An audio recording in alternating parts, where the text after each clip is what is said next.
Fold.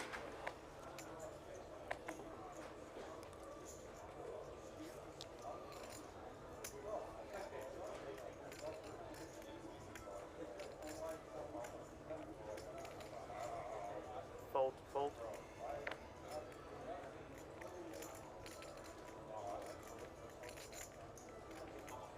Fold. Fold.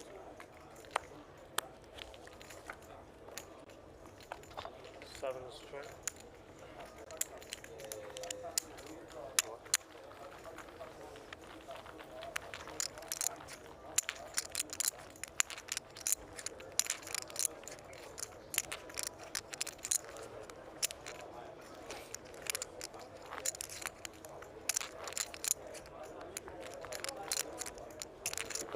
Roughly. Not that he's ever going to get folded around to us, but just in case. Yeah. That's how much that is. Alright. 1.6. If it does, I'll make it just so you've got 25 left and we're on time, thanks. There's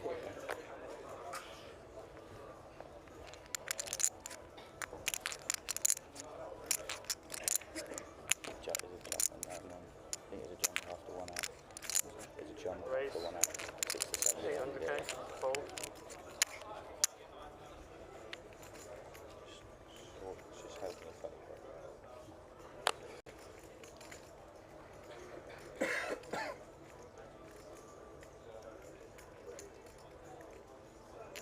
Cool.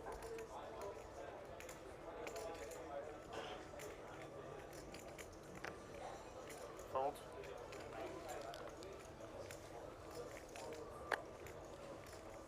Fold.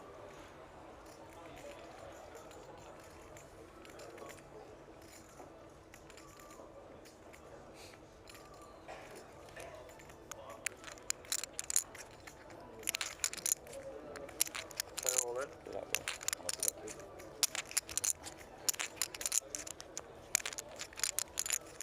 2,025,000. Thank you. Yeah, it is. Do you know how much you have? 12.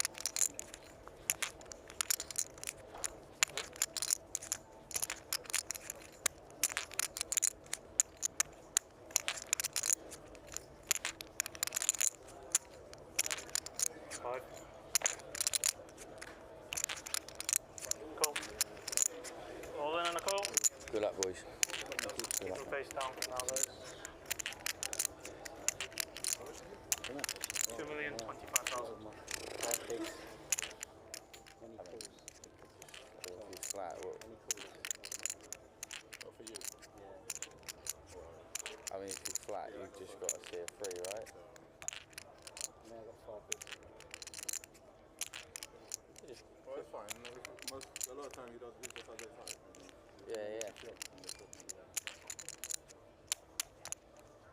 if you're flat and you don't see a 3, then you fold them anyway. Yeah. So, You can flat. Good deal. Flat is not bad. with the ante, One big one to the yeah. I mean, with you raising and raising, you end up in the city with sums in the top. You can win 20%ers as well, you know that, yeah? Like, it's not over. You're talking like it's finished. I've got a good, you know what, I feel good about this. I mean, your suits are dead, but other than that, you're good to go. Oh my. Look at that straight draw. These are the times, Deuce you know? 5 or something, yeah? These are the games. Flush draw. Yeah. Bring a spade for us, Five of spades are good for you. It's a free win.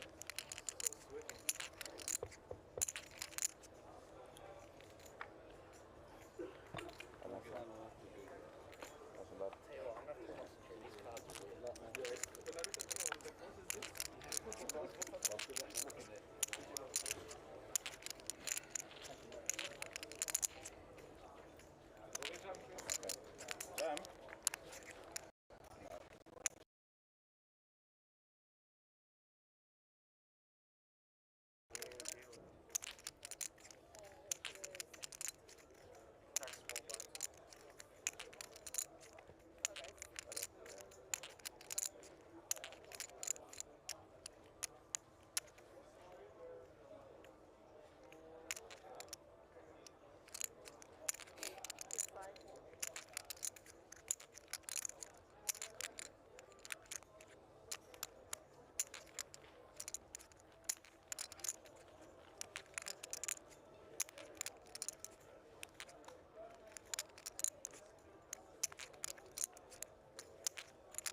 you, Frenchie. Scrappy.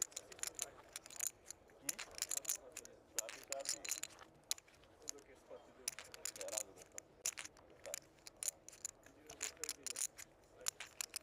I like to go crazy when I have hands to go crazy with. Smell the punch.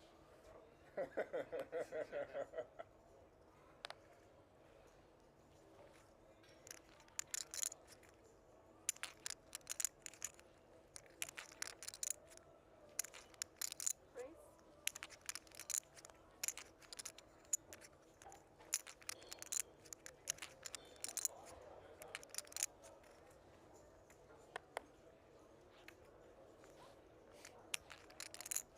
Force. How do I switch the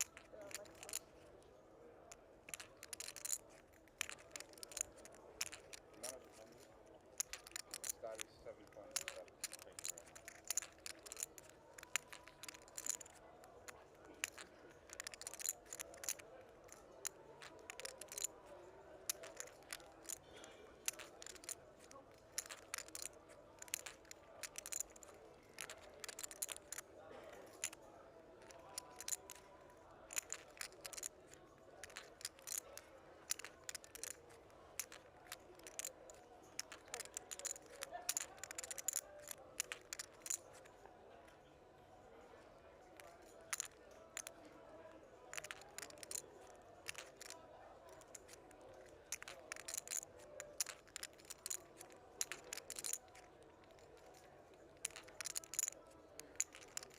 you very much.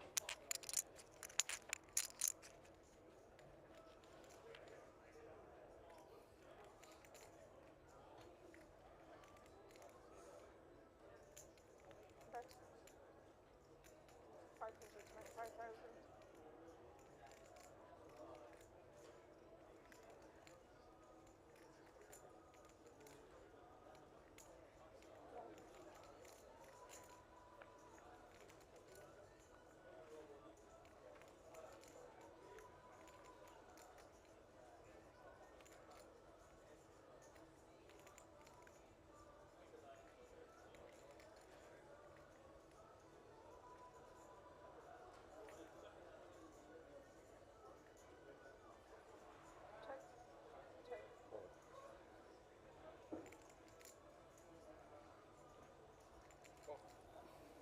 Check.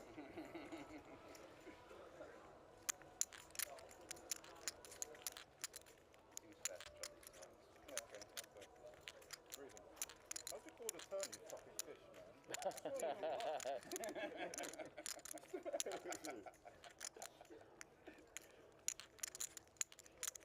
I'm sitting next to the French guy too long.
there a hand going on there? Is there a hand going on?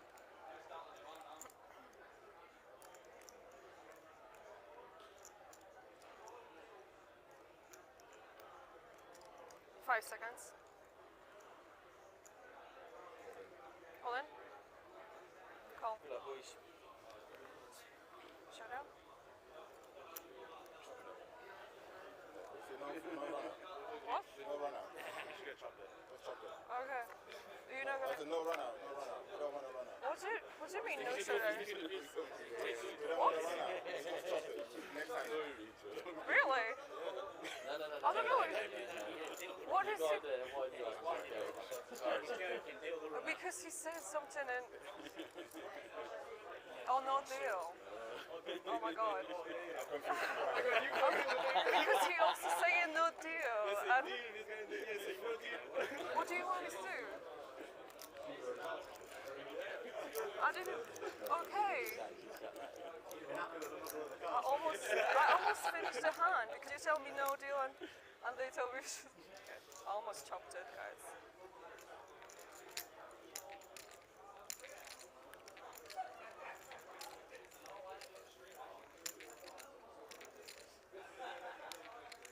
If you put that on stream, I'm quitting this show.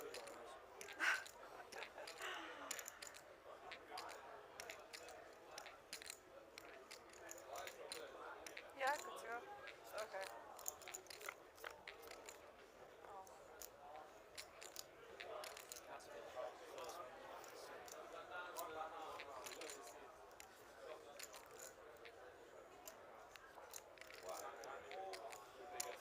Nice play, mate.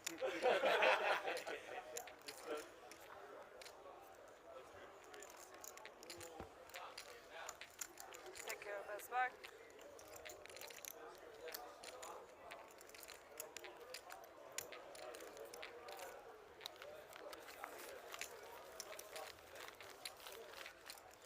New deer.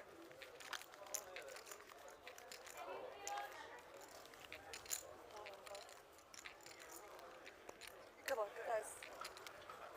Here you go. Go on. Alex. I'll tell you when. Got it? I'll tell you when. I'll tell you when. For all in his house. Hi guys.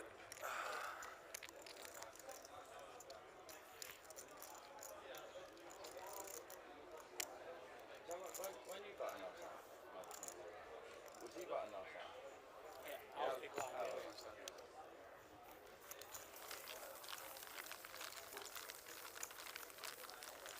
I have to wait for the extend my head. Yeah. Yeah. Cool. So I can deal, yeah?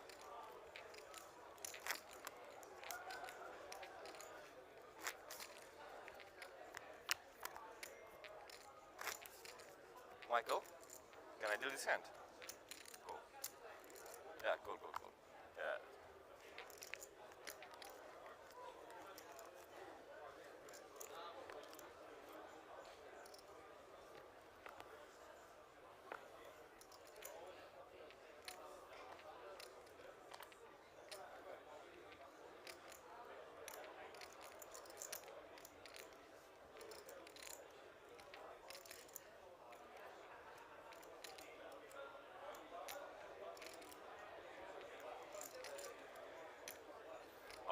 Pass.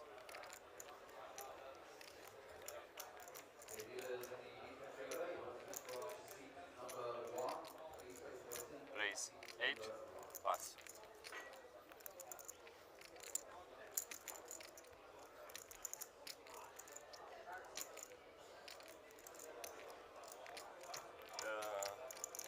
Michael, tell Sylvia to go to table 38. I forgot to tell her.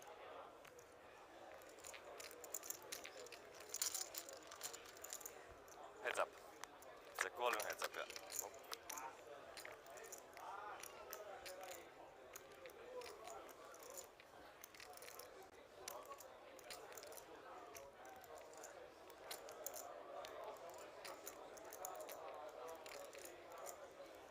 Check.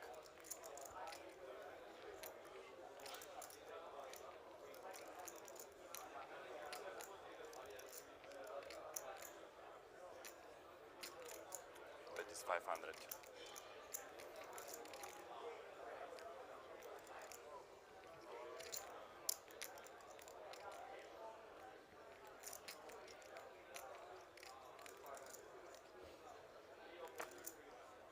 Was?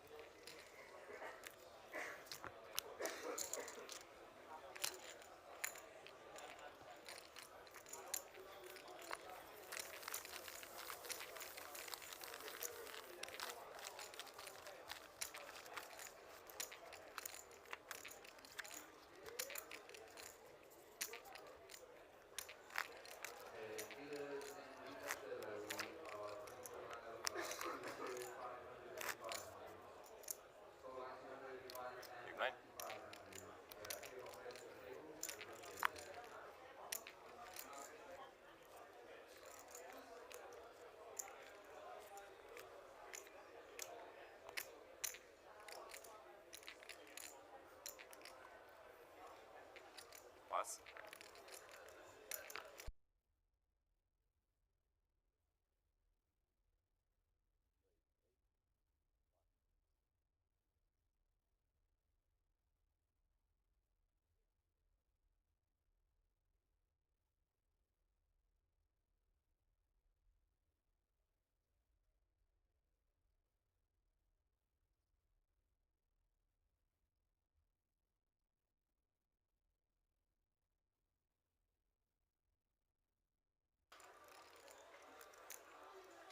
5 seconds. Pass.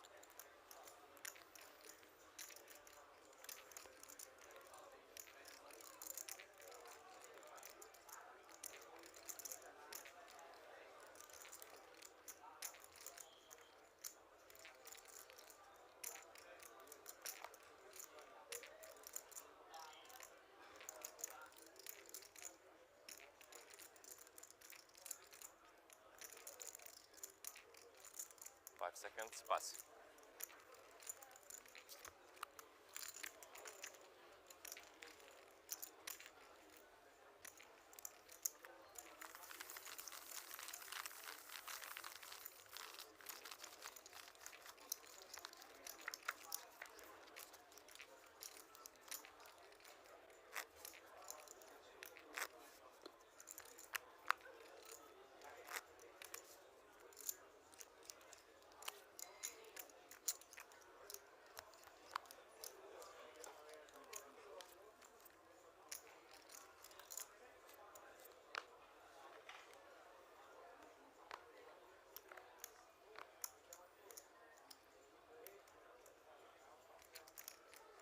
Raise 8.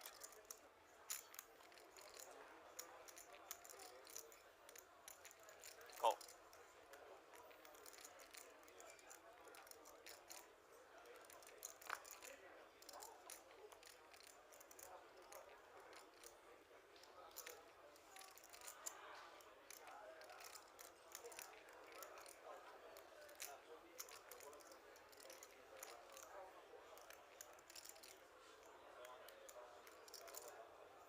Raise.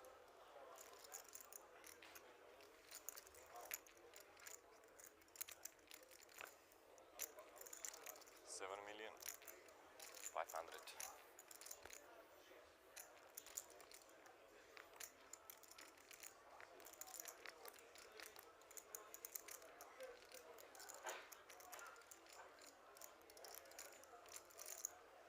Pass. Pass. Pass.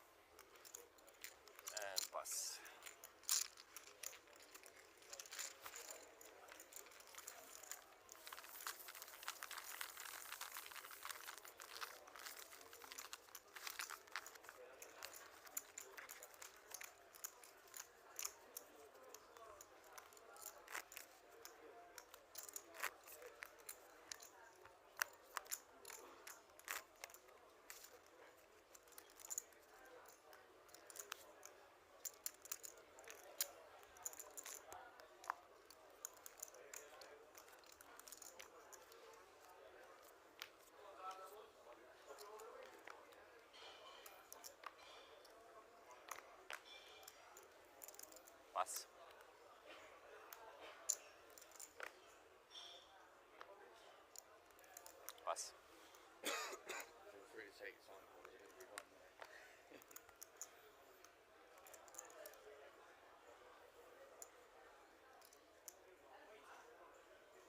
Pass.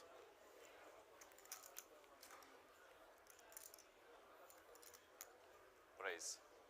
1.2.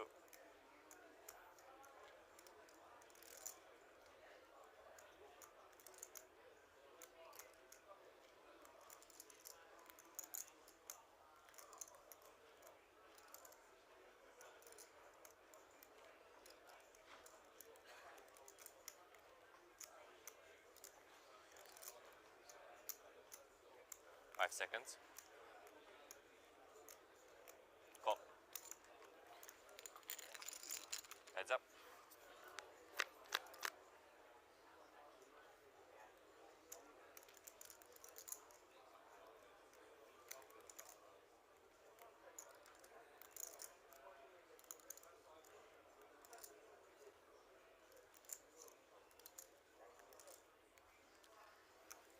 Bet is 950.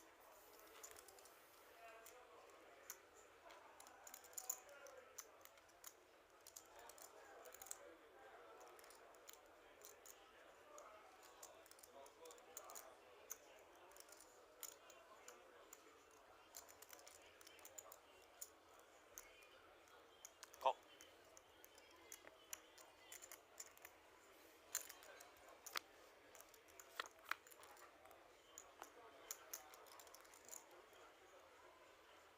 Check.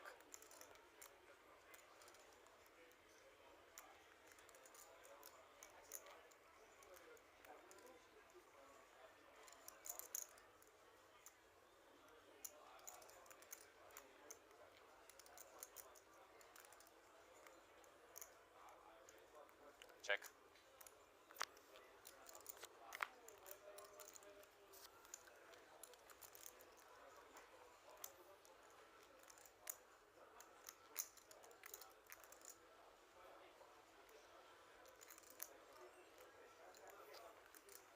Bet 4.5.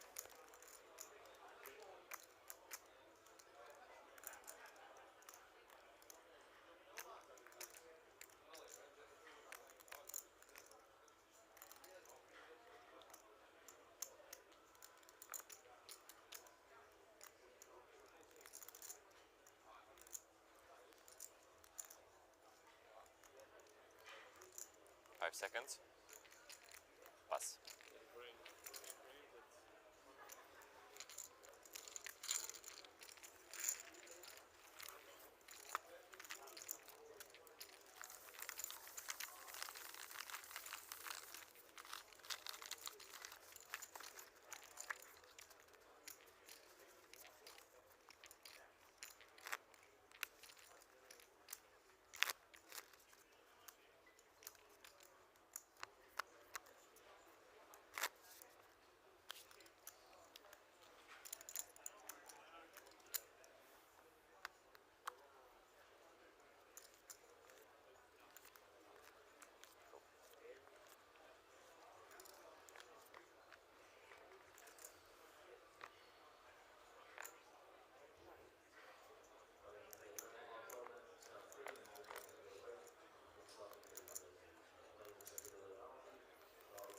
Pass.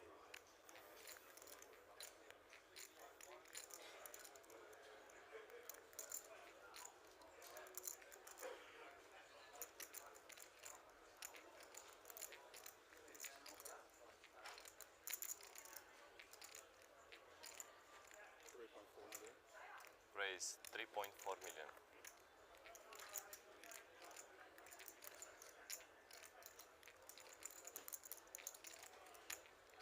Call.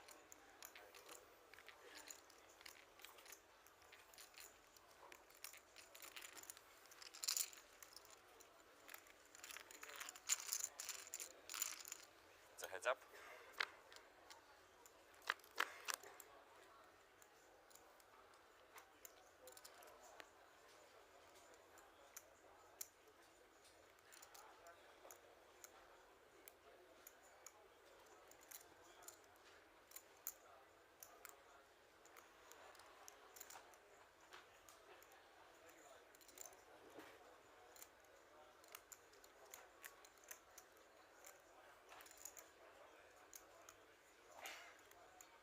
5 seconds. Where is all in? All in and call. Don't show, please. All in and call. Yeah.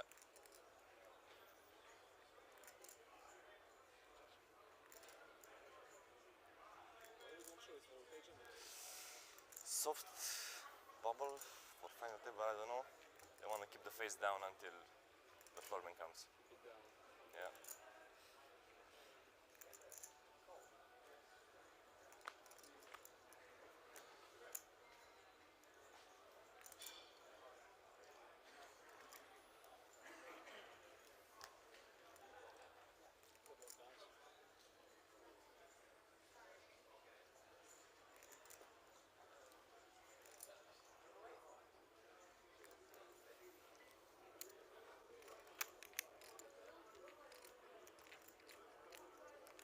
$6.25, please. Yep, 6. I need a miracle, Nitty. 6.25. sorry. Just 25. That's it. Need a miracle. And the green. Yep. You have me in the worst possible shape. How do you run so pure, man? Just go and just flop top. Going, man. 625. It's bet from seat number 4 and call from seat number 5.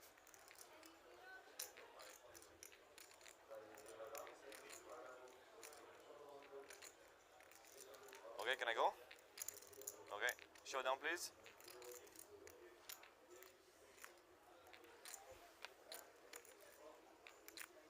Jack 3-5. I got ace 3, he's got ace jack. I need a 3. Okay, good luck guys. If against Midi, I don't feel too comfy.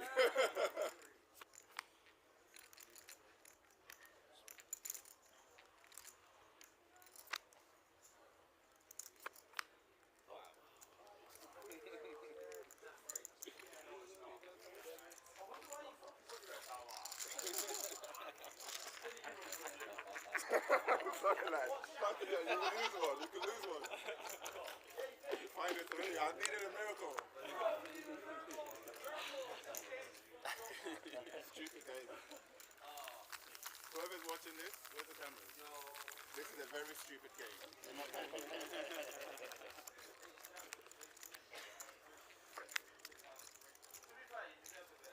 A little bit, right? We're getting wrecked. Since the break, we're getting wrecked. Don't remind me, man. Try it in the main event, day 6, man. We run into day 6 twice to bust. What is it, last year? No, before pandemic. Back to back. Standards. Ace king with some aces.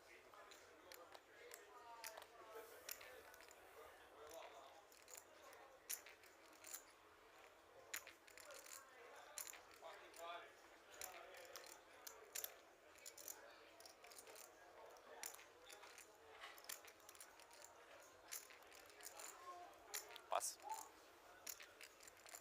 Pass.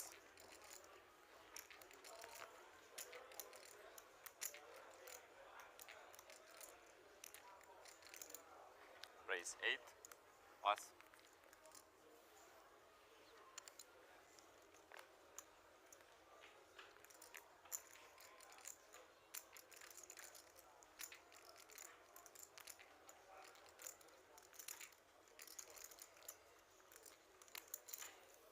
Call. It's a heads up. Can't believe it. Check.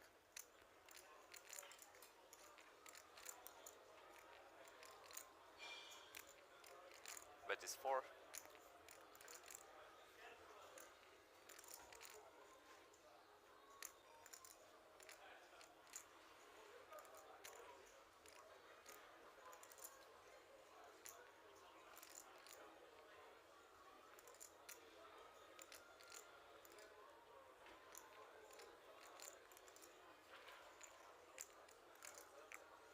5 seconds.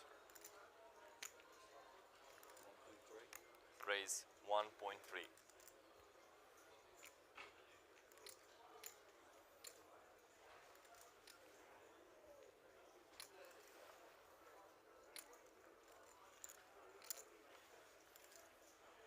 One, 1.3.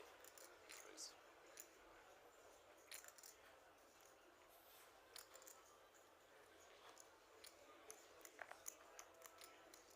Pass.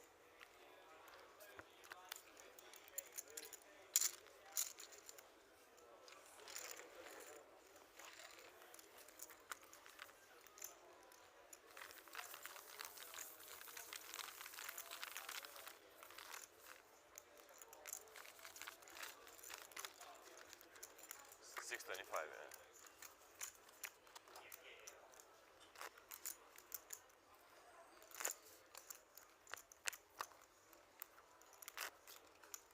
Lines, please.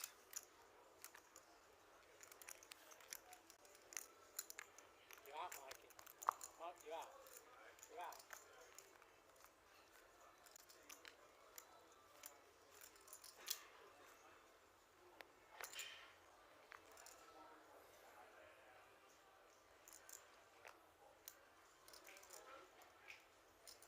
Raise.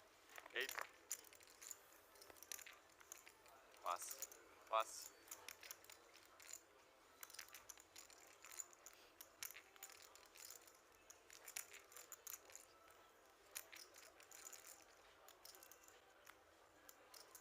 Pass.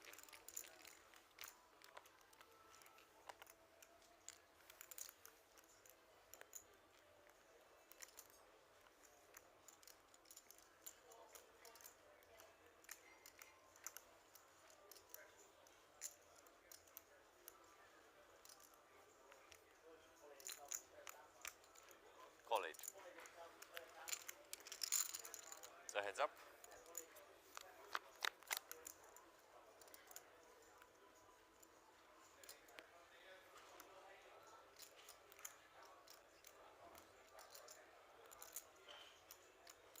Check. And check.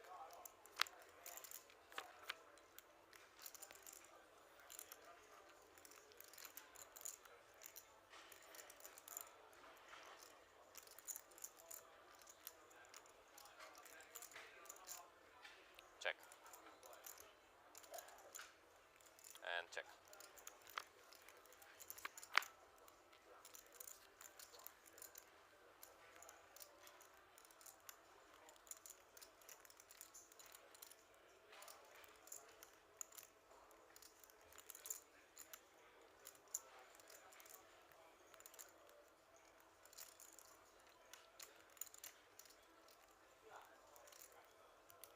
Check. And check. Showdown.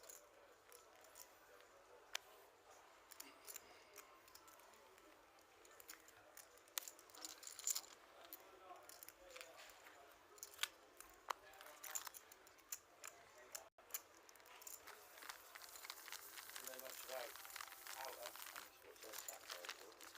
Sorry? No, how much you know goes I have no idea.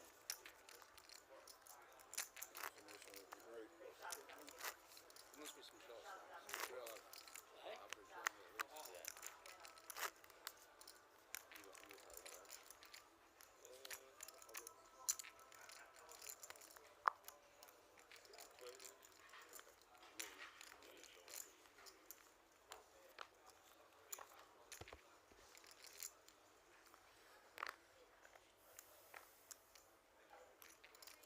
Pass. Pass.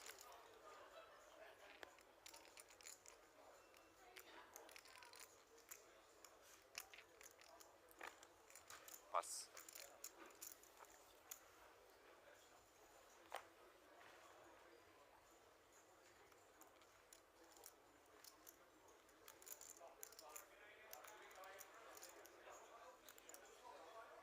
Call.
up next hand.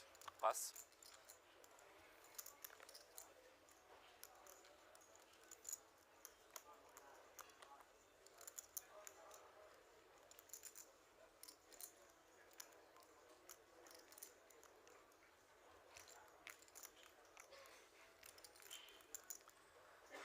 Raise.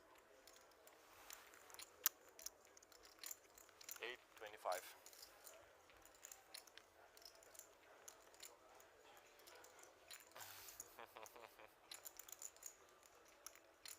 You're playing about 12. Yeah, about 11, 12. So.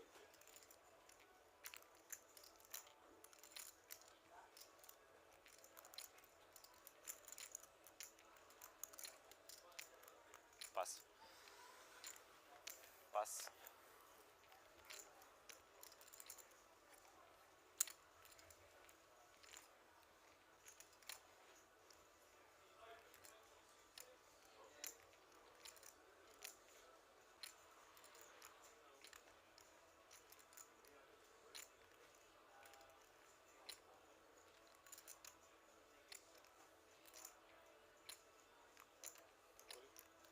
Player is all in.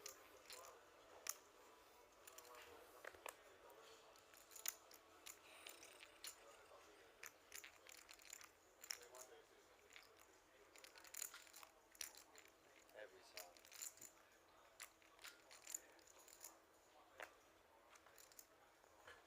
Pass. Oh, I like 0 to 4. Then I got 1 check raise through, that's about it. Good cards, every time. Yeah.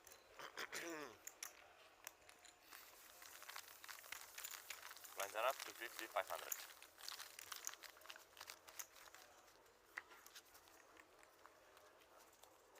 No.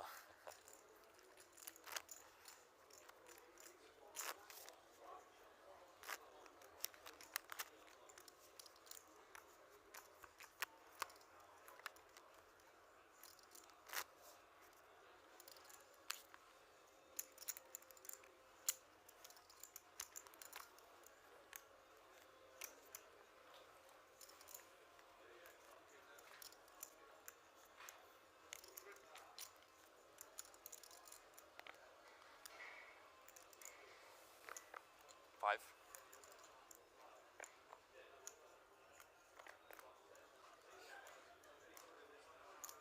Pass.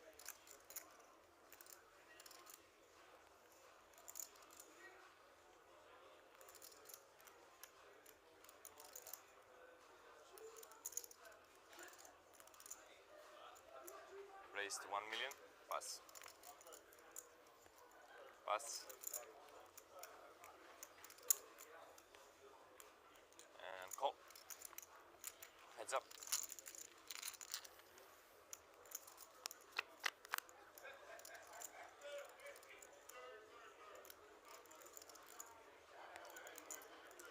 Check.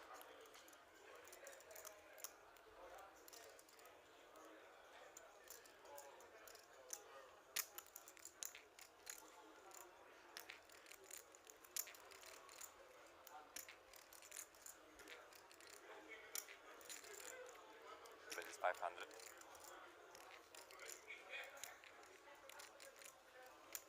Raise 2,200,000.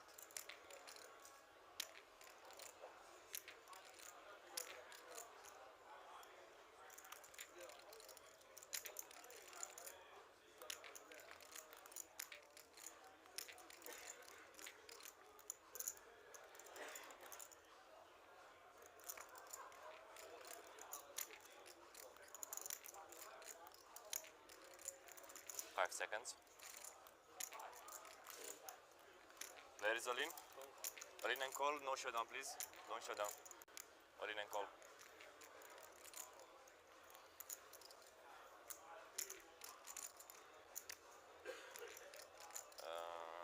I need to count the short stack, eh?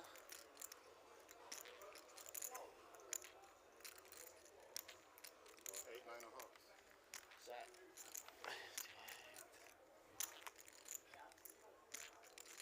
26. 3,617.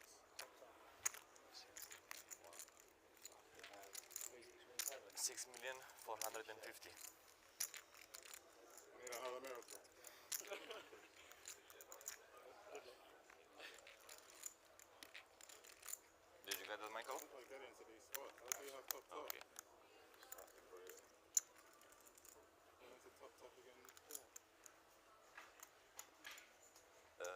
guess it 1 million pre-flop, and then it was bet to 500, raise 2.2, raise all in, call. Good to go. Okay. Showdown, please. You can put on mine there. I have £500. That's okay.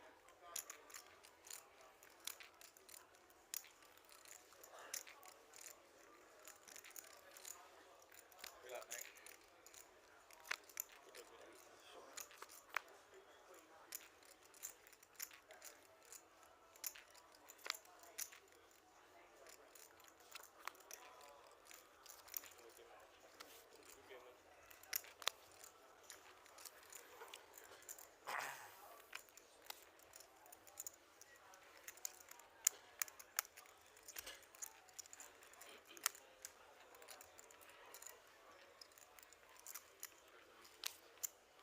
For the deal, okay. Yeah. Well done, bud. Thank you. Nice little spin up since the break, eh? I'd flat is it? Great. Totally under wraps, isn't it? Is it hand to hand now? Yeah. I nearly put trackies on today as well. I nearly put trackies on today as well. Table 9. Nearly. 9 or 8. I just moved the button. And then final table. Sorry, I didn't hear you. I said, is it final? Is it final table at 9 or 8? And is it hand to hand? Guys, final table 8 players or 9 players, guys? How many they got over there? I think it's 10 left. I don't Michael? say table 10 or table 9. Final table is 8 players or 9 players? 9 players final table. 9 players. Yeah. So the 4 round. And you moved the button, yeah? Yeah, the button is moved. Button's Yeah. good. You buy a redraw for button again. Michael, do you want me to sort the deck? Oh, dealer change. Okay, cool. Let's start, guys. Ran into it a bit, mate.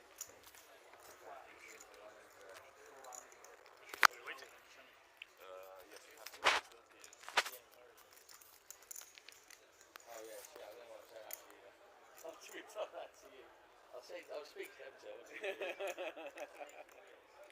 Yeah, when he let me raise, I had aces. Aces, yeah, aces. I didn't think he could. I thought he was committed, yeah. I mean, F5 or stuff or something. Yes.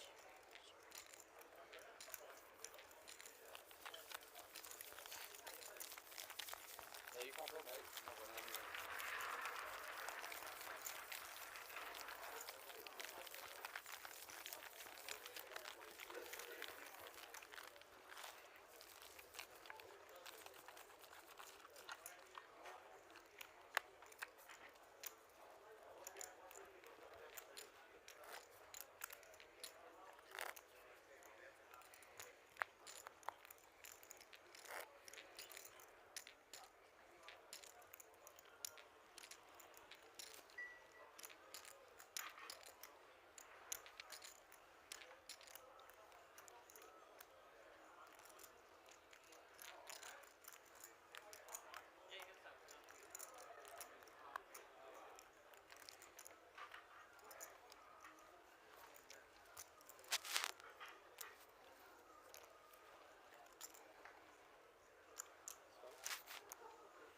What diamonds exposed? Is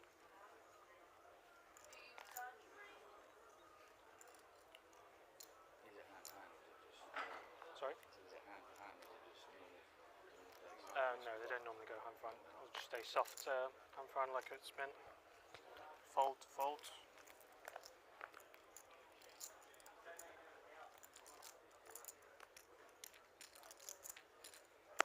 Raise 1 million.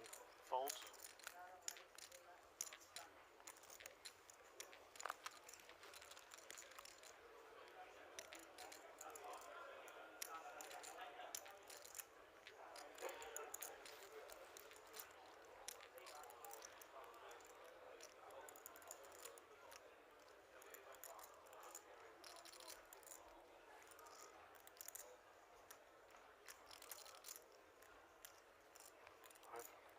Player all in.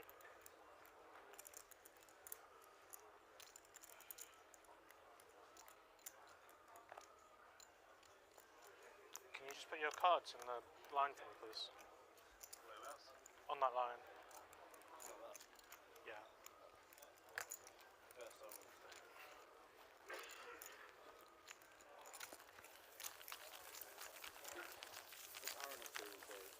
He's just flying back from Malta. He's just got back recently. He's done spoke to him. Bother much spoke anymore.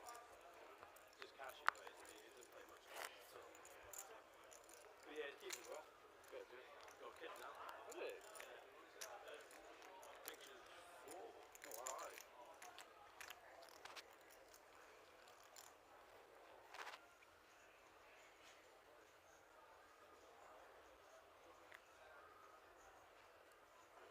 Fold. Fold.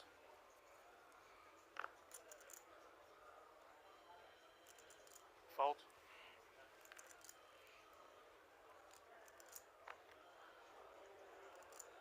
Give me your cards on the line, please.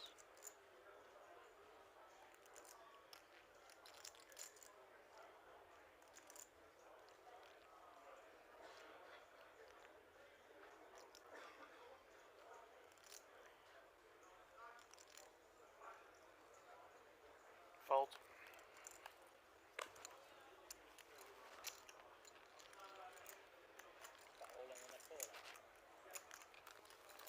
Yeah.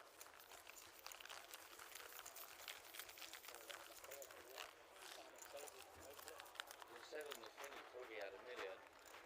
Yeah, it said that last year.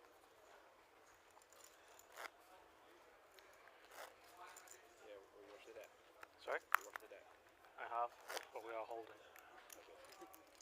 Gosh, play this. Every edge. I think that's it. So one guy had 1 million there? Final table, final table, I think. Yeah, final table, someone's gone. 3? Well, you found the Thomas tree? I won the bounty and then I found a table We have a break. Sorry? Well, The floor will let us know. play of the series. Hello, the UKPC was so nice.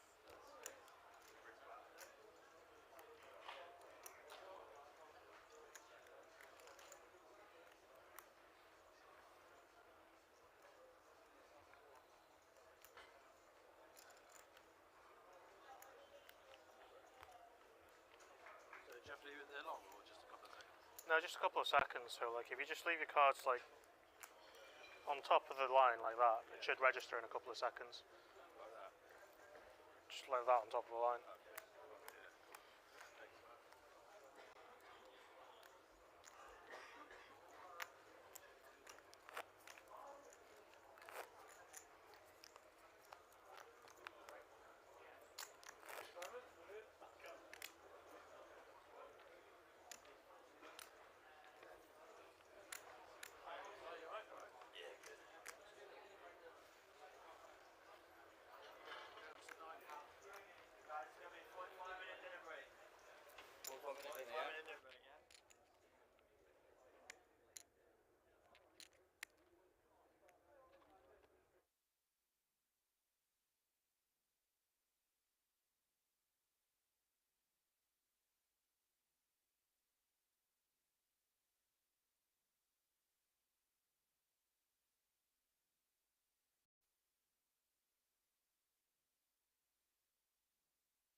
Well, ladies and gentlemen, welcome to the live stream here at the UKPC at Dusk Till Dawn. We are watching the main event.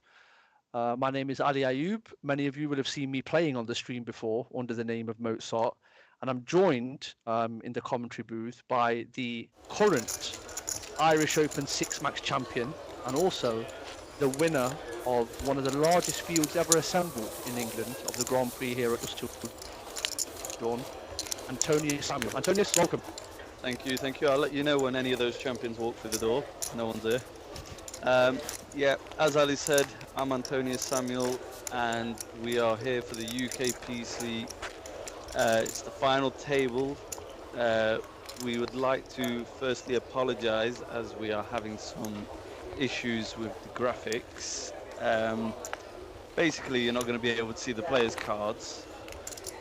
And yeah, so we're gonna have to do our best with this, but we hope it'll be enjoyable for you all. What do we think, Ali? Yeah, we've just got a few gaps to fill in for you, and those are the eliminations that have taken place so far. So unfortunately, we lost Tom Middleton in 9th. He collected 8,500, and then we lost Daniel Golder in 8th. Who collected a prize of 10,500, and then the latest elimination was Philip Barker, and he collected 13,000. 5 seconds. So now we're playing for 16,500 and upwards to a top prize of £102,000, which is brilliant. So we are slightly a hostage to fortune here with not being able to see the whole cards, but we're going to try and fill in the gaps. The remaining players are Mr. Mark Foggin. Raise 3 million. I know this gentleman very well. He's a very accomplished player. He's in a decent position at the moment. He's got over 1.3 million on Hender Mob. So I'm actually looking forward to watching this very closely and see how he gets on. The Newcastle legend Mark Foggin. He had one hell of a time in Vegas this year. So he's looking to get a good score here in Nottingham. Yeah, I mean, he's quite a regular here. We've also got Frenchie, as he's known to most of us. His real name is Mr. Lullier, but we call him Frenchie. He's a local player, and it's really, really good to see him on this final table in his local club. He had a fantastic score in the World Series. He came fourth in a bracelet event.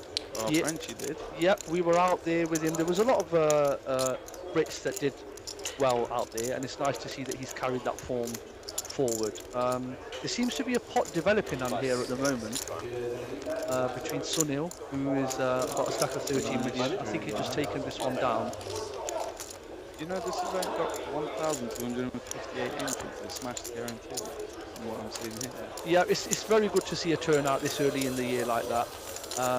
Obviously, Dusk Till Dawn is at the heart of the UK poker scene, and we're sort of very, very lucky to have it on our doorstep. And in partnership with GG, they've put on another fantastic event. Yeah. And we're just waiting now, anxiously, to crown the champion. Speaking of champions, I just want to give a shout out to Wahid Ashraf, a very good friend of mine also, who took down the 1K high roller yesterday.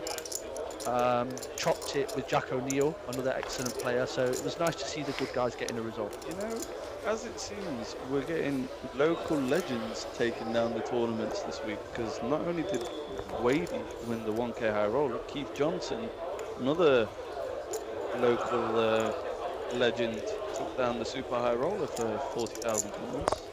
Yeah, I mean, if memory serves, I think Keith has actually got a brilliant record in those high rollers. So it was nice to see him doing well as well. I'm just having a look here. We're joining the action here at 250,000, 500,000 in the blinds. 1.2. And I'm looking forward to seeing some interesting spots here that we can maybe comment on and maybe postulate what the holding calls would be. So that's where we're at the moment. Yeah. Well, Sunil Miscues raised 1.2 million from a 12 million stack under the gun. 5 seconds. I mean, it looks quite shallow at the moment, so I think an under the gun raise Raise 3 million. is always going to be strong, but when you're this shallow, Three I think bet by Mark Foggin here. Who has sort of a similar stacks on the mystery as well. just Come on, having a Ali. look at Tell the viewers from your knowledge what kind of hands could Foggin have here. well, obviously, when you 3-bet and under the gun raise this shallow, you're obviously drawing a line in the sand and saying that that's stack size, you're not going anywhere. So, I mean, his range should be really, really strong here. Taking into consideration that Sunil's range should also be strong. I think Sunil's going to fold a lot of hands that he might open here.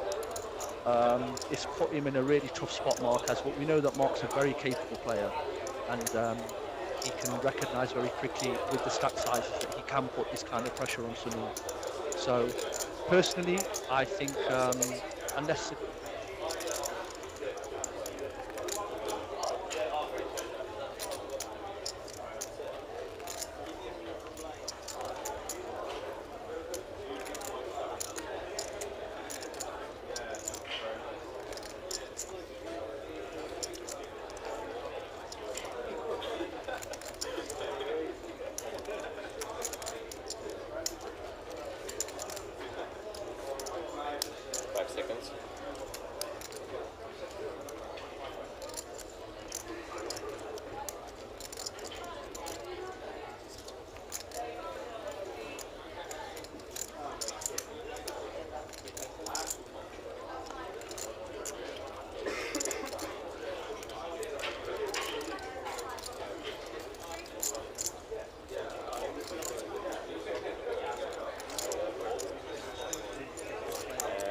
Is this a call that we're seeing here?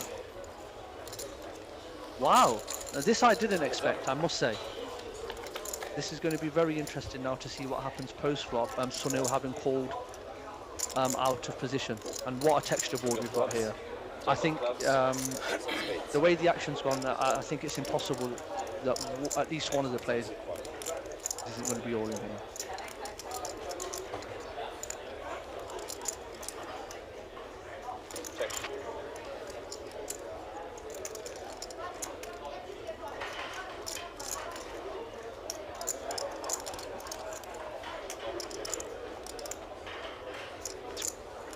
Checked over to Mark Foggin. Would you ever call with 9s in 20 mysteries positions? I think you can make a case for that. Personally, I probably would have preferred to have either gone all in or folded, given the action. But I mean, I don't think it's terrible. C2 is all in. Yeah, it's an instant relinquish from Sonny here. I mean, that does sort of say Sonny Mystery would have had a pair. Yeah, it sounds like you might have been very, very close there with a middling pair, 8s, 9s, 10s possibly.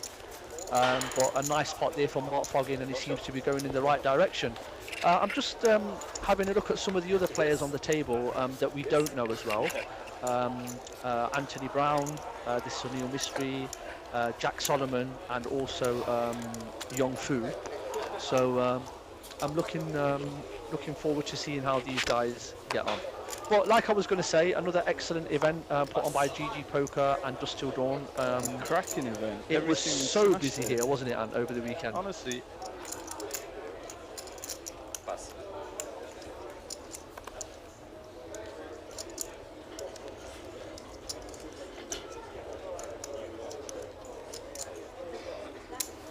Raise 1.2. Pass. Pass.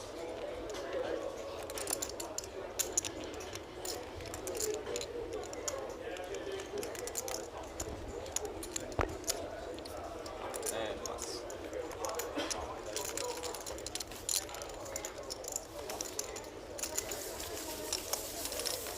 It was nice to see Rob here as well. I know he's an international fan of mystery and got businesses all over the world. It's nice to see him here.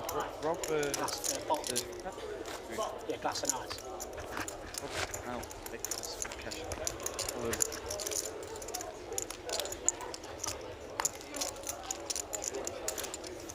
Definitely, as of the UKPC is in place. Yeah. they've been putting some smashing events on. Yeah, for sure. We've got some really good events coming up as well. Fogging too much, but obviously the DT 100, which is a tournament that most bankrolls can afford.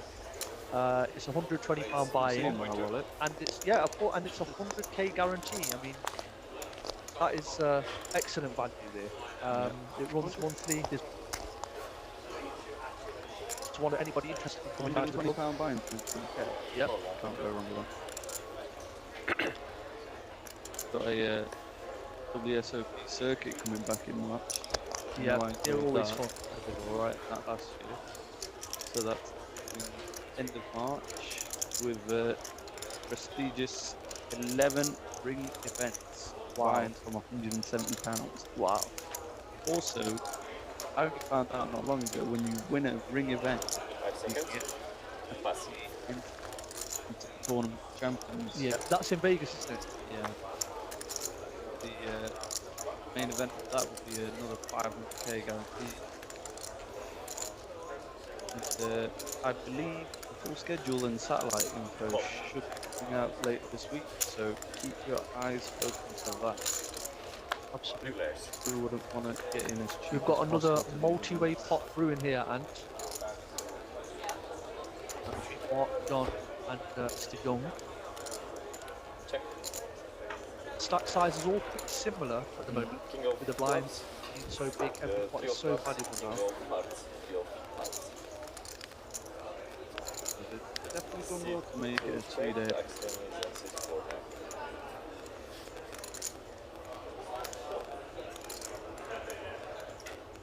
And Mark pulled out the big one. Yeah.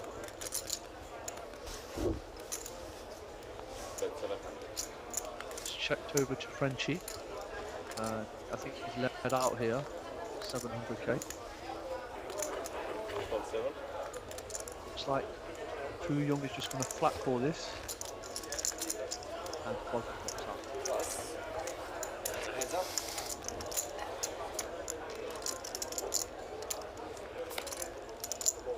And there comes the 7 of hearts, which will complete any flush draw that might have been available. I mean, it seems as though did Frenchie open this hand? Yeah. Yeah, from the hijack. He did, yeah.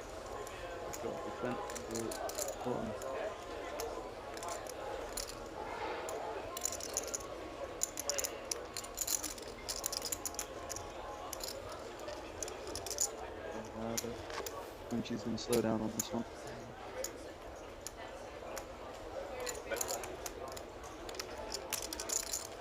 It's a tricky spot here because I think Frenchie has a lot of the suited hands that he can open for hijack from in here, but Mr. Young also has the suited hands that he can defend with. But he relinquishes this one again, and Frenchie going from strength to strength on that one. Yep. Frenchie's become no stranger to fire no tables these days. Is what he's doing.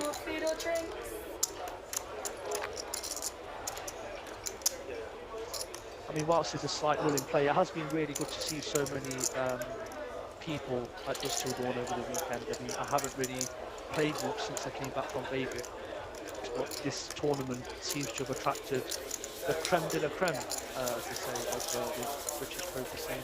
Seeing people like my good friend Krista Silver, who just missed out on the final table. You know, you had people like Midi here, Alex Golder, all of the people that we played with when we were coming up, as they say. It was nice to see those people again. You know, Krista Silver was looking to break the 1 million Barry on Hendon mark today. That's going to sting in the morning, I think. I mean, he's 11 and a bit K away. Do we know what he cashed for? I'm not sure what he cashed for, but I think if he was 11k away, I think he would have needed to come 7th or 8th and onwards to break the million barrier, which is something that most poker players never get anywhere near. Such a milestone, isn't it? It really is. Yeah. I mean, I think I'm not that far from a million myself. I think I need to win about 983,000 to break the million mark. So I'm sure that will come soon. Well, that's all right. I need about 2 million in buy-ins to get there. Plenty of legends. We've got Fully Sidhu came out for the event. Always crushing it year out, year in, year out. Who else? Just to interrupt you slightly there, we've got an all in here from Sunil playing 8.4 million from the button. Mark Foggin relinquishes, and now he's just got to get Tony to get through in the big blind. What hands are you jamming the button there with his stout? What's he playing? He's playing like... He had 8 point something at the start, didn't he? Yeah. Suited kings? Yeah, I mean, all of the standard hands. I mean, at this point, the stack sizes are sort of dictating what's going on. The ICM considerations are always there, obviously, when you're on a final table, but I think, you know, you still have to play the game. The unfortunate thing for him is that he's shoving into two bigger stacks that might potentially call him off a little bit lighter. But I mean, these guys are all very competent players. Like you said, they've mastered a huge field. And this is why we play the game, to be in this position when you're playing for the big bucks and there's not many people left. Hopefully, you'll see that the most deserving players will win it. You gotta love the setup of this DTD studio, haven't you? Oh, it's incredible. I think that's a great word. The Friday night poker a regular stream now, so that'll be fun to watch. Yeah, I mean, I've played on the stream a few times. Like I said, some of the listeners might recognise me from there. And I don't know if they'll recognise you without your fluorescent shirts. And, I can assure them I've got one on as we speak. But yeah, I mean, the setup is incredible. I mean, the amount of money and time and effort that has been spent. A lot of work goes in behind the scenes. Yeah, we have to. It would be remiss of us not to give a huge shout out to Derek, who's and the team in charge of all of the technical aspects. It's a very, very difficult job. It's amazing. The screens, the table. I mean, obviously we've got a bit of technical difficulties today, but some things are just can be out of your control. Yeah, I mean, there isn't a setup like this anywhere else in the UK. The screen that they're sort of sitting in front of is absolutely enormous, and the quality of it is brilliant. So we are very spoiled in that sense. What would be the first thing you do if you was at that table and you won £102,000? I'd probably try to leave as quickly as possible before everybody I owed money to turned up. I mean, that would be the first priority. But no, in all seriousness, it's a tremendous amount of money from a £500 buy-in. What an incredible opportunity it is. It'd be interesting to speak to the person who does win it and see what their plans are next. Yeah. Plenty of buy-ins. It's been folded down here again to Sunil. Picked up a few valuable pots there and got himself he's all in again. And I do like this. You know, he's picking up quite a bit of chips. Absolutely. I mean, when the structure is as it is now, 1.5 million around he's picking up. I think Mark's asking for a count. Yeah, he's asking for a count.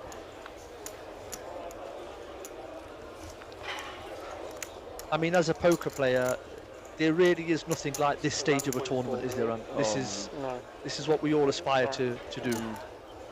This is where it counts right now. This is where every decision you make is so important. Every chip counts. This is a bit of a tough one for Mark, because I think if Mark doesn't have two people behind him, he's opted to pass.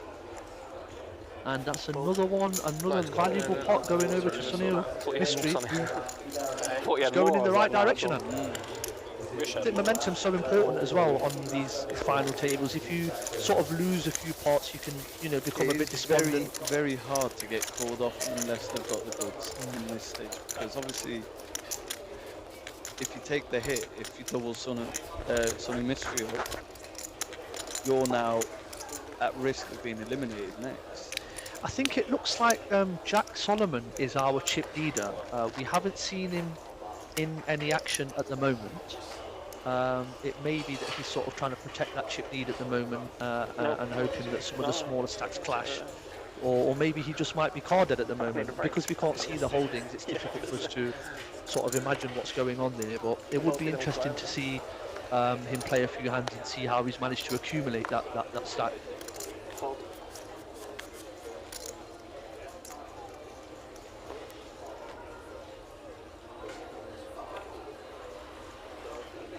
There's been 10 trophies given away over this weekend, with this being the last one. That's a lot. It's a lot of. Yeah, there's currently the legend 1.2 Wahid million. Ashraf. He's on the final of the PLO Bounty at the moment. Another final. Fold. Yeah, there's so I think there's, including the main event, there's going to be 3 trophies being given out today. Excellent. Fantastic to get your hands on one of those. I can confirm that I did win the egg and spoon race at Meadows Primary in 1986, so I still have that trophy. Oh, you've got a poker one as well, don't be shy. Once upon a time, Alia, you did actually win a tournament. I know you'd be all shocked to hear. It was here as well, which is At the Dostal thing Dawn. most Dostal Dawn is pleasing. a legendary place, and so many memories.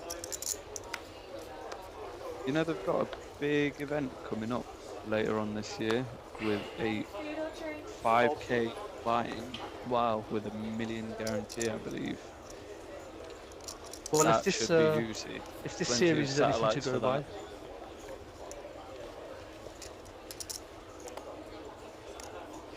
Tony fold in the hijack. I think Frenchie's going to be opening with the stacks to his immediate left. Frenchie's actually 1 million away from our chip leaders now. So they're close to be joint chip leaders. I think, obviously, we're not able to see the cards, but Tony's staying out of trouble.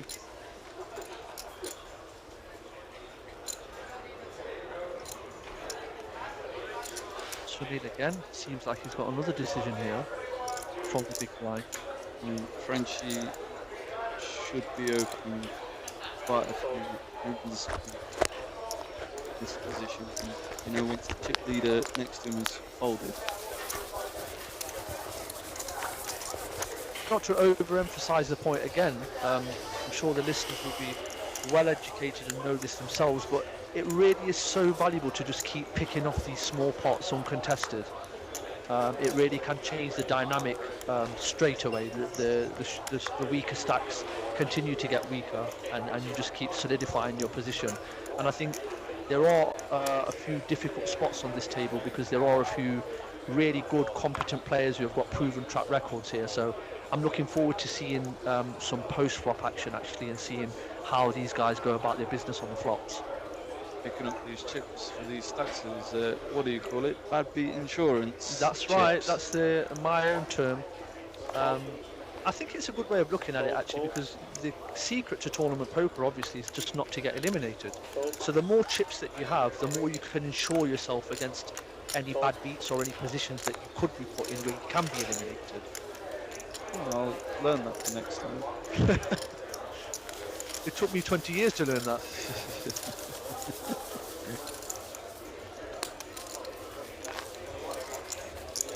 There's not much conversation at the table. Yeah, I man. was just thinking that. There's some finals where you see they're quite chatty to each other. This one's very tense. I mean, it is understandable because, like I said, the money jumps are quite significant, and it's also, let's not forget, it's an extremely prestigious title that they're playing for. I'm sure they're all really motivated to actually win it and come first and take that beautiful trophy home with them. Well, it's definitely, if I could be wrong here, but definitely a title, an event that's growing every year. If I remember correctly, last year I believe first prize was around 80,000, wasn't it? So this time it's smashed it. Don't remind me, please. Where did you come in that again? Came 16th in it last year. Oh my god, is that even worth talking about? I still quite 16th haven't. place. I still quite haven't got over it, but I'm not bitter. Alright, you can always tell people you came 16th out of how many? I don't recall actually, I don't know. I know it wasn't as many as this year. This year has been phenomenal. Imagine what next year's. So Mark Foggin here, raising out of the small blind after it's been folded round to him. 2.5 million at 300k, 600k. Mark Foggin's attacking the big stack. Tony's actually shown his holdings here. I can imagine they will be not very good and folds and gets away. Can't imagine Mr. Foggin showed him his. No. Mr. Foggin is a consummate professional. Like I said, he's he's had some really good runs in the EPT and all kinds of tournaments. He's a very astute player, and he's had, like I said, he's had a lot of success. You don't get to 1.3 million on Henderbob by accident. That's right. That's right. So, like I said, ladies and gentlemen, we'd like to thank you for joining us at Dusk Till Dawn today. For those of you who are joining us now, you will notice that we don't have the whole cards. There's a slight gremlin in the works. We do have our swap team working on that as we speak. But until then, we're just trying to fill in the gaps, and we hope that you can bear with us and enjoy the show. They're playing for over £100,000 here now, so it's a serious business. Serious one. What's everyone locked up right now, really? And what's the I think it's about 16,000 now, but I'll just double check that. Yeah, I think everybody's locked up 16,000 with the first prize of 102,000. The next prize is 21,500. So it's £5,000 jump. Yeah, I mean, this is, like we said, this is where, you know, the nitty-gritty, this is where the jumps are really significant, and you're inching closer with every pot to the title. And they'll all want to win that. They'll all be so motivated to win, because, you know, We've had a walk. Wow, that's quite weird. Yeah, Tony's not wanting to get involved at the moment. Pretty tough sandwich to be in, to be honest. That's right. I mean, Mark Foggin and Frenchie either side of. Your position on the table can be so important. You know, it can come down to something as simple as a seat draw. Definitely. You know, if you get sandwiched in between two very aggressive, competent players who have got chips, they should be making your life a misery from the beginning. So, and you just notice all these little spots, stuff like that. People are picking up chips, so it's all worth money. I mean, look, Tony's gone to 23 million now, and Frenchie's on 29 million, and I'm sure I've seen Foggin's on like 28 million, possibly 25 million. So you can see where the chips are going on the table. Yeah, back. I mean, you and I, Antonius, have been playing together for so many years now at every single level. You know that I've always been an exponent of aggression kills in poker. And I think this is an example. I think anybody who really takes the table by the horns now is going to make a lot of chips, because it seems to be quite passive. The two chip leaders aren't really doing that much. Picking up the pot here. Breaks and take it down. Yeah. But you need to have, to quote one of my favourite poker players that's ever lived, to quote Tony G, you need to have a big heart to be able to do that when the stakes are so high. Yeah, definitely. It's, I mean, everyone's circumstances are different on the table. You got to remember there could be satellite winners on this final table. Absolutely. Gone 40, 50 pounds into whatever they've locked up now. It's huge, absolutely huge, and the potential there were still 5 cards to come there. 150,000 is massive. And I think that leads into a really interesting point as well, Ant, about satellites. I mean, there might be people watching this thinking, you know, £500 entry, it might be a bit too much for me.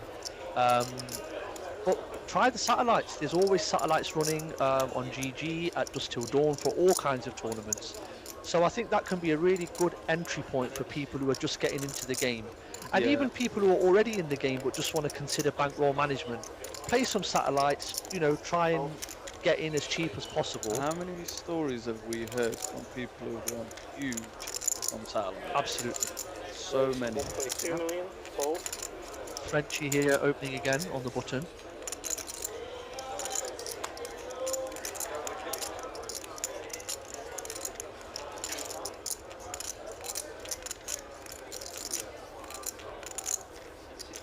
I mean, it might have something to do with the distribution of cards, but it feels like we've only seen a few players in action so far. Maybe they're just getting a good card distribution. Oh, we're actually going to see a flop. Excellent. So Have the big blinds? Big Oh, blinds just the big called. blinds called. This is a very interesting texture here. This could be. I mean, this is one of those spots. If Mr. Young from the big blinds called like Jack 10, and he gets that support, Frenchie's always just going to take it down. I think I would be extremely concerned if I was Frenchie, if Young continued in this hand on that board. But the ace-high board favours the opener, and Frenchie takes another one down, going in the right direction.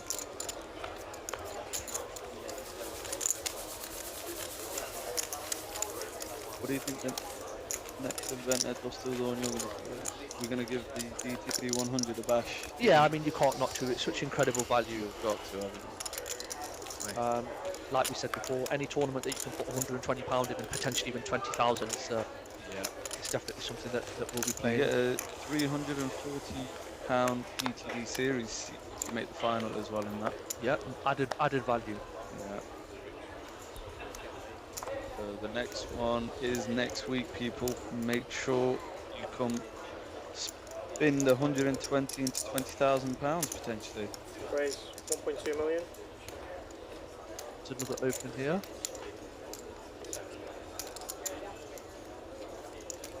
Tony has broken cover and actually opened a hand here from the hijack. Fold. No, it's Mark. Oh, Mark's, I beg your pardon. Mark's open. He hasn't broken cover. He remains. Would be interested in see if Frenchie will want to have a tangle with Mark here. Remember, there's a few short stacks on the table. You might want to put the pressure on the other big stack. I think we're going to see a raise here. Raise 3.1 million. Is that a mint trick? Fold. See, this is the spot where we would really like to see the hands here, because it's really interesting to know what Frenchie's 3-bet range would be in this position, with all the ICM considerations of the short stacks. Mark, who's opened under the gun as well. But it's sort of deja vu of what Mark did to Sunil a few rounds ago. It does look so strong when you 3-bet the under the gun raiser.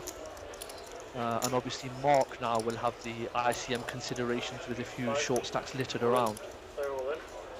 Oh wow! Okay, here we go. This will be interesting to see what Frenchie does here. So Frenchie's 3-bet to 3.1 million, and Sunil is all in for. What did you have? Did you have about 12 million?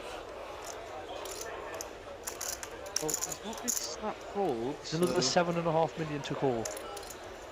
So open, 3-bet, and then a jam from one of the short stacks.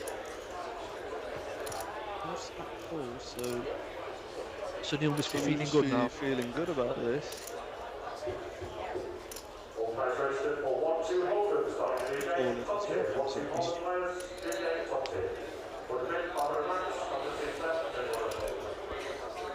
I mean, Frenchie's playing 28 million. Were he to call the rest of this off and lose, it wouldn't be terrible for him, but he's folded, and again... Could be an ace-5 suited, something like that. Again, if you have a look at the graphic now, Sunil has almost doubled his stack now, after winning a few pots. There's no account of what the stream's Do you like. think we'll be back on the cash game on the Friday night, Ali? Yeah, I'll be back soon. I've heard you're in demand. People want to see what next ludicrous looking shirt you're going to be wearing. Yeah, I and mean, how many buttons you're going to have undone. Well, I know that you've got a big female fan base. It's very kind of you to say so. I mean, I did hear that the rumour that I was going to undo a button every time I lost in the session. So it's possible that I'll be playing topless very soon. But no, the cash games here are always brilliant. I think poker in general obviously evolves around the characters that are playing, and I think, you know, we've got a really good group. There's people, you know, like Jagger that come and play, and then you've got Ian Gascoigne, who's always brilliant for the game. You know, people who play the game at a competent level, but I've also got some personality. So I really do enjoy playing the stream cash games at dusk, and from the feedback that we've had, people enjoy watching them as well, which is We brilliant. need the legendary John McCann and Carl Shaw back in the mix. Yeah, I mean, John and Carl, it's It's what a sort year of, they had last year, right? Yeah, it's bittersweet for mere mortals like me because I love them too. I've got so much respect for their playing style and their ability, but it's just not good to play against good players like that. You know, like they're just too good. You know, like Carl and John, they're probably two of the best players in the UK. So although it's good to play with them from a social level, somebody like me is probably not going to do very well against them. Well, I'd say between Carl, Shaw and John McCann, they cleaned up the majority of money from the poker scene last year. What an extraordinary... But what I would like to say as well is that, to quote Jose Mourinho, I can remember he was talking and he said, it's very, very important to be a top player, but it's even more important to be a top man. And I think when you're talking about Carl Shaw and John McCann, they are top guys. So yeah, it will be interesting to get on the felt with those two guys again. I might need to take out a loan.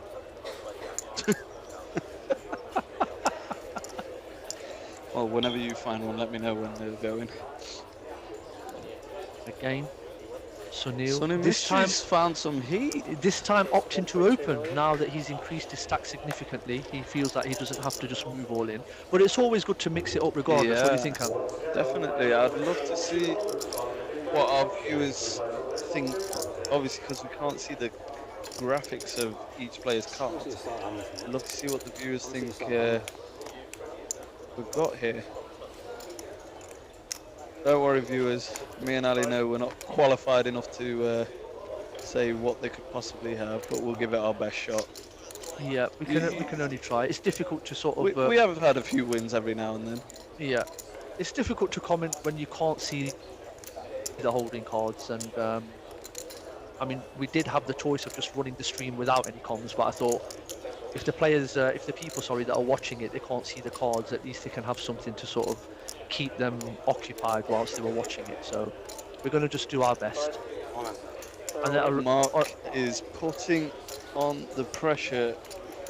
It's very interesting that Mark decided to just move all in here, rather than 3-bet him like last time, yeah. Because the open was to 1.2 million and Mark's playing 18. So maybe not giving an option to Tony, because Tony's in the big blind here. He's got him covered. Has he got him covered? I think so, yeah. 5.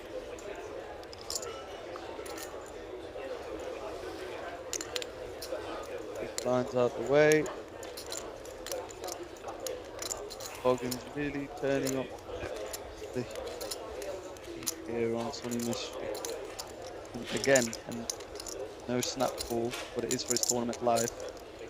I'm just sat here thinking about what do you fold? I was actually thinking about what you would just move all in with here, rather than 3-bet. You know, in Sonny Mystery spot there, you could have Jack 10 suit, Queen Jack suited. His hands you've got to open. It's folded round to him on the button. Obviously, you just can't fall off with it. So, I mean, let's just hypothesize here. Let's say you're facing button open there with Mark Foggin stack, and you've got a hand like Ace-10 off. Are you going to 3-bet that, or are you going to move all in?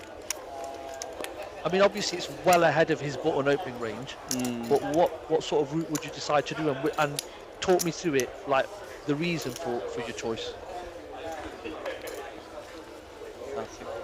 Ace. Did you say Ace? Yeah, just I mean, we're just plucking random hands out because it's a strong hand, isn't it? In the small blind, facing a button open from a player that's been quite active. Yeah, it's probably Ace 10 off might be a shot, but I don't know. Would he? Very difficult. I've not really played such. I don't think I played with Mark Foggin at all. But you know, it's all good, like seeing it from screen and stuff. Yeah. But you know, as a player, when you're in that moment, when you're in that situation, you see things. Yeah. You can hear things that others may not see. So you know, when people, it's hard for people to justify an action why they did what they did. Easy game. They might have seen things. So Yeah. you never know. Foggy could have had 1 on 2 more. not even a step. Yeah, If the he might cards have fall picked that up on way, something. they will oblige. Sonny Mystery. That's the But beauty of obviously, live poker, what isn't it? percentage of hands can Sonny Mystery call off there? Yeah, Every absolutely. time Foggins does that. Yeah. So we could be thinking it could be a super strong hand or a medium hand.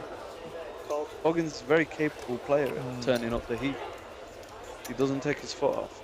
Yeah, I mean, I think it's important to realise that that Sunil is obviously no beginner. He's a former Grand Prix winner. He won that at the home of the Mighty Blues, Stamford Bridge, and he's got 350,000 on his Hendon mob with a high score of over 50,000. So he's been there and done that. And like I said, these exchanges that we're witnessing, there are some very, very competent players here who are playing at a really high level. And it's interesting to watch. But like you rightly said, Antonius, when you're watching it from outside the arena, as they say, there are certain nuances that we're not privy to. There's been plenty of times where you've seen people try explain an action. Oh, I've seen this person do this before, trying to explain tells and that. But when you're there in that hot seat, in that moment, it's a lot different from seeing it from the outside. Under the lights, as they say. Yeah. And here we go again. Frenchie. I mean, I did notice, and while we were chatting there, when the graphic came up, it does seem like the top 3 players are pulling away now. Yeah. I think their activity is really sort of, like we discussed earlier, is setting them apart now, and the shorter stacks are starting to dwindle. Yeah. These blind levels will punish you. Absolutely. Open is to 1.2, the free bars to 4.3. This 5. got an open from Mark Foggin. Yeah, the graphics are just slightly delayed here, so we're trying to follow the action. So there's been an open from Tony, I think. Tony. And Frenchie, who will be on your screen as Jean, has 3-bet to 3.3 million. Now, we were commenting earlier, weren't we, Ant, that Tony hasn't really been that active. Yeah. And a player of Frenchie's ability will know that, so I would imagine that his range is a lot stronger this time round. Yeah.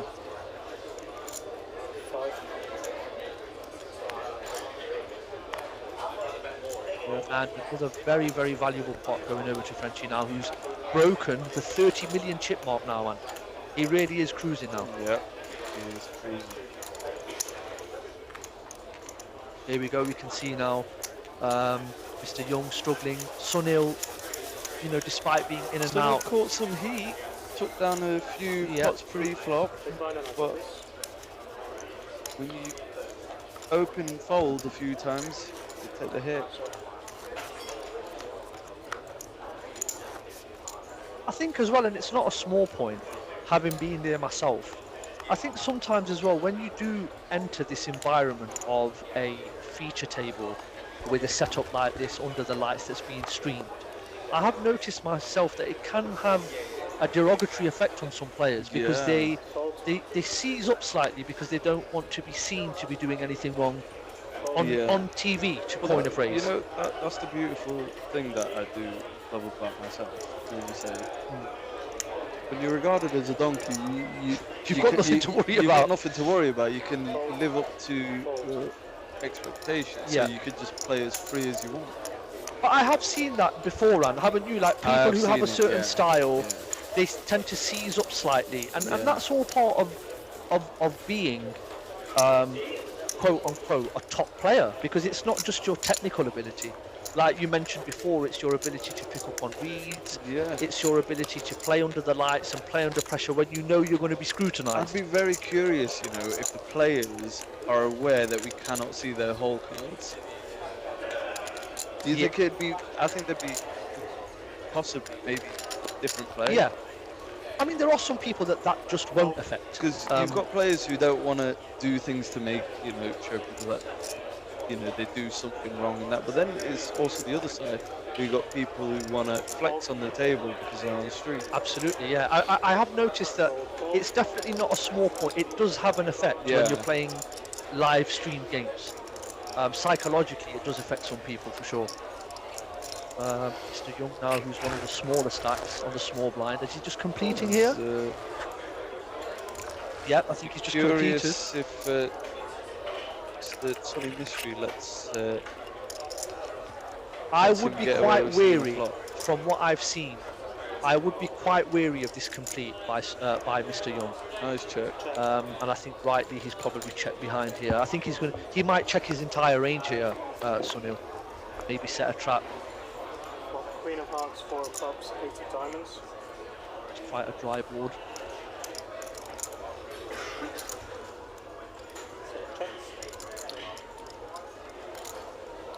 That 1 million. It looked like he checked there, but he's I heard him. Oh wait, hold on. Yeah, the graphics are not right. He's bet. I think Mr. Young's bet here. Yeah. And instant fall from. Good hand? Yeah. Oh, He's shown. what did he show there? Did he What's show the the other queen? What was the other one? Yeah. I mean, like I said, if Not I so was good. Sunil, I would have been very wary of that complete there by what I can only perceive to be a player who's a little bit on the tight side. And Maybe not even. Maybe not Kaiser. Maybe he's just not had a chance. yeah, absolutely. Because you've got the monstrous stack on this side of the table who are not giving anyone a chance to maybe jam or open. You can be handcuffed, like we discussed earlier, just by your position on the table. And I think if you're a short stack as well, unless you're going to take the bull by the horns and go for it, it can be really difficult to find a spot to get chips in the middle. Fold. Fold, fold.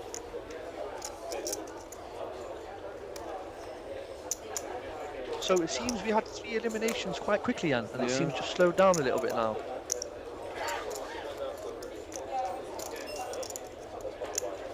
Got to give a big shout out to the staff of Dust Till Dawn as well. Absolutely. Obviously, none of this would be possible without them. Yep. Dealers, Fold.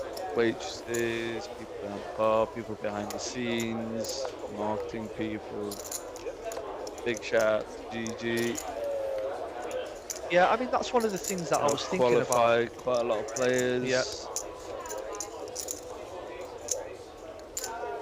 I was thinking about the community atmosphere that there is at Dust Till Dawn. Yeah.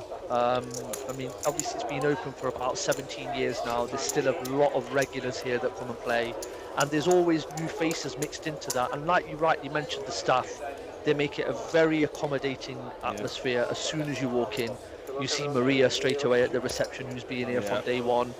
And anybody who hasn't been, I would really, really recommend that. Definitely worth coming down. Yeah. And that's not me Very friendly atmosphere. being in any way a quote-unquote company man.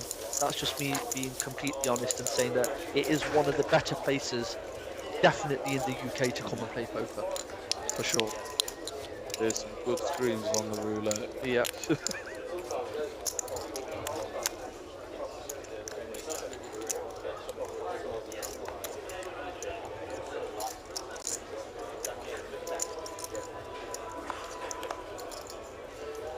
Say Frenchie and Foggin been the most active players. Yeah, I think it's between Frenchie, Foggin and Sunil. When we first sat down, he seemed to be in every pot.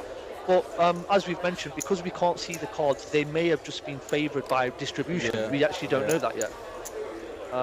We haven't seen that many flops being played, and when we have, there hasn't we haven't seen a turn yet, have we? Or we've seen one turn when it came to 7 of hearts. Yeah. Yeah.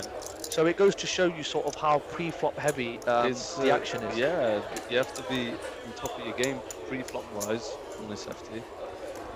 That's actually a really good point. We haven't seen a river. No. Sunil again opening the button here into Foggin, who's in the small blind. Last time he got shipped on, so he's it's not deterred him.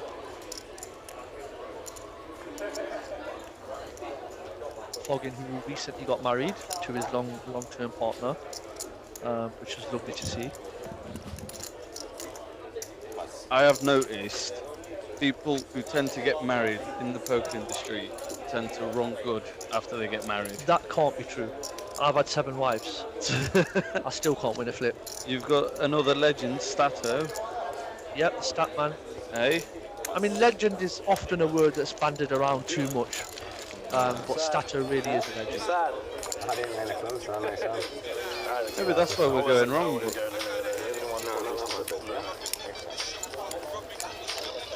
Free bet gem, whatever you want there.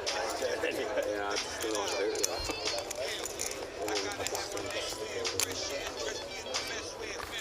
Sad problem. tell you what, Can you imagine what last year looked like when you had the one person you saw on every stream? The one and only John McCann. He won the events at Dusk Till Dawn, he won events outside Dusk Till Dawn. He had a great result in Vegas as well, didn't he? Yeah. In the bracelet event, just missed out on the final table there. It was a cooler against the guy who won it, the main event. What was his name? Joe Cader. Yeah, Joe. He got coolered with, was it 10 left or 11 left? Something like that, yeah. Yeah, he got it in. They were quite short. He got it in with Ace Queen against Cader's Ace King. But I mean, you do notice that sometimes people find a bit of wind and, you know, the momentum is with them and they make the right decisions at the right time. It's much easier to play better when you've got the wind behind you. Yeah. But it was an extraordinary year for John, and the reason we mention him is because he's a local. He lives in Nottingham now. He moved down here to play poker. He's dedicated a lot of his life to learning about the game and studying. Something in the water about Nottingham, you know. Yeah. Created so many legends. I don't know what's happened to me and you. Must be drinking It out of seems someone's that pipe somewhere. that particular pipe doesn't reach our place of living. But yeah, I mean, it's always nice to see, you know, people playing well and people who have, you know, really dedicated themselves to the game. And it was amazing. I mean, as good a friend as he is of mine, it was amazing to be on that journey with him and see sort of, you know, that him getting the recognition that he deserves. Obviously, I've had a lot of experience of that with Wadey, who is a DTD Hall of Famer, who has had a tremendous career. I mean, he's been crushing the game for 20 years. You just don't get onto that wall of fame here at Dusk Wadey Till is Dawn. famous for many things as well as playing cards. Yeah. But yeah, it's always nice to see the good guys winning. I think everybody can agree with that. Would you say Dusk Till Dawn is probably, obviously I know it's on our doorstep, so, but it's the most comfortable environment to play in? Absolutely, it goes back to what I said as well before about the sense of community here. I think that everybody who comes here, most people have a really good experience. Yeah. The tournaments are really well run. You've got people like Brodsky running the tournaments, who's like been here for 17 years. He knows everything inside out. The staff are well trained. The environment's good. It's always Definitely clean. the You know, like, standard of the dealers here is top notch. You're just winning as soon as you come in. And if you're really lucky, wow, you come here and you bump into me and Ant. I mean, that's worth the price of admission as it is. If anything, they should be charging more rake when we're here. What more? Maybe a paid membership. I think it's only right, isn't it? No, I think if it was a paid membership, people would be asking refunds after the medals. We're very capable of doing anyone's heads in. Yeah. Just to point out, Frenchie's lead is extending pretty well here. Like I said, and I have to keep re-emphasising this, we can't see the cards. We do apologise. There is a slight technical hitch. I don't think you guys will be aware, because I wasn't aware, of what it actually takes to make a setup like this work. It is so incredibly technical, with the card readers, with the chip counters, with the cameras, with the screens, with the graphics, with the audio, that sometimes naturally there are going to be gremlins in the works. How many cables that are used just in the set? Yeah, it's a sea of cables. So we do apologise once again, but we are trying to make the best of our way home. And by home, I mean to the winner. And the winner will be announced today, and they will indeed potentially be taking a first prize home of over £100,000. What a brilliant way to start 2024 for someone, Antonio. Yeah. Definitely. I don't know whether the YouTube comment feed is on, but we would love to hear your comments. Have you been to Dusk Till Dawn? What's your experience been like? Are you looking forward to playing any tournaments? How are we doing? After all, this service that we are providing is for you. I can answer that for them. Please let us know. And also, just for my own curiosity, tell me if you think Ronaldo or Messi is the GOAT. I'm interested to see what the poker community thinks about that. Don't even go there. This could spoil it by mentioning that name. What, Messi? I'm not going to bite.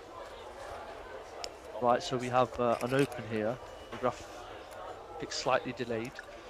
I think it's Jack here, who again is a player that we haven't seen in many parts. He's open to 1.6 million at 400k, 800k, so he's min-open, which is the norm. And 20 million. Just over before that, and 22. wow, it's a 3-bet here from Young to 4.2 million. Now, as I said before, Young hasn't been very active, so I think the players are going to respect that more. Oh yes, I've just read a comment here.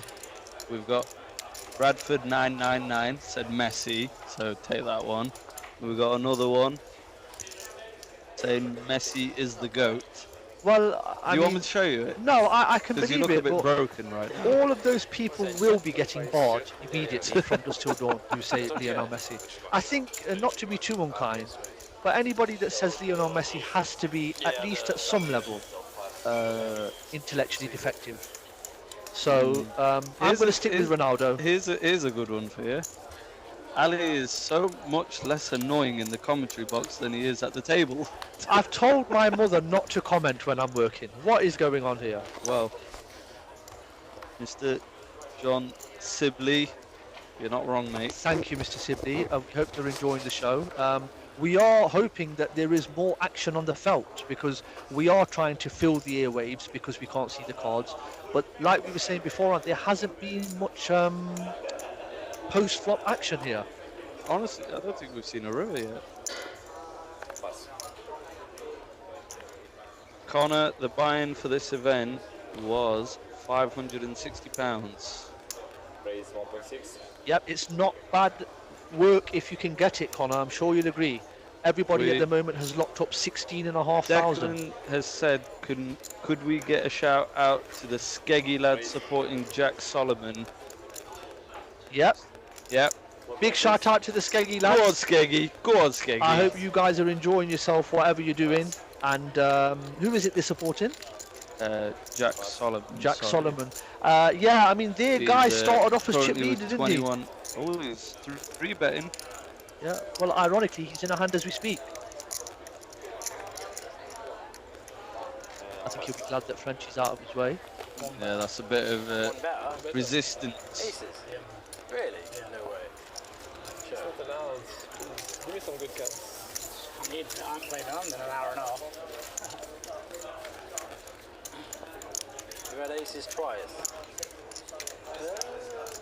Three. Once again, ladies and gentlemen, we'd like to thank you for being with us. And just for those that may have joined most recently, we are watching the final table of the GG UKPC Championship, which was a £550 entry. The prize pool reached in excess of 600,000, which for a January and straight after Christmas, etc., is exceptional. And we have 6 players left, and they are all competing for the title, and more importantly, depending on where you're coming from, a first prize of over £100,000. And you're joined here by myself, Ali Ayub, also known as Mozart, and Antonius Samuel, the Grand Prix winner. At the time, it was a record, wasn't it, Ant, when you won that tournament? Yeah. It was the biggest live event, over 7,000 runners, which Antonius managed to win here at his home club, Dusk Till Dawn. And you took home a prize of over $100,000 that day, didn't you? It was 100k. Yeah, I can remember that day. Can you imagine what kind of luck box you got to be for me to have won that? Well, I spend most of my time with Wahid Ashraf, so I'm very, very aware of how lucky you have to be to win at this game. But yeah, we are going to see you through to the end. Hopefully we can get our technical issue with the whole card sorted soon. Don't worry, Luke Mason, we've all been there, mate. What's our friend Luke Mason saying? Luke said his poker experience last time he came here, he drove 1 hour 10 minutes to day 2. Oh dear. And he was out in 3 hands. Yep, Luke. Long drive home. We've been there, mate. We've got a name for that. We call it D2S, which stands for Day 2 Syndrome. The amount of times that we've come back to a Day 2 in really great shape and just being skittled out early is just unbelievable. I've been there, you know, you end up, especially if you're driving home by yourself, you end up having conversations with the steering wheel. Yeah, absolutely. So not much happening, which is only understandable. Like we've mentioned before, the pay jumps are getting lofty now, and everybody's got their eye on that first prize in the title. Players will be acutely aware of not making any mistakes, and I think it's quite natural. Surely it's been like an hour and a half since an elimination or something. Absolutely, yeah. I mean, we did, as I've mentioned before, lose 3 players quite quickly, and those players were Tom Middleton, who is an exceptional player in my view, who unfortunately went out in 9th. He was a mob of 3.8 million. Yeah, wow. He was then followed by Daniel Golder, who went out in 8th, and Philip Barker, who went out in 7th. So now 6 remain. And like I said, we are really looking forward to what transpires next.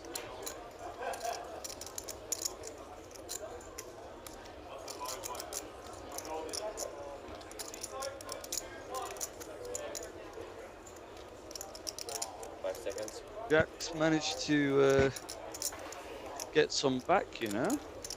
Back up to 27 million. Wow. I mean, like we said, these pots that you can just take down. Absolutely.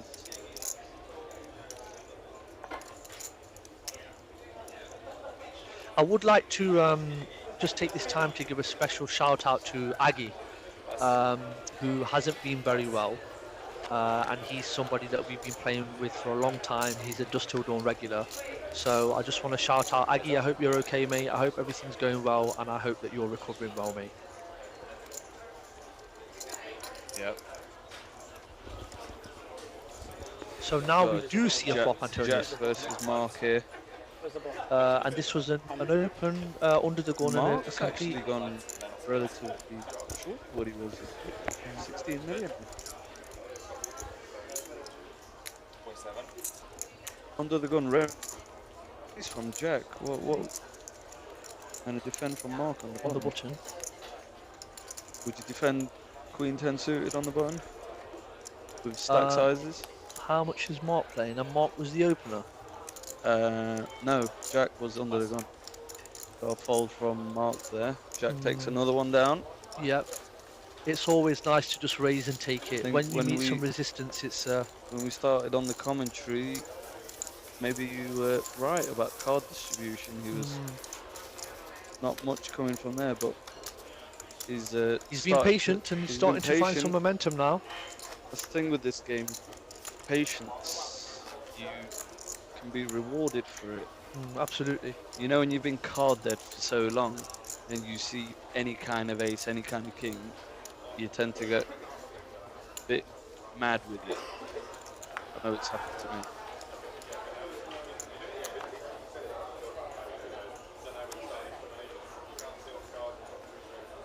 But difficult to know without the cards graphics at the moment, which we apologise for again, people.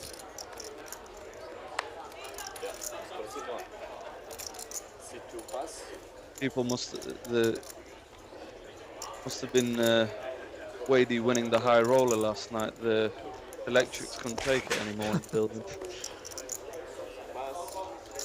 I know he certainly made some brains go into meltdown yesterday. It seems like he's made some wiring go into meltdown as well. Okay, so we have an open from the hijack and a defend. I would say this board again favouring the opening range of the hijack. Yeah, I don't think Sunil Mystery is going to be opening any rubbish when he's got Mark. Absolutely. So this, like we said, this board favouring his range again. Very favourable.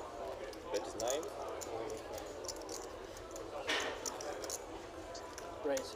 Wow, this looks like a very quick raise. Really quick raise. Wow. Now alarm bells are surely going to be ringing here with Sunil, I beg your pardon. He's got 12 million remaining and there's already 8.6 million in the pot. So I don't think he'll be calling this. I think he'll either be going all in or folding. It's even more tricky for Sunil because he knows that this texture should really favour his range. Yeah. So it's quite an alarming check raise as well from the big line. No. And he gets out of the way of that one. And again, and like you said, more chips here. Jack is going over to Jack. I think he's now the chip leader on 36 million. Amazing how quickly wow, it can turn. 36, yeah, he's definitely caught some heat now. Yep.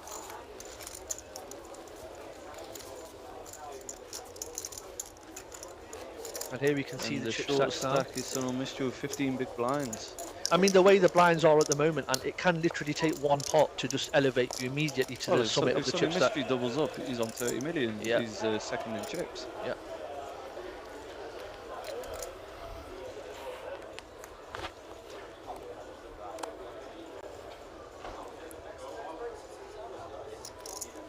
I would like to also just mention quickly, there was something I was thinking about yesterday when I left here.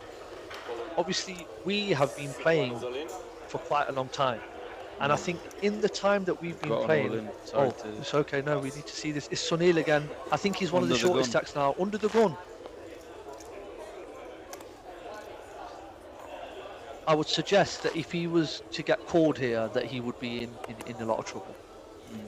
Because I think he knows that he can do this from this position and get credit for a tighter range than he can possibly do it with, and he's more than competent enough to do that.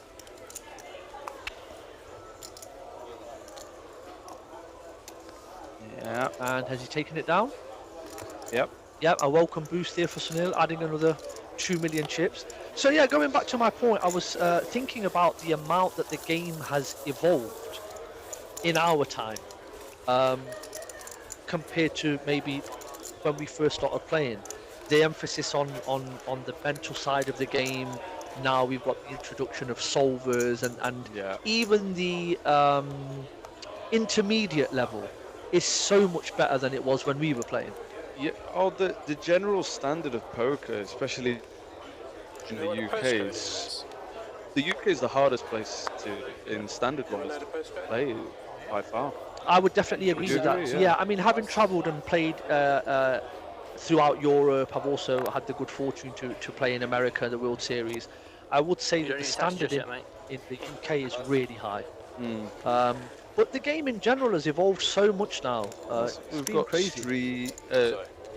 Streaming, coaching, online, everything. It's definitely made the game very accessible for anyone to learn at whatever level.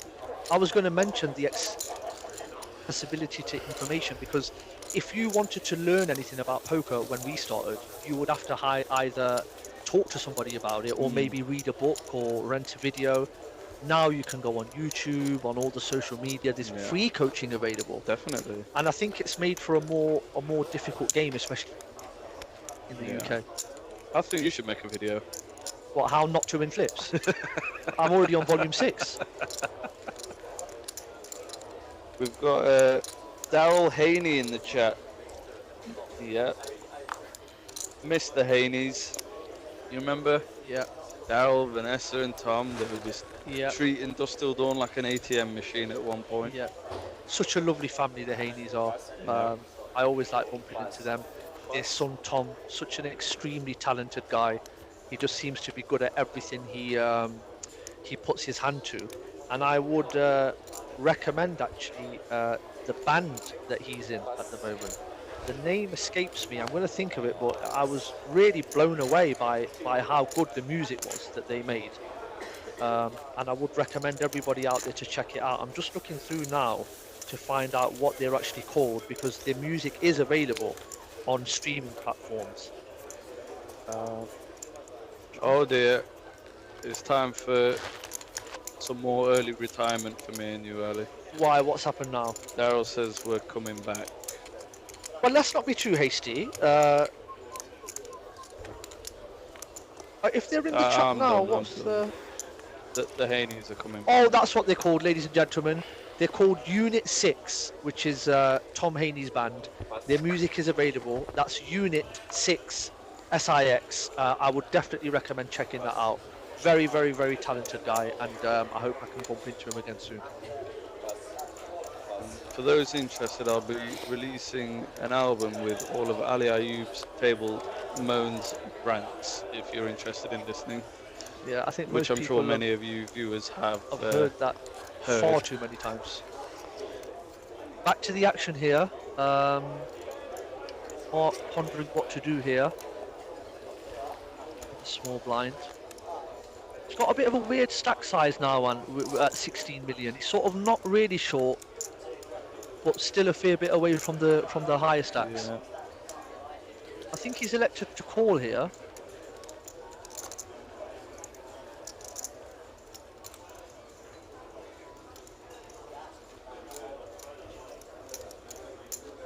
Wow, this final table is amazing. 3 quick exits. Like we're talking pretty quick, and it's been 2 hours or something. Right, so we've got the battle of the blinds here. Mark versus Tony in a limp pot. And Ace of diamonds, 6 of diamonds, 3 of hearts.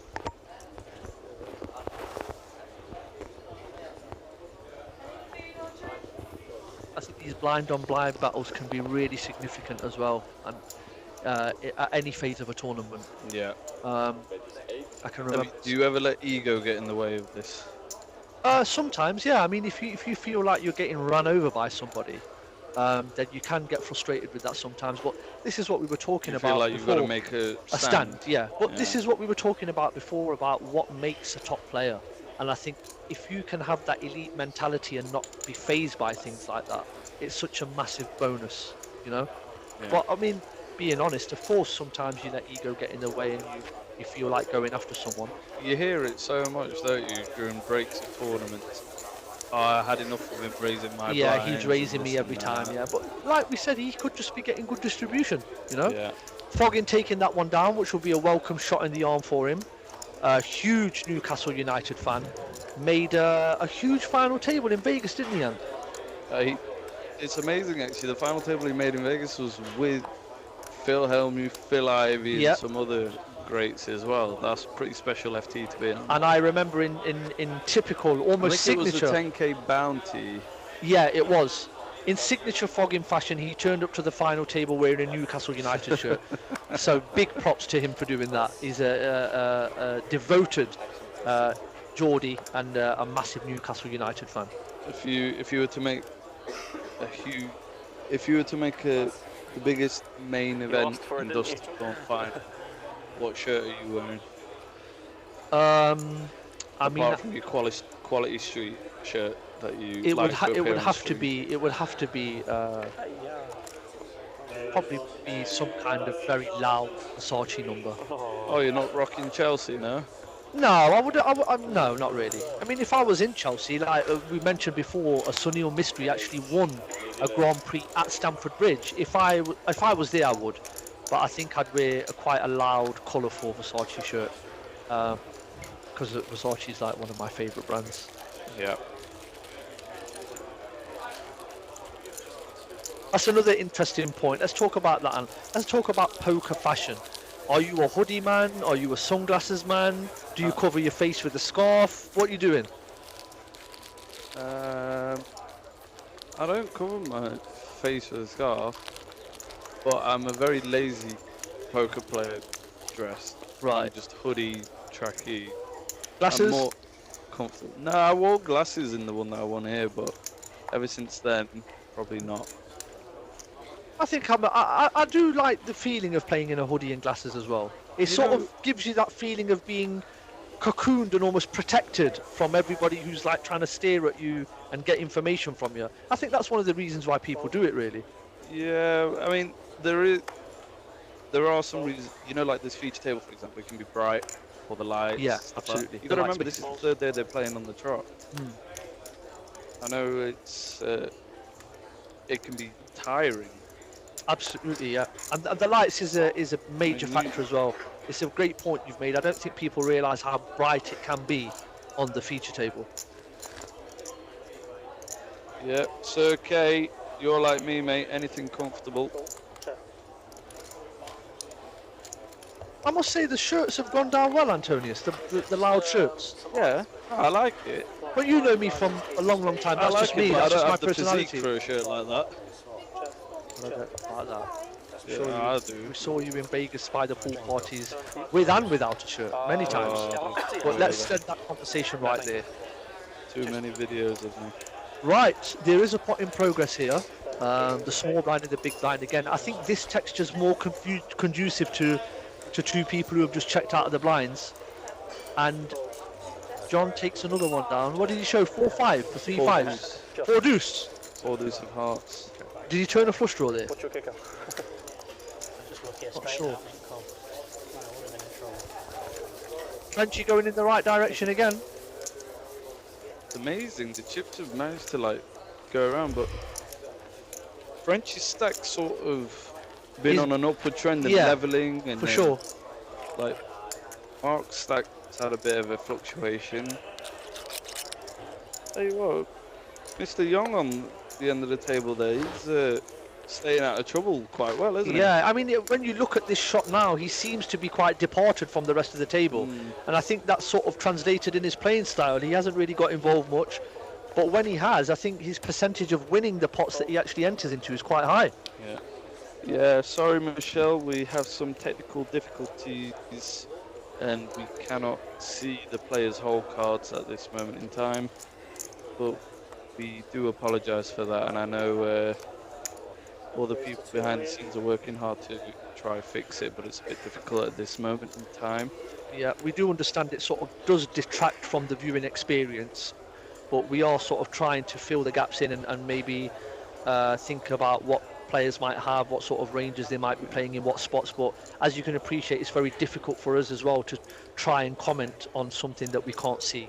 So myself and Antonius are doing the best we can, but we thank you once again for sticking with us and being with us. And like we said, we're going to go all the way until we crown a champion here at Dusk Till Dawn. This is a good question from Luke A. Do we reckon we'll see any deals made with the final 2 or 3? I mean, that is quite a possibility with no one's bust out for a while. Yeah. Blinds are getting up there. We're on 400, 800k. I think it's a very good question, Luke, but I think it's really difficult to answer that in any assertive manner, because it depends on so many different variables. Like, I'll give you an example. Was it Luke who asked the question? Luke, yeah, I'll give you an example, Luke. So you imagine if they get 300 and somebody's got a significant chip lead, he might then be less inclined to do a deal because his position is already so strong. There's another aspect. If they get 300 and there's 2 really good players and one person who knows that he might be a little bit out of his depth, he might want to encourage a deal at that point. So I think it's very dependent on the situation at that time. What do you think, Ant? Choose one. You ever been that person who said no to doing a deal and it's cost you? I actually haven't. I don't think I've ever said no to a deal. I've tried to negotiate better deals, but I've never said no to a deal, I don't think. I've seen some incredible deals in the past, Luke. I mean, the only person that I know that's won a tournament without even making the final table is, you guessed it, haven't you? The luckiest human being that's ever lived. Wahid Ashraf. He managed to get first place in a tournament here with 10 people left in a deal. What I say is fair play to him. Obviously, it's a financial transaction. Yeah. You're trying to get the best deal for yourself, and more power to him. Yeah. And then the other 9 who went to the cash desk realised they got less than what they dealt. Yeah. But also, you know, deals don't have to be done that close to the winning line. I've seen people do deals 800, 700, 900. Yeah, I think that's usually the case, Luke. If they are to do a deal, they would have to leave something to play for. Yeah. Could be wrong, but that is usually the case. I know they did that in the high roller last night. It was a heads-up deal between Jack O'Neill and Wadey, and they left something to play for, and obviously extra money and the trophy. Yeah. So if that is the case, I'm sure that is what will happen. I mean, what I will say, being privileged enough to have been in that situation myself, is that when I won the major tournament, the only one that I managed to win here, I remember we did a deal 300 and the chip stacks were quite close.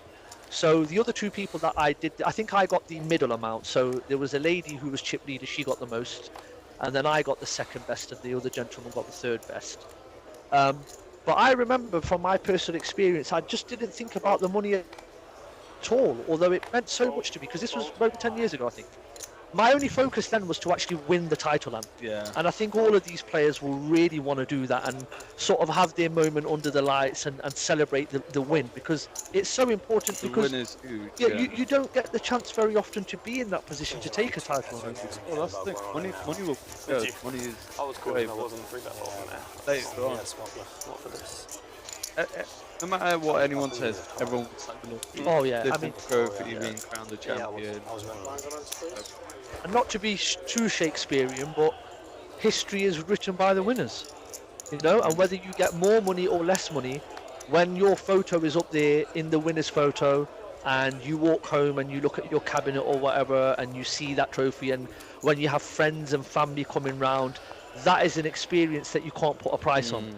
So even when the deals have been done, I'm sure that these players will be really motivated to take that UK Poker Championship. That's why a home. lot of the times you'll see the person who comes second, they've just won an absolute truckload of money. They're They'll be devastated. so devastated. Absolutely, yeah. Well, if you didn't have that winning part of it, Yeah. that's what poker is about. You want to win. You want to win the pot. You want to beat your opponents.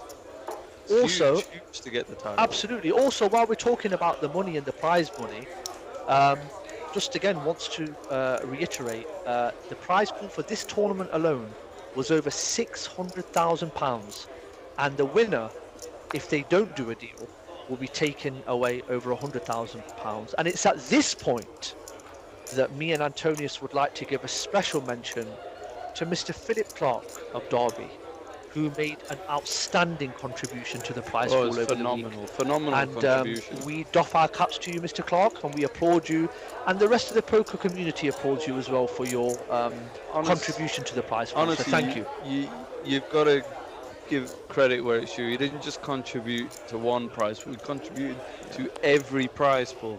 What a legend. Thank you, Phil Clark. Thank you, Phil. DTD and all the people who have cashed, thank you very dearly. And also, you know, the experience that we've had crowing over his misfortune, you just can't put a price on that. So we're really happy about that. Right. What's happening here? We have some We've action. got Mark versus Frenchie, Mark struggling a little bit now. and he's playing Frenchie out of position here. Okay. And again, for once, this texture will actually favour Mark calling out of the small blind most of the time. Frenchie recognising that and checking behind. I think if I was Mark here, I would take a little bit of a stab, no matter what my holdings on this turn on. What do you think?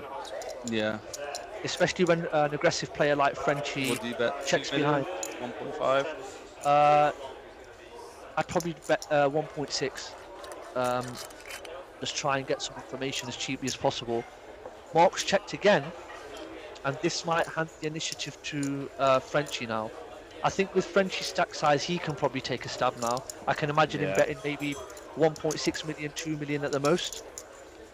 Looks like he is going to do that, but it looks like he's going for a little bit more here. 2.9. Okay, so he went big, and Mark there. I think maybe Mark missed a trick there, and I would have had a little stab at that myself. Defending from the small blind, it favours our range. There's no flush draw. But like I said, we're just speculating here. Where Frenchie might have checked back a monster. We just don't know that.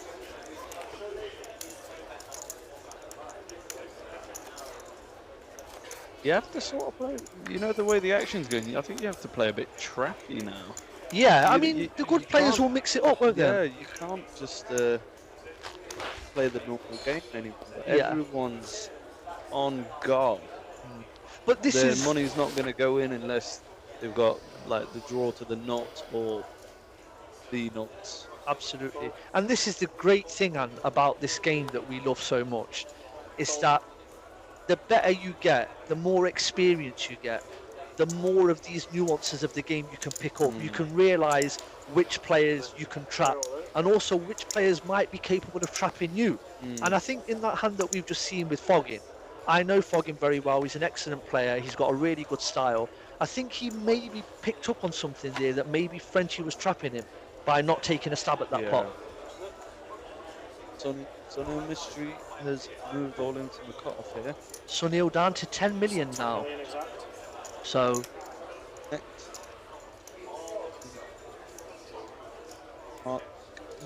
Astro calculator.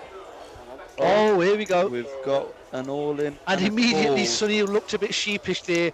He's He's, turned round and talking to his rail. I think the signs are not good there for Sunil. Maybe a sub 14 big blind stack up with Sunil. What kind of hands are you shoving there on the cut-off? What can you expect him to show up with here? Maybe a hand like Queen Jack, maybe? A King 10 suited? Ace 10, King 10. Yeah. I mean, he can be Pair. doing that with less. Jam the pairs. Yeah. Oh, wow, we've got a time bank card being thrown in here by Tony, Wow. who is This now could facing be- 2 all-ins. This could be a potentially.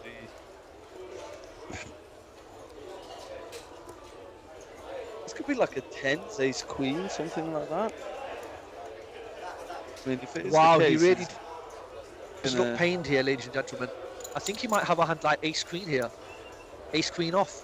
What do you do with jacks? I mean, that's another really excruciating It'd thing. be so interesting to see what he Yeah. had there. I mean, we'll try and hear if he says anything here. I see paint. We're going to get an aerial view. 10 jack to ace Hopefully. queen. Did you say 10 jack? 10, Yeah. ace I queen. think that's a fair enough shoving hand there from Sunil, and obviously Foggin Jack 10 off in the cut. got no choice here. This is a big pot for both of them. Oh, Oh, dear me. wow. Multiple sweats. Running diamonds working here for Sunil as well. Oh, we have. Oh dear. Wow. Sunil's in a decent shape. See Yeah. how I stuttered when I said decent And shape? You can never Sunil talk doubling about. up there, making a straight, and Foggin will be absolutely gutted about that. That is a big swing. That's put Foggins in a massive Wow, danger zone. Foggin's now. on 8 big blinds now, and look at that. After one pot, Sunil sitting pretty in third now. That's how it happened. And that was our first all in, ladies and gentlemen. You're right, Luke. 600. Swapping out. Yeah, that's right. But- It can be a cruel and wicked game, this one. I mean, I'm sure the people watching at home will know all about it. I know the Newcastle fans have let out a big moan there. Yeah, I mean, I feel for Foggin. I don't think he's done Yeah. anything wrong. I think he's played No. really well.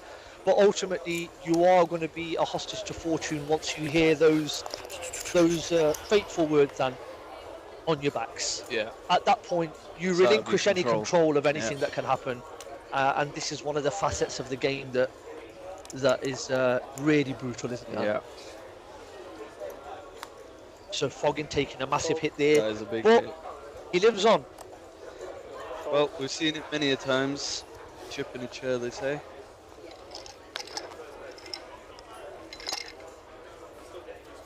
But it is a very when the game turns on you like that, it's so frustrating. Yeah. Especially when you get the ace high flop. It's never easy though, is it? You see No. the 10 in the window, Yeah. you feel Yeah, sick, then yeah. you see the ace, you feel great, but then it dawns on you the texture of the board and that you're still in It's amazing, isn't it? A game where every turn of a card it can swing the emotions Absolutely. from highs to lows Absolutely. so quickly. And here we go now. This is a great I wonder stat what, here. Frenchie with the highest aggressive frequency there, and that has directly correlated to him being the chip leader. Andy. Yeah. This is why every pot, even pots that you take down pre-flow, steal the blinds, whatever, they all count. Absolutely. Chips are so valuable now. They're actually equated to real money. Yeah. Every chip. But yeah, big hit for Newcastle legend Mark Foggin there. Yeah, but he's like I said, he's an excellent player.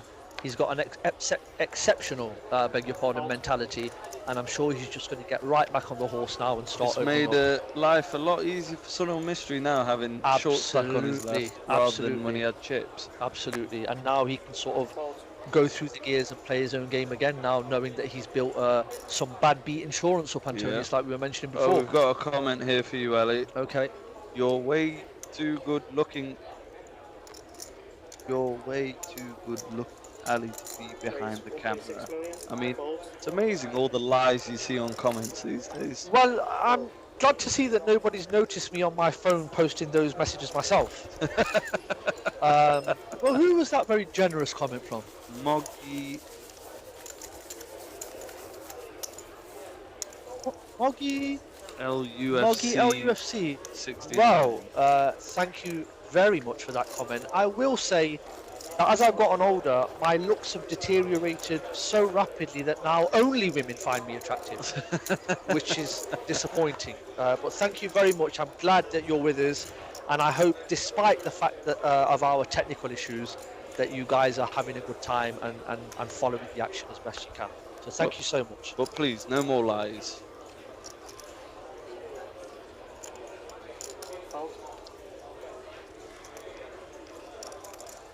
What do we think our friend here had when he was paying to make the fold?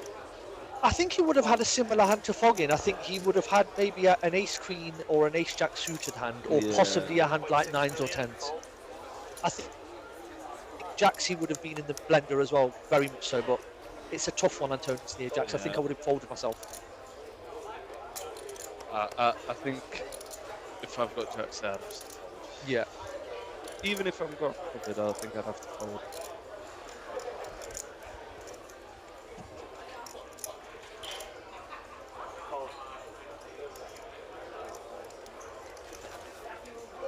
Here we go, another look at the chip stack. Mr. Young, 9 big, honestly, he's managed to stay out of trouble. But in a way, he's sort of unlucky. He stayed out of trouble, and there's been no eliminations. Yeah, absolutely. I mean, going back to my own experience, the final table that I was on here, Antonius, it took 3 hours for us to lose one player.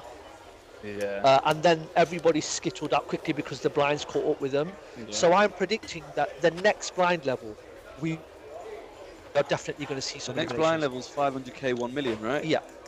Yeah, Mr. Young's going to be in a bit of bother if he doesn't start making some moves. Absolutely. Let's see what he's got. Oh, just as I've said that, he's drilled it in. Okay, good luck, Mr. Young. I mean, the only problem is now that he can potentially get called off a bit lighter because he's playing a sub-10 big blind stack. I think we're gonna. Yeah, Mark's at risk. Foggin has Foggin's called. At risk. Wait, has Mr. Young got more than Foggin? Yeah. Okay. Right. We don't know whose hand is who. I do beg your pardon. Right, here we go. Hey. Right, so Foggin in tremendous shape here, ladies and gentlemen, to get back into it. He just needs to hold here. 71-29. Oh my goodness, wow. Foggin really I'll is tell you what, though, Queen ringer. of Diamonds or 7 of Diamonds, you'll love it. Yep, some outs have been eliminated here. Wow. Okay, that's a safe card. Foggin just needs to brick out here to survive. Oh! Wow, wow, me. wow. What goodness me, what a terrible 10 minutes Foggin's had there. We lose Mark Foggin in 6th place in very, very unfortunate circumstances. What a game. He collects £16,500, but I'm sure he'll be absolutely devastated. It might be close because they're still doing a count, but the graphics did say he had less. Yeah. Some terrible luck there for Foggin. That is some bad luck for Foggin, man. There weren't many diamonds left. He's eliminated. Yeah. He is eliminated. So Mark Foggin, another exceptionally deep run from a fantastic player and a great bloke, showing his class, congratulating and commiserating with everyone at the table. Well done, Mark Foggin. You've done Newcastle proud. The luck just didn't go your way today, when you needed it most. Absolutely. So now, as they say, 5 remain. And 16.5k he received for his efforts. Yep, the next person now has locked up 21,500, and we are a step closer again, ladies and gentlemen, to realising who the winner will be.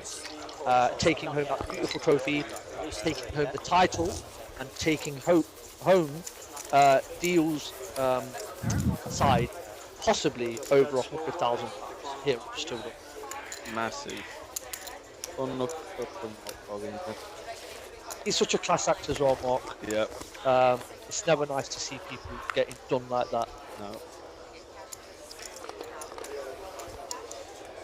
some people would have gave a right good moan, a kick and a fuss. You know what I mean, Ali? Mm.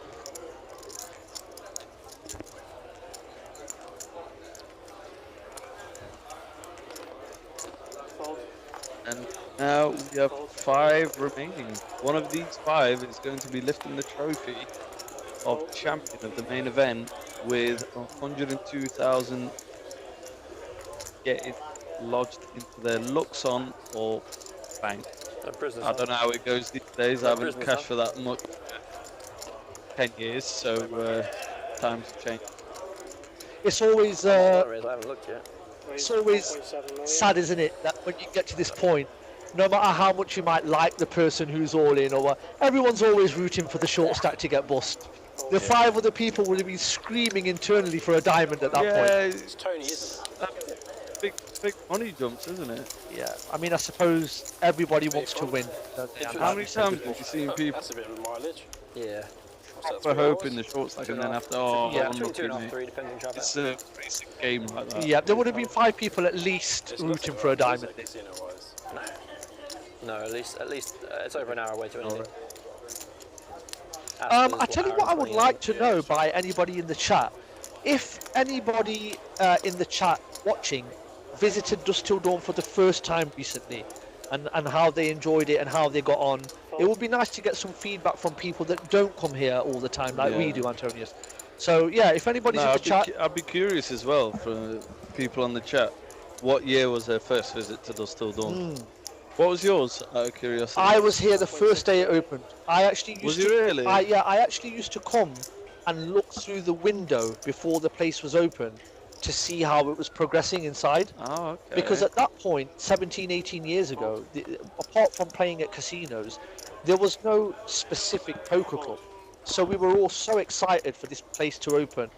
And I also want to give a shout out to Rob Young, because he has put so much of his time and his effort into this place, and often sustaining it and keeping it open at his own detriment. Yeah. And I think he does that because he knows what this place means to the local community. Of course. And we can't ignore that. You know, we have to acknowledge that, because in the world and the society that we live in, where people are always watching the bottom dollar, and a lot of decisions that are made are all about business. Oh, we've got Luke.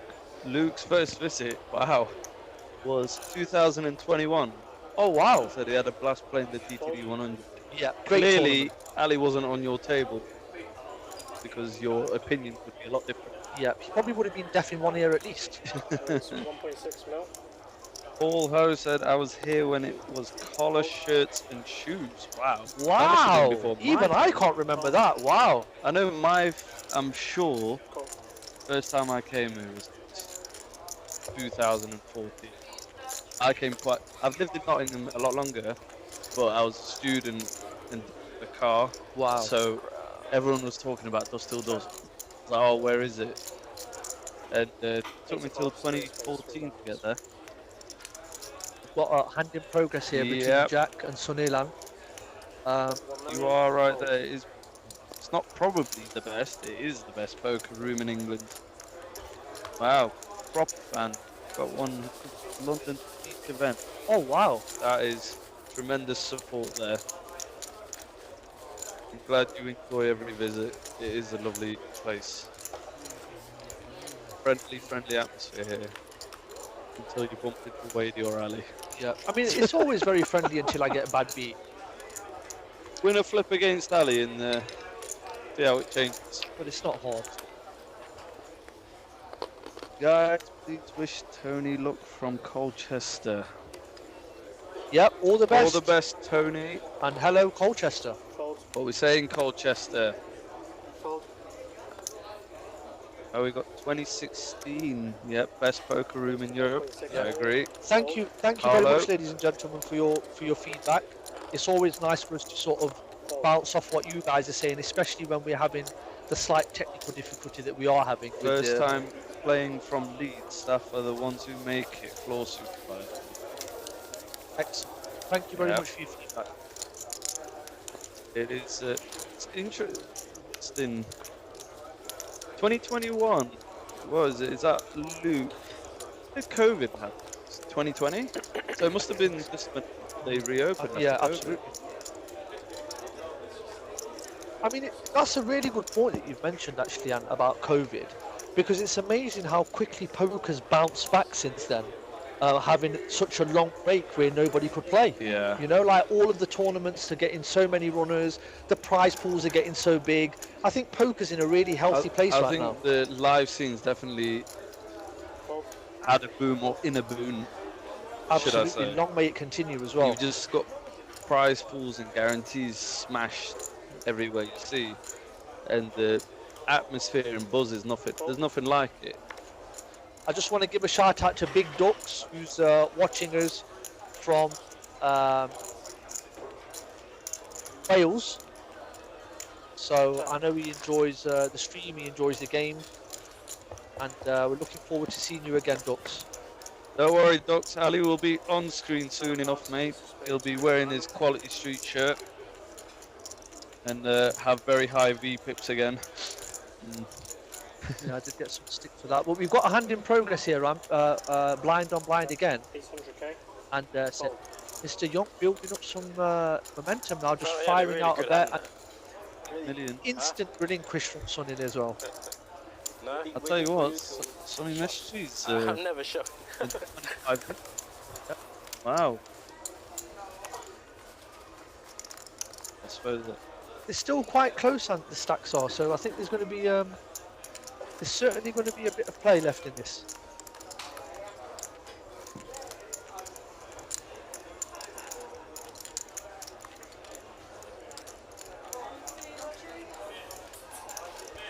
Like a glass of ice, please. Glass of ice? Yeah, just ice. Thanks. Here's a lovely Kate taking the orders there. Somebody asked for a glass of water with ice. What's your tipple, Lan? What's your tipple? What do you like to drink? I'm a Coke Zero. Yeah. Fortunately, I've got no exciting news to report, just water for me. Come on, viewers, give us some comments. Who is your pick for the champion of this tournament? Yeah, who you guys got? Yes, Jimmy, Mr. Minji. Thank you for that, Queen of mate. spades, 6 of diamonds, 4 of diamonds. Lovely seeing you this week. Another legend, Jimmy. What a great guy. You know what I like about Jimmy?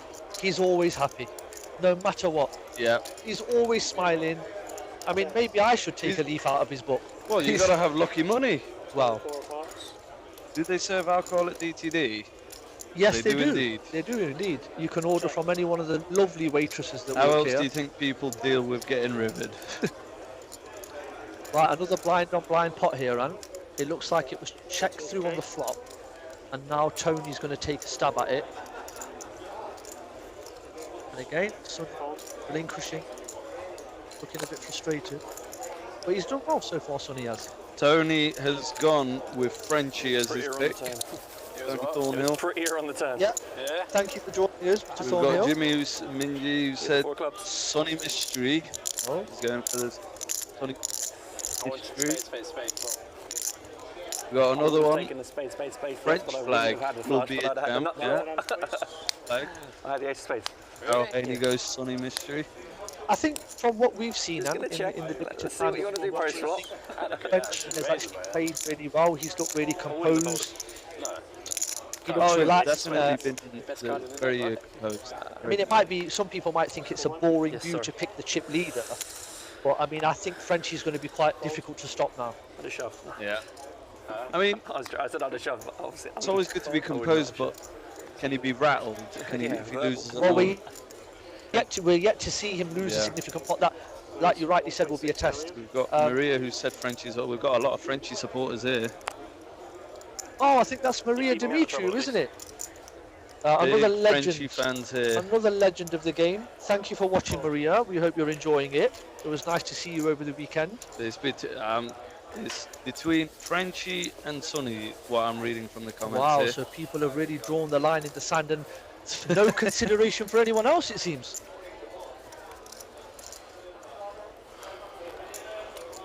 Where's all the Skeggy boys, Colchester? You got on it earlier. It's time to back your boys. Quick leader change here. We've got when I visualize the winner, I see a black and yellow hoodie. Right, I think we can. Yeah. I think we can easily deduce who they're backing We've got, there. Don't worry, Mr. Young. I'll root for you. Excuse me. Nice to have people rooting for you, isn't it? Absolutely. Okay, we have one last level, that's what I was asking if it was every level.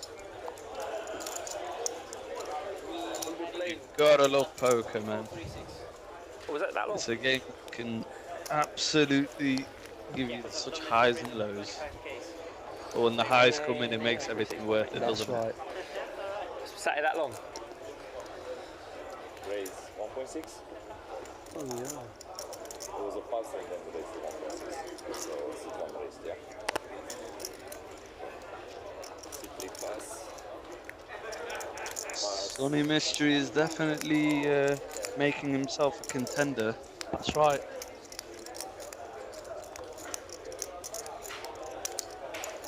And four. Heads up. We have another pot in play here. Put off opening and being called by Jack out of the big blind. And this is an interesting texture run. Potential straight draws and flush draws. Yeah. A lot of the hands that should be calling out of the big blind should be sort of suited connecting hands anyway. So it'd be interesting to see what happens here. Thank you. It's checked over to Sonny now in the cut-off. Fires out a small bet here. I think that's $1 million, isn't it? So effectively one big blind. 25% pop.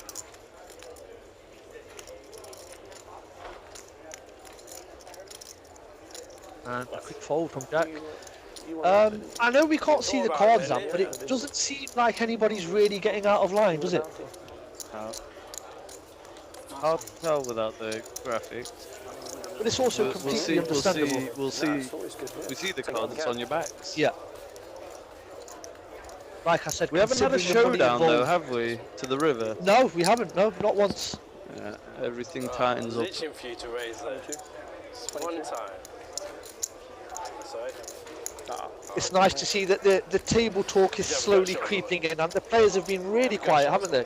Strange, ain't it? The table talk's starting to increase when the money's starting to increase as well. You'd think it'd Feeling be a the little bit more opposite. comfortable. We're going to do some. Yeah. Would have worked out well for you. Yeah.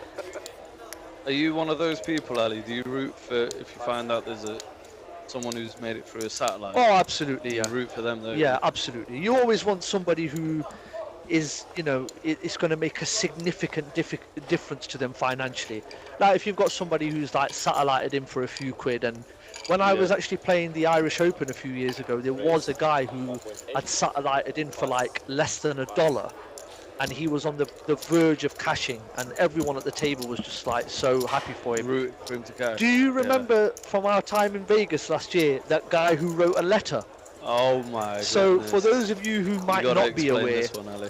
basically close to the bubble in the World Series, which was about, how much was it, 15,000 in cash? Min cash was 15k. Right. So there was a gentleman who was very short on the table, and there was a break.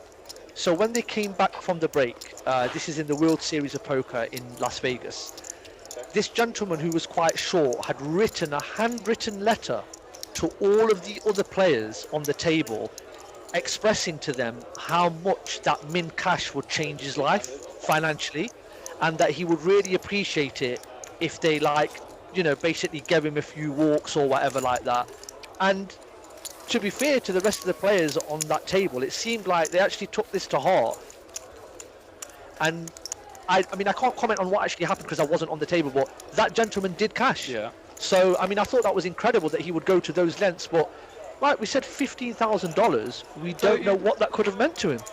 I know, but the fact that he's entered it and he's playing it, doesn't a little part of you, just a little part, wish there was a villain on the table? I wish I was on the table because I would have gone all in every time he was in a pot. But no, I did. That is a true story, and that gentleman did indeed cash. Man of Straw, this actually happened at the latest WSOP. That's right. Yeah, we were there. I've seen the letter. I was there. Yeah, we were there. Antonius actually saw the letter, the physical letter. But I mean, a great story. And sometimes you gotta love the villain who thinks, nah. Yeah. I mean, we know how ruthless any competitive sport can be. Never mind when there's a lot of money involved. So again, and going back to the action, I've noticed a lot of the pots are involving people who are already in the pot, like the blinds. Yeah. There's not, we're not really seeing the earlier positions getting involved. Yeah. So Sunil again and Frenchie. This could be a significant pot if it developed, because the two bigger stacks here. Yeah. It is definitely a board to become messy. 5 seconds. Right, so if you remember, on a very similar texture, Frenchie decided to check back from a similar position on the table. Now he's decided to lead now once he's been checked to. So this will be very interesting. I think Sunil's made the call of 1.6 million and go to a turn.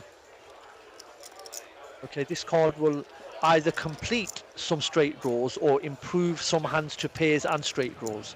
So this is not a brick, I would suggest, Antonius. We can't always assume Frenchie's got a monster, because he's going to be trying to take control of the table. Absolutely. And Sunil, obviously, from the big blind, that could be all over him.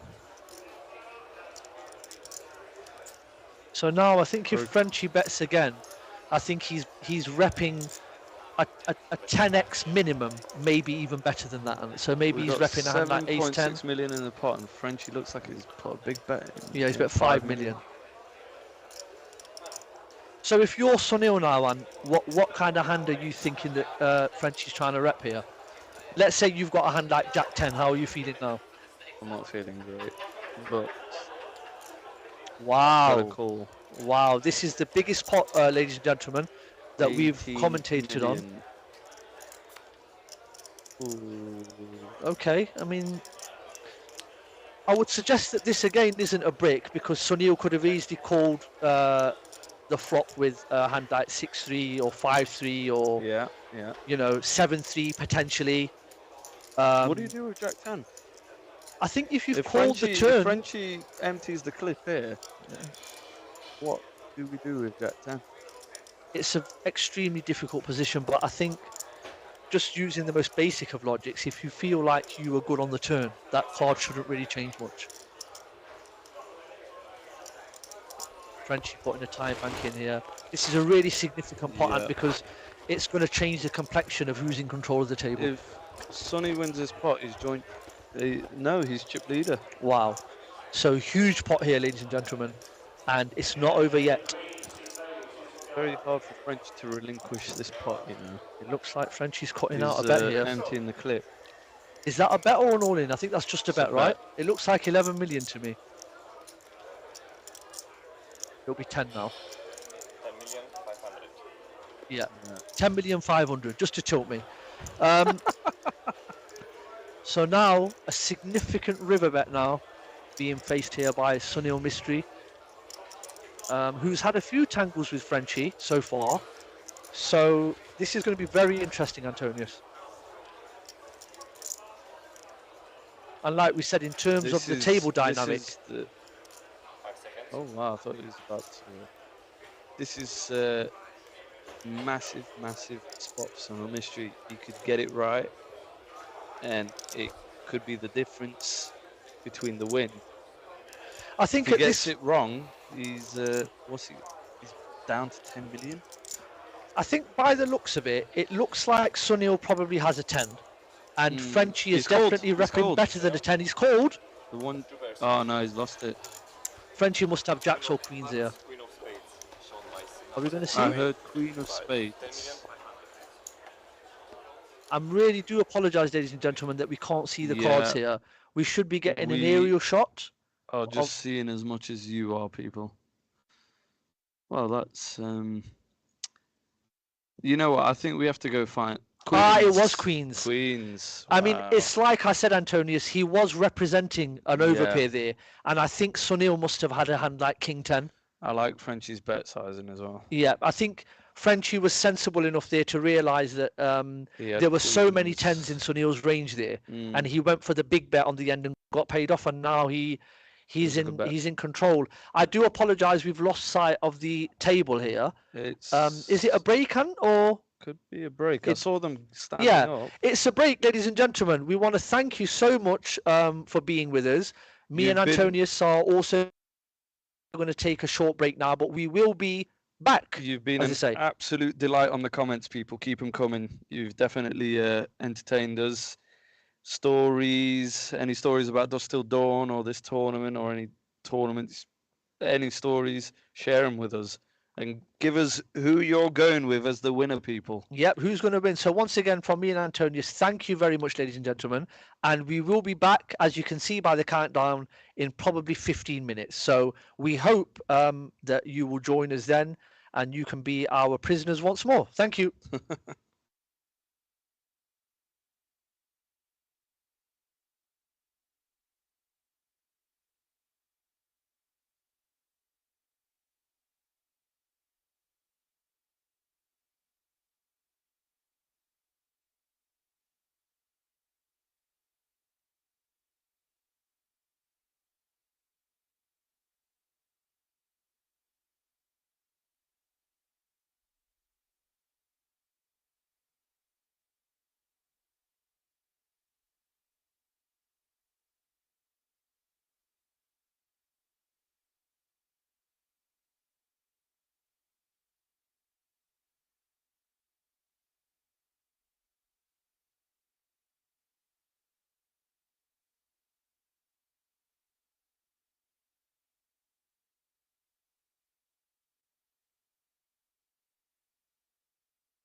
Okay.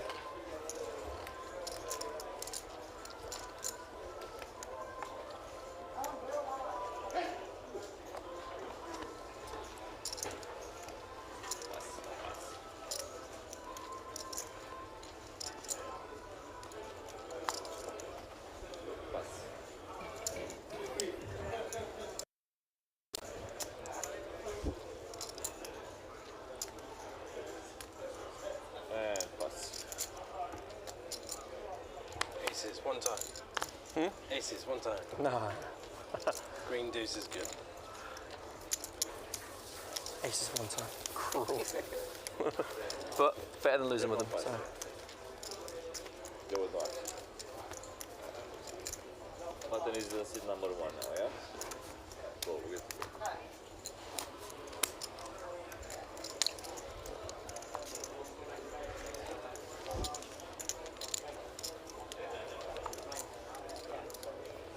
Anyone do a deal? No.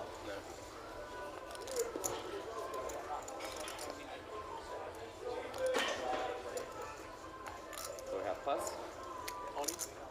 Player is all in. Seat 7 is all in. Pass.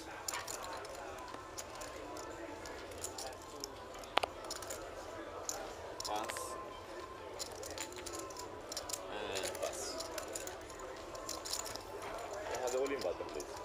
Right. Thank you.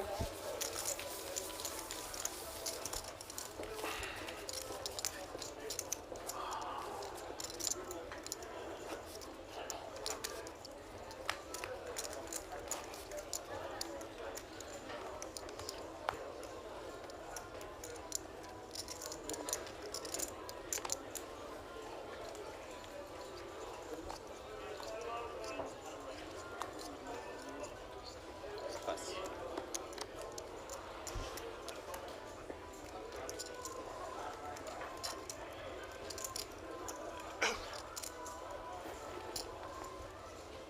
Seat 1 is all in. Pass. Pass. Have a count. Yep.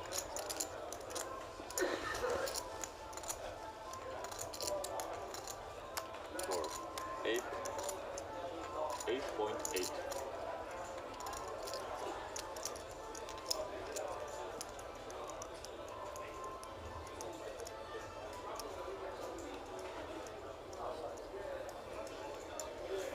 Call. What do you call, yeah? Okay, so seat 1, player 3 has King of Hearts, Queen of Diamonds. King, queen, v ace 4. Okay, versus Ace of Clubs, 4 of Spades. Okay, go to the flop. Good luck, guys.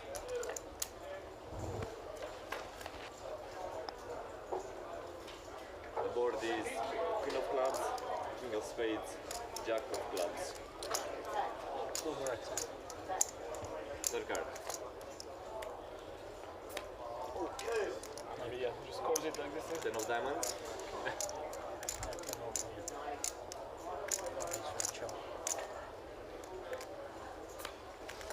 Ace of Diamonds. Hello, guys. Good play, man. Good game. Well played, buddy. Well played. Cheers, man. Thank you.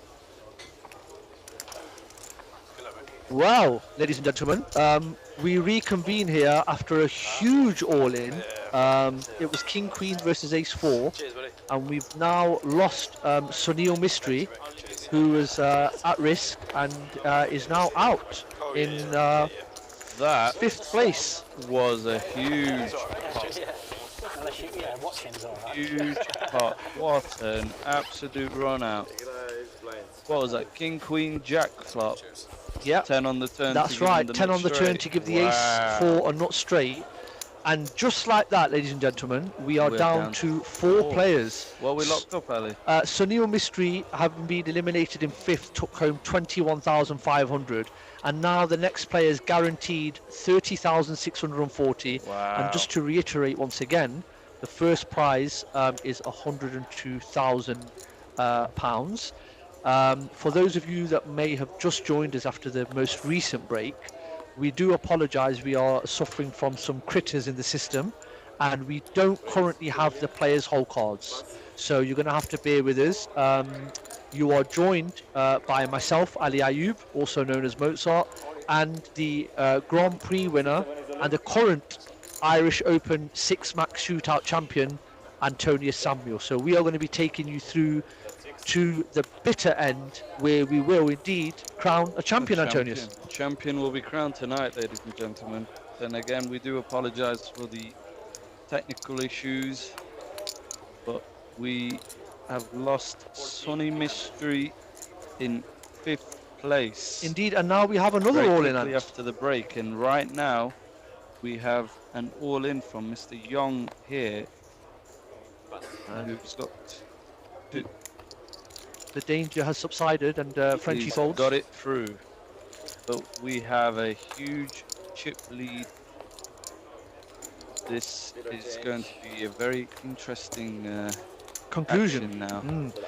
For those of you who might be getting confused, the player who you can see on your screens as Jean, that's actually Jean Lullier, who is a regular here, and you can probably tell without too much summation from his name that he's French, and thus has the nickname Frenchie. So if you do hear me saying Frenchie, I'm actually talking about Jean Lullier, as you can see on the screen now. That's right. So Antonius, after a slow start, we are now down to 4 that quickly. Absolutely. And now, you know, it's getting more and more serious. 2 all-ins in 3 minutes, and we had no eliminations for over 2 hours. Absolutely, and sometimes that's the nature of the beast, isn't it? A lot of people before we went away on a break, and especially the people who have been so kind enough to be watching us on the stream, they were picking Frenchie as the winner. Yeah, and he's looking. There's a lot of Frenchie fans on the chat today. Indeed, he's looking. He's looking every bit the winner. Solly fans as well. Could it be a heads-up battle between the two fancy picks? The 2 fan favourites. Yep, that would be brilliant. It'll be interesting to see now that we're even shorter-handed, and that you're going to have to be participating voluntarily in even more pots through the blinds. Who actually takes the game by the scruff of the neck and really goes for it? Don't worry, Alex. We've not written off Tony just yet. Anyone who still remains has any chance possible. That's the beautiful game of poker. A chip in the chair, as they say. Chip in the chair. Anyone's got a chance. We've seen so many times. Any chip stack can go on to do anything. Again here, we're in a limp pot between the big blind and the small blind. And again, Young is going to decide to fire out and just instantly takes it down. I've seen him do that a few times, and here you can see Frenchie in a great position. 1 million chips. Only 3 people between you and glory, and obviously £100,000. 102 actually. I would say, Antonius, from our experience, this is where the rewards are heightened, but also the pain is heightened if you don't achieve what you want to achieve. Yeah, like I said, because you feel like you've been so close. Well, from how many entries did we have in this amazing tournament? 1,258 people. You've gone from 1,258 people and you're down to 4. Wow, within That's touching why distance. It's so painful. 3rd, 2nd, 4th, it'll always be painful. Me and Antonius would like to thank you, ladies and gentlemen, for joining us. Please keep your comments coming through. Yeah. It's keeping us going. As you understand, it is quite difficult to commentate on poker when we can't see the cards. So we're just sort of trying to fill the airways with interesting conversation and good points. Luckily for you viewers, please keep them coming in. Luckily for you viewers, because we can't see the cards, you can't truly comprehend how rubbish me and Ali are at the game. Indeed. So, I mean, we've wrangled there because our technical analysis may have waned and suffered. Yeah. Frenchie again here, Antonius, raising from out of the big blind once Tony completed. And Tony actually, despite not being that active, has sort of maintained a decent stack still 20 big blinds. He's definitely maintained, but now he's wrapped up, hood up. We were talking about this earlier, weren't we? The pressure maybe maybe getting to him a little bit now, which is only normal. Everyone's looking for that neck pulse. Yeah. I think that's one of the things that I've been really impressed about Frenchie as well. He's just looked so calm and so relaxed. But you did make a very salient point, and we haven't really seen him being tested yet, and it'll be interesting to see if he can keep that composure and demeanour when that does happen.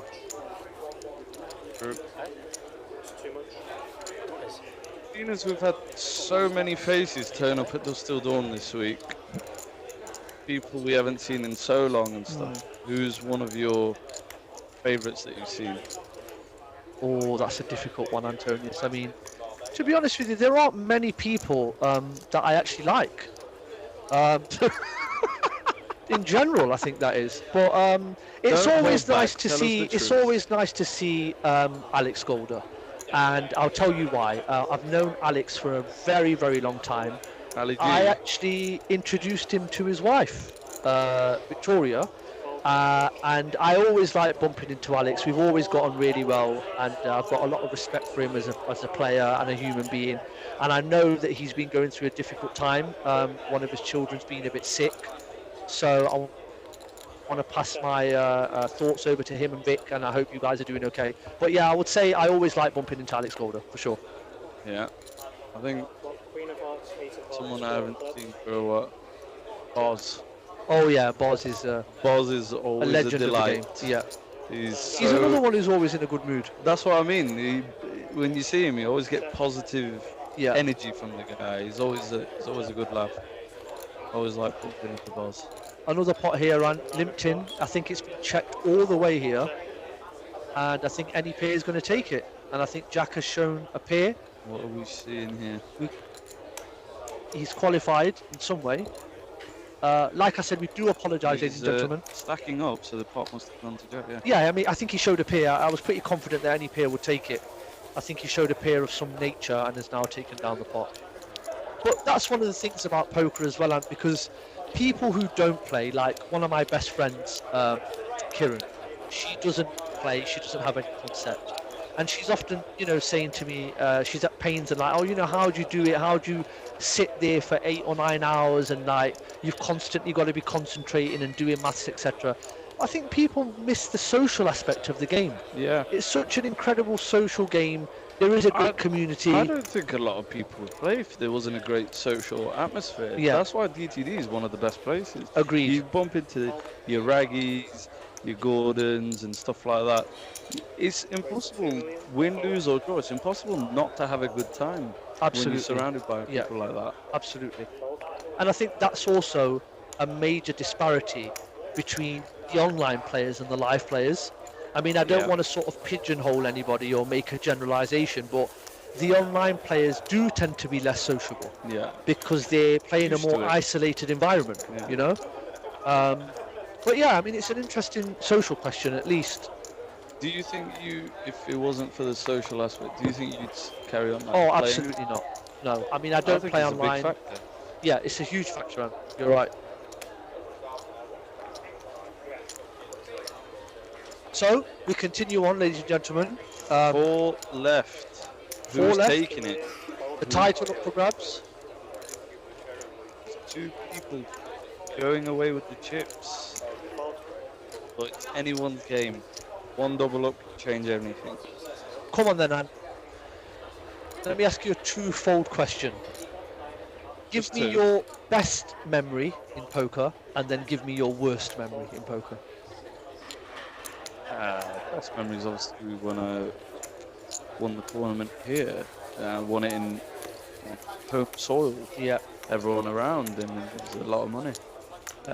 Worst was probably 2016 in the World Series in Vegas. Oh God, yeah. Just tell the I don't want to about relive it. I basically got one outed for a triple average pot on at day. The end of day.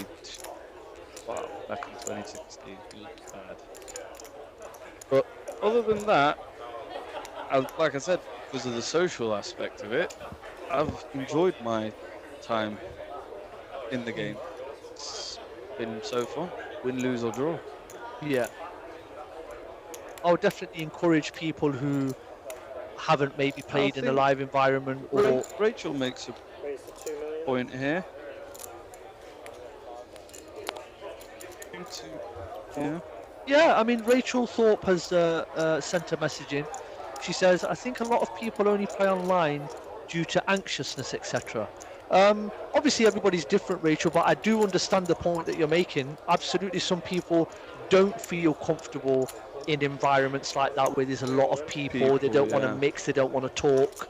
And that is a very good point, what you've made. I think sometimes people can be drawn towards playing the more isolated form of the game because of that. What do you think, Ant? Yeah, but main reason I'd say is obviously they can play 10 tournaments at the same time. Yeah, that makes a big comfort difference. of their own home. A lot of people like to get out of the house. I know I'm one of those people. Get out of the house, out and about, and people have 2-3 screens on playing 10, 15 multi-tabling at the same time. You've heard about those weekends where, like on GG or something, someone's won like 3 major tournaments on a Sunday at the same time. It can happen. Just while we were having that conversation there, Frenchie moving all in again and picking up another pot, going from strength to strength. And also, what I would say as well is that if there is anybody out there who is struggling with a bit of social anxiety, because it is a real thing, and I know members of my family and some friends that have had it, I would encourage you to come to a place like Dusk Till Dawn, where there's a great sense of community, where the staff are very helpful, the regulars are really kind and considerate, and you can sort of edge out slowly and play some tournaments that are not expensive and slowly get used to a more social environment, because I think it's not a small point. I think a lot of people do have social anxiety, and that's one of the reasons why they don't come out. Yeah. It's a variety of different things. When you're at home and you can play, put the volume in 10, 15 tournaments, maybe even more. Comfort of your own home, your own food, your own drink. Going out for live poker is obviously my personal opinion. I love it. You are interacting with so many people. Yeah, live poker's slow, but you get your money's worth. Absolutely, yeah. Unless you do a turn up, bust, a freeze out and go home. Got a hand again here with Frenchie, applying the pressure, blind on blind. This is a raised pot, and now he's fired and being called very quickly by Jack. I think Jack does act very quickly, doesn't he? I don't know if that's a tell or not, because we haven't seen his cards, but he is one of those players that doesn't like to mess about, and I do respect that. Check back here from Frenchie after leading out, and I think Jack's going to take the opportunity quickly again to fire out a 3.5 million bet here into 14 million, and given Frenchie some pause for thought here. And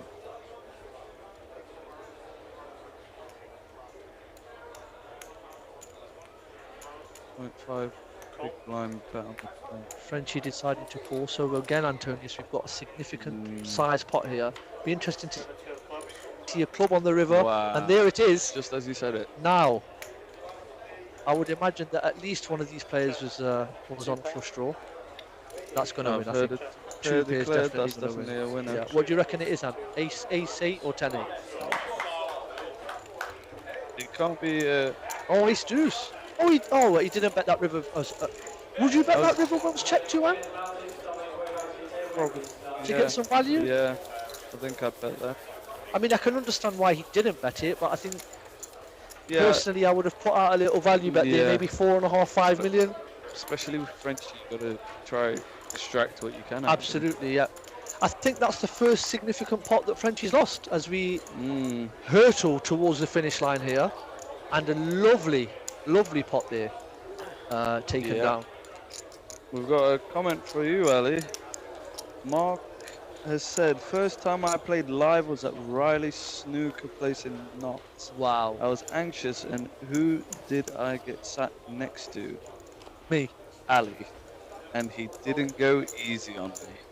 Yeah, Mark, thank you very much for getting in touch. Ironically enough, that's where I first started playing poker. So I was a very young, brash, belligerent, arrogant young man back then.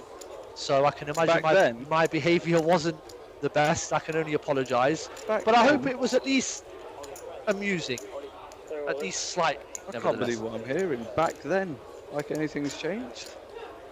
The only thing that's changed is I've got a few more white here now. You've got a lot more here. But yeah, we all start somewhere. But I mean, are you still playing, Mark? Did it help with your anxiety at least? Give us some more feedback and let us know how that experience was for you, venturing out to play live poker. I'm really interested. I could tell you got a headache.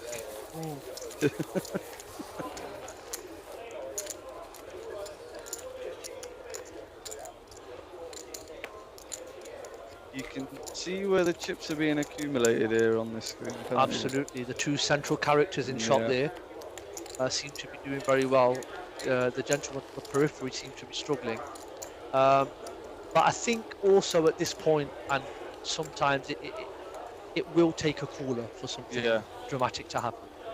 We haven't seen one yet. What do we think of potential deal making at this point? Well, excellent point, Antonius, because while we were off air, somebody did mention a deal, and that was quickly rebuffed and refuted by a couple of the players.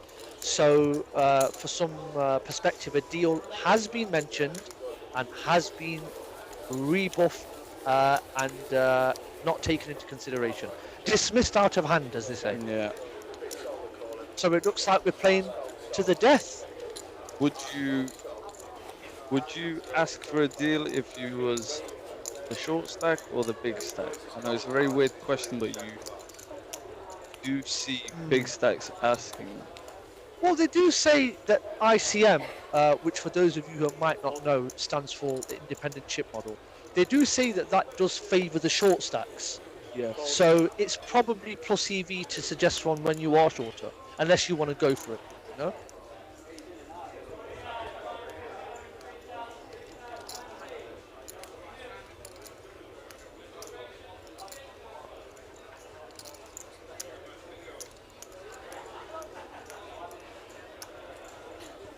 ICM suicide plays.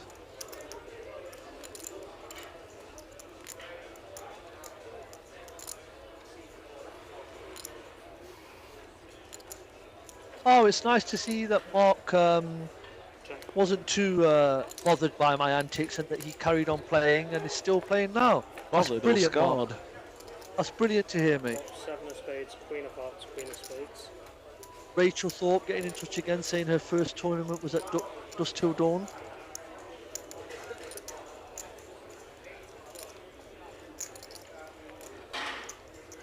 That 1 million. Another pot here, Ant. Again, blind v blind encounter. Tony taking takes that one it down. And a real much needed shot in the arm for Tony there. He's definitely held it together around that stack. Indeed.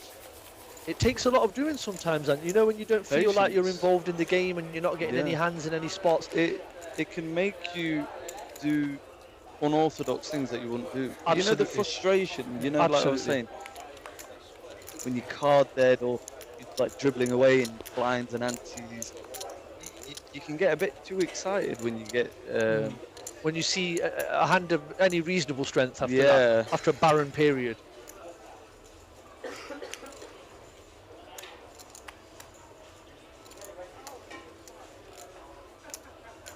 So, ladies and gentlemen, 4 left, £102,000. We've got an all-in for grabs. We've and got an Mr. all-in. Young has decided to push the rest of his betting disc forward. Smash it in. Let's see if he encounters any resistance here. 1 down, 2 down, Frenchie down, and that looks like a 3 fold to down. me. Again, another great pick. And this is what I was saying, Antonius, about maybe sort of waiting for a cooler. Because you are sometimes waiting for a situation where somebody goes all in and then runs into a bigger hand or a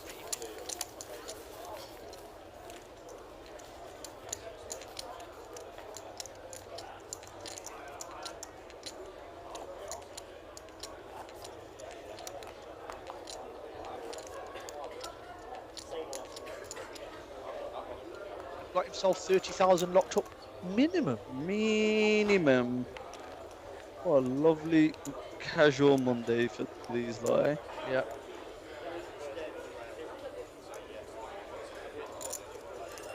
It's a grind. 3 days of playing.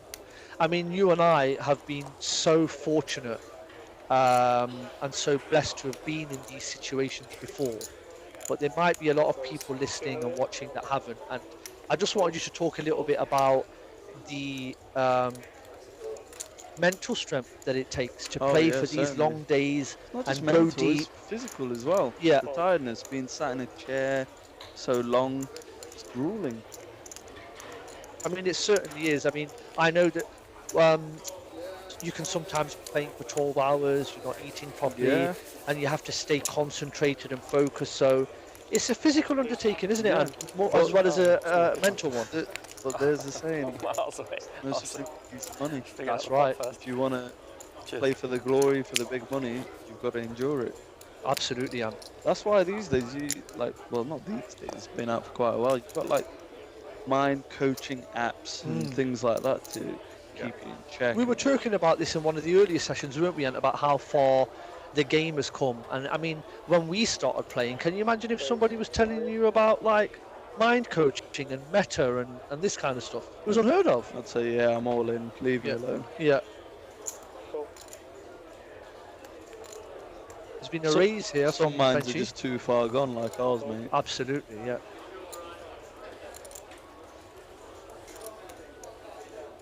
Luke said whenever he makes a day 2, he always looks forward to the breaks. Yeah, one break at a time, Luke. Yeah. The breaks are fun. You can go through the entire crowd and you've heard 10 different bad beat stories as you walk through it. Here we go on round 2 between Frenchie and Jack again. Frenchie opening under the gun and getting the ace high board again, which should favour his range. The way he's posturing, it looks like he's just going to lead into this. Jack defending the button. I would estimate he might bet about 2.5 million here. He's gone smaller. 1,500. 1.5 million, I beg your pardon. Right? And a quick call again. I do like the way that Jack acts very quickly. He doesn't mess around, does he, Ant? He's not a tanker, Well, as he they say. can also give away information. Absolutely. Frenchie will be looking for absolutely anything he can spot. 2.2 million.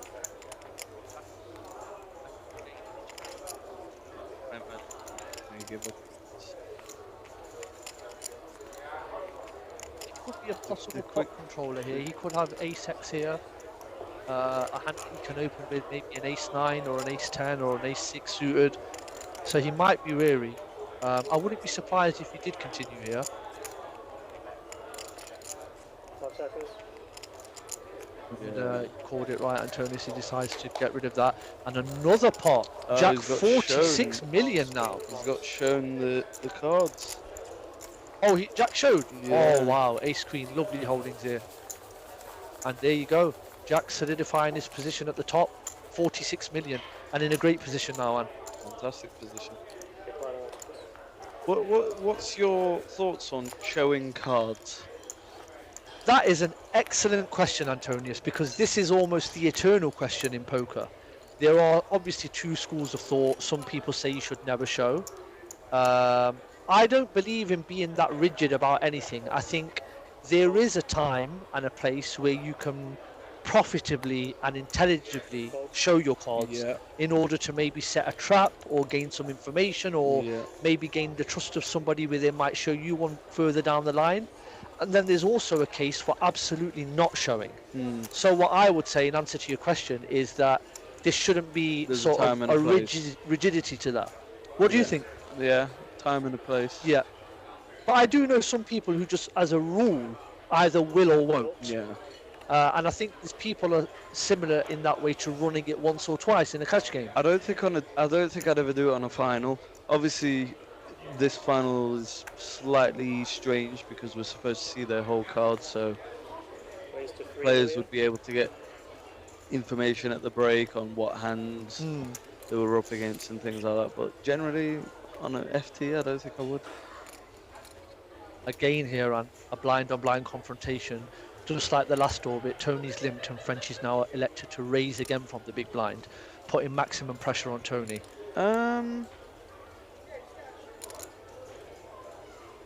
Oh wow! Absolutely. Wow! Set the Wow! trap. And now this we didn't expect. He set the And trap. I think the quickness with which Frenchie folded that hand there shows that he was actually trying to put him under a lot of Yeah. pressure there, which is, you know, it's not a negative. No, it's the game. It's absolutely what he should be doing. But he's read that really well and picks up a nice pattern. Yeah.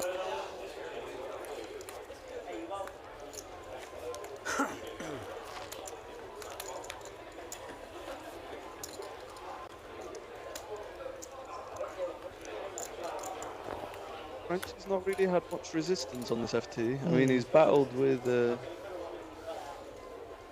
chip leader.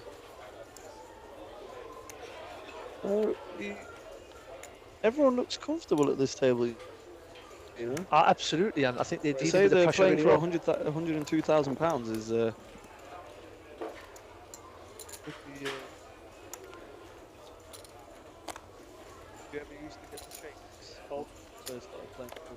Oh yeah, absolutely, yeah, yeah, definitely. Fold. So, here we go. The raise percentage is coming up there now. Frenchie still in the higher in the 30s, which is. Here's one for you, Ali. What are your opinions on people wearing masks at the table? I feel more people do it to hide their face more than the safety aspect of COVID. Oh, those kinds of masks. Yes, it's a good question. I think we're starting to see less and less people with those kind of masks now.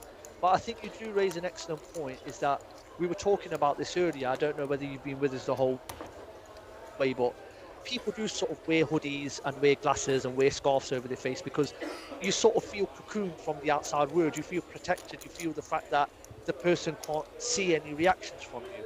So I think that people definitely wear masks and to hide that. I think ever since COVID, everyone's become a bit more conscious about germs, infections, and all that. Yeah. And when you are at a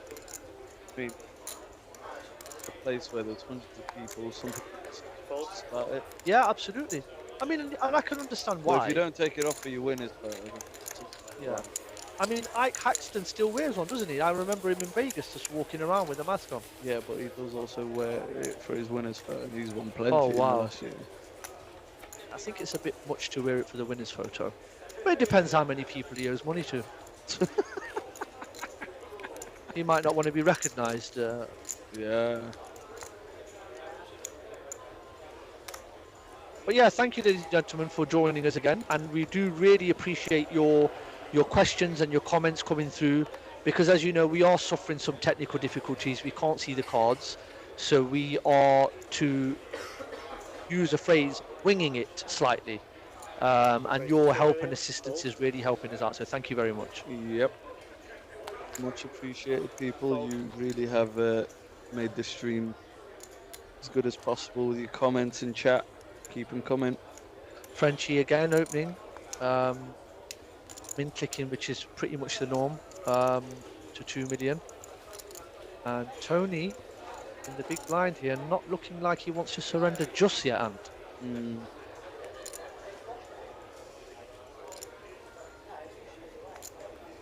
Hesitation. Cool. This is interesting now because Frenchie's actually raised under the gun here. So it'll be interesting to see what kind of texture we get here. Diamonds, 6 of diamonds, queen of clubs.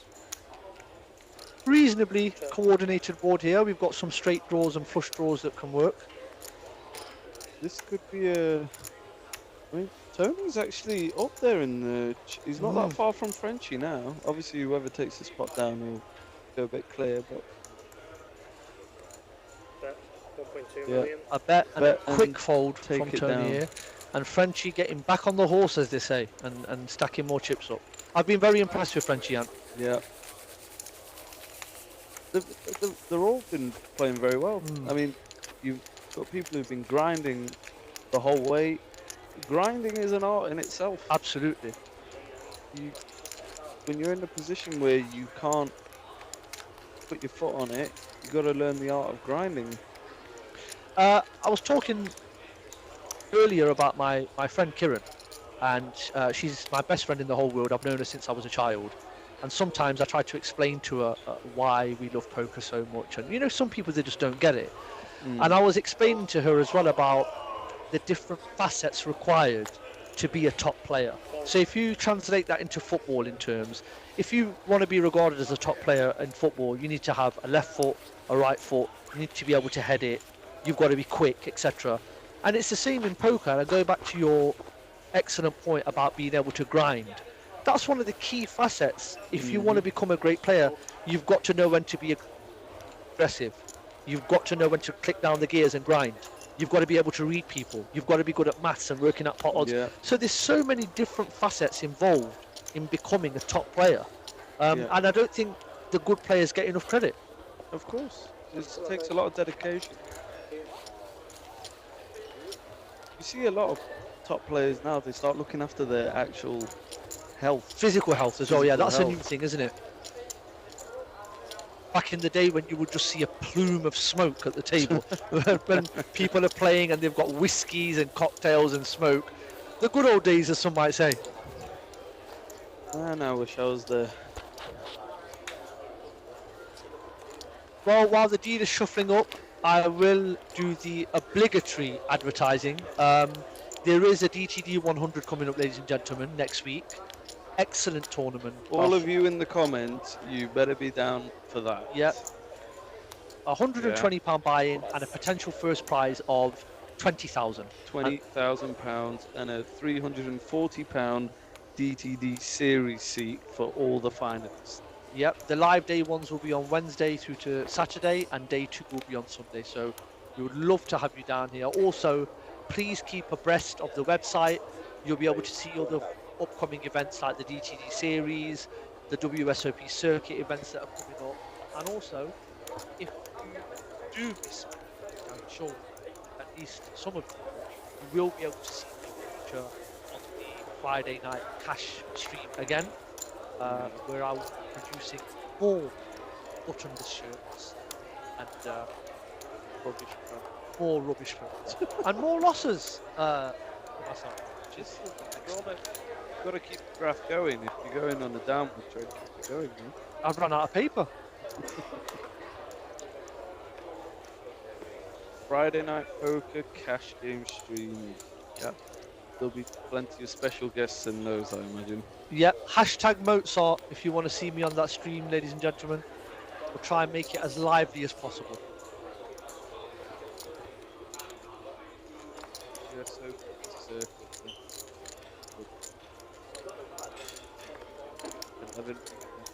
wow. Winning anything WSOP is prestigious. Full schedule and satellite info will be released this week. Yep, keep an eye out for that. Right, back to the action here. We've got Jack here in the small blind.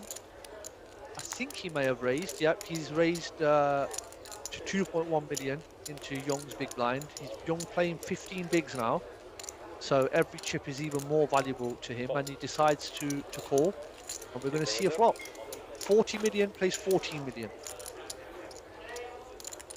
We've got Dexter Charles who's joined the chat.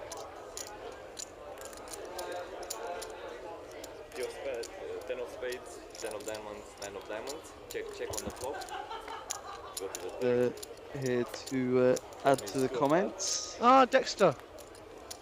Nice to hear from you, buddy. I hope you're okay. Hope all is well. Are you in Thailand, or are you here on these green and pleasant shores? Let us know. Hope you're doing okay, mate, and look forward to seeing you soon. Thanks for joining us. Jack taking down another pot there. I think in his own way he's done really well. Remember, he was one of the least active members when we first joined the stream. Definitely. And he's gone on an upward trajectory, nice and calmly. He's doing well. I told you, they're keeping it very cool, calm and composed. No one's really getting out of line. No one's putting it all at risk until they really have to here. Surprisingly enough, we haven't seen any callers yet, really, have we? We've got Mr. Young here who's blinded down to 13 million. Get it? He's looks like he's completed in the small blind there. I mean, obviously we don't know what he's got, but I would probably be inclined to just move all in there blind on blind, Antonius, against a player like Tony, who's seems quite reserved, seems quite passive. And when you're getting down to, 12, 13 big blinds. Mr. Young there could have used his image to his advantage there. Absolutely.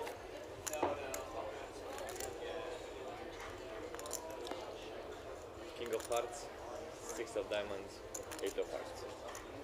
Quick check here from Mr. Young and a check behind from Tony. 3 of diamonds. Good to see a bet from Tony here. I mean, if you've been watching the play of the table, Mr. Young there usually bets out. Absolutely. So surprised what he decided to complete with with that stack. Insta-fold. Yeah, I mean those chips are precious now that Mr. Young has relinquished there. I mean, like I said, I don't want to sort of comment too much on what people are doing, and we can't see the cards. But I think personally, if I was going to put any chips in that pot there, I would have just decided to move all in and give myself an opportunity to take the pot now. We've got Wahid Ashraf in the chat. The champ. The high roller champion of the UKPC. He actually came second in that last year. Wow. And went one further this year. I mean, just irrefutable genius from Wadey. He's been crushing for 20 years. He's been crushing and shouting for 20 years. He's famous. Yeah. Gotta love him. Well done, Wadey. Excellent result yesterday. And a shout out to Jack O'Neill as well, who came second in that.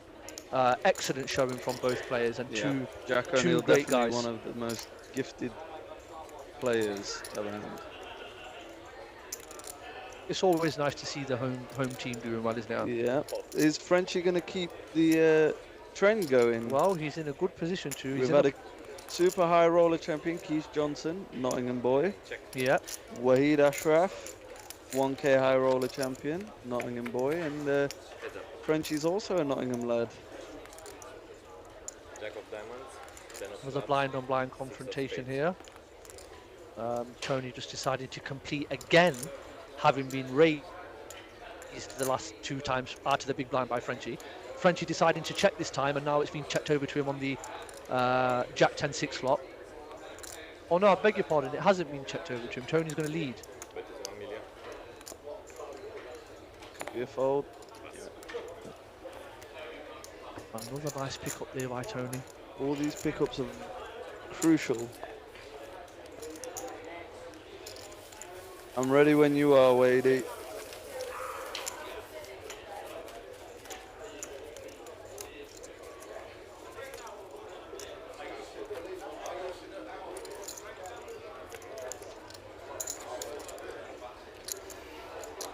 That's very kind of you, Dexter.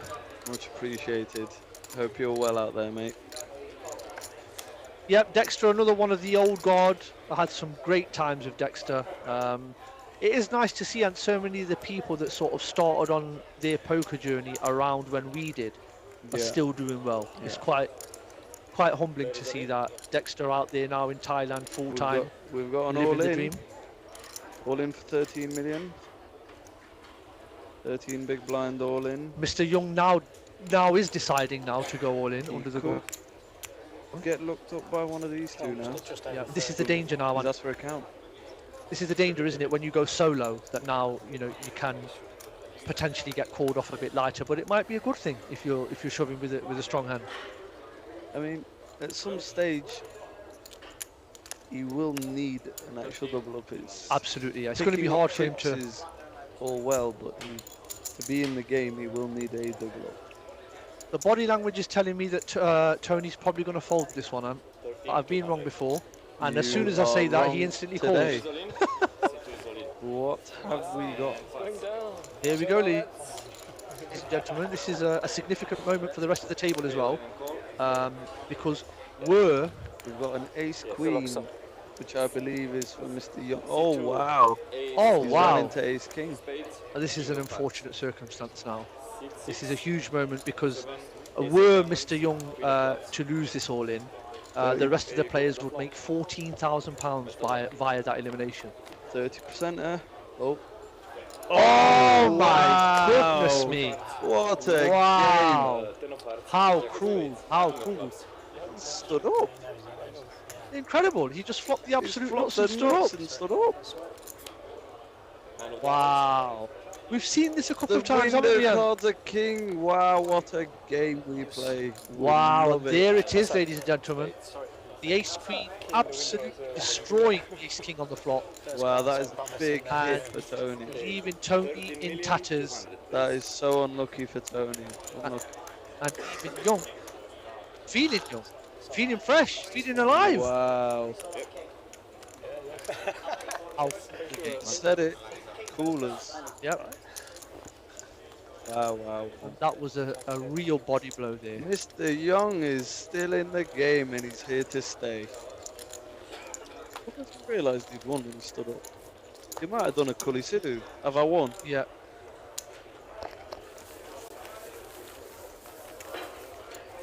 What a game. Tell you what, there's no feeling like being on the side of the ace queen there when it happens for you. Yeah. It's beautiful. But that is horrible beat for Tony. Four-handed. Yeah. There would have been three of them remaining. Yeah, Wow. and £14,000 more locked up as well. It's such a huge equity minute for Tony there, but unfortunately his towers have gone tumbling, and now he lies in tatters, waiting He's still for in another the moment. game. Tony's still in the game. He's still got 16 bigs. Never rule them out. But that is a big hit to take. You have your opponent dominated. Raise 2 million. Effectively flopped you dead to Absolutely. running pair ups. Well, you're drawing, yeah, you're drawing to either a chop, or yeah. It's rough shape to be in. How quickly it changes, isn't there? Rumour has it, Ali, people have seen you do that many a times. Got it in bad and get there. Yeah, Can you confirm these rumours are I'm true? yet to find a living witness to that fact. And Young straight back in the action again in the big blind, defending Frenchie's open, mid open. Now he's got some chips to play with, as they He's say. got some play chips now. 26 big blinds. Check. Bet 1 million. And pass. I think, if I'm not mistaken, has that left Tony? Yes, that's left Tony the short stack now, playing a stack of 16 bigs, which isn't insurmountable, is it? Is No, it? I mean, there's no runaway chip leader right now on the table, is there? I mean, everything can be easy swap positions. Absolutely. Through the double up. It's not like there's a massive chip leader. Oh, wow. Is that right? Frenchie won the UKPC bounty on Friday. Wow, so he's really informed then. He's on fire, yeah, you're right. Whiff woof. Never thought I'd be saying that on a Thank live you stream. for the comments, ladies and gentlemen. Like you said, we are winging it. We're trying to commentate here without any cards, so your feedback is really important and we really appreciate it. Wow, Frenchie's used us till dawn like an ATM machine this week. Hey, it's like football. Home games count. That's right. Yeah, I mean that was probably the most satisfying thing about the major tournament that I won here, and the fact that everybody was there. Yeah. My girlfriend at the time was there, some of my family members were there, all of my friends were there.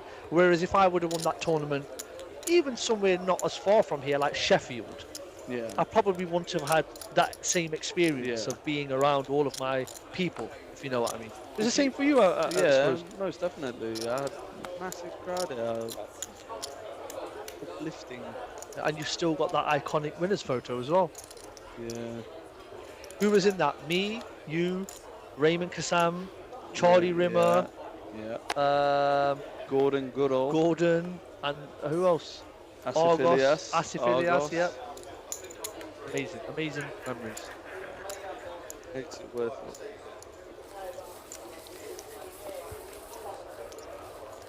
Did you pay for the meal after your win? I did, unfortunately. Yeah, it's a huge regret of mine to this day.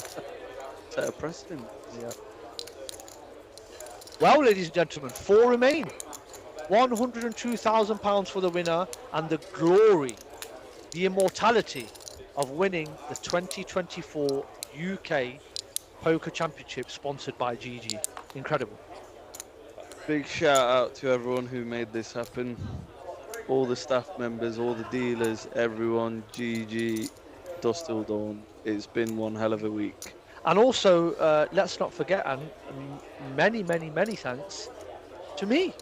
Of course. Without whom none of this would have been possible. Of course. So I will be taking the credit for absolutely everything. I'm surprised you haven't started an OnlyFans page yet.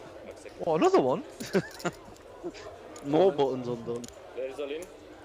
Here we go. Oh, Tony's in. Tony's in from the Two quick button. folds. Down to Mr. Young. And looks like he's got a bit all through. Yeah, it's the premium spot to shoot from. And much needed increase of chips there. Frenchie looks like he's in the zone, but he's had a lot of practice recently, right. having won the bounty tournament as well. Yeah. They come like buses, 2 at a time. He's definitely in the comfort zone.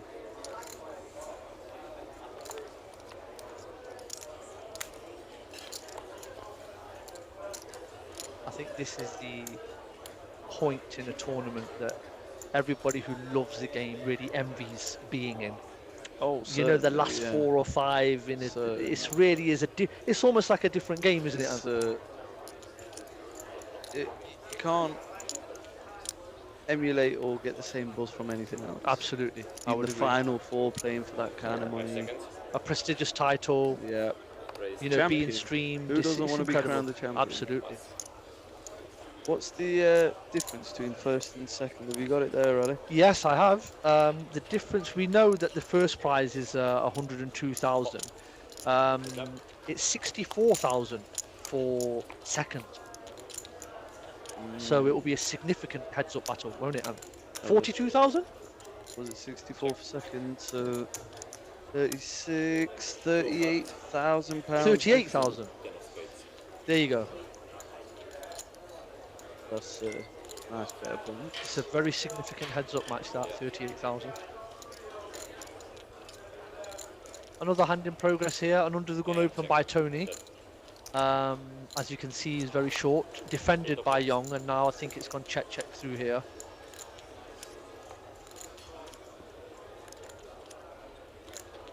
Very rare when you see Mr. Young betting out here. Yeah, I think he probably recognises that this board favours his range. And also with that stack size, Tony's probably not going to check back on the flop if he has a hand. So it's a good spot for him to take a stab at it. And he gets it through. Nice little pot to pick up there. Tony dwindling down to 14 million. Still in though. We've seen Mr. Young do it. Absolutely. Dwindled down and got the spin up. Patience till you catch some heat, ain't right, Ali? That's right. I got an interesting question for you, Ant, while we're filling the void here. Who's the most famous person you've ever sat next to at a poker table? Is it a famous poker player? Or No, just any famous person that you've actually sat with on a poker table. Wahid Ashraf. Excellent answer. I genuinely don't know. Sat next to. I don't think I have. There's a very famous show in America, and I was sat next to the guy who's the star of that show, and I didn't even know.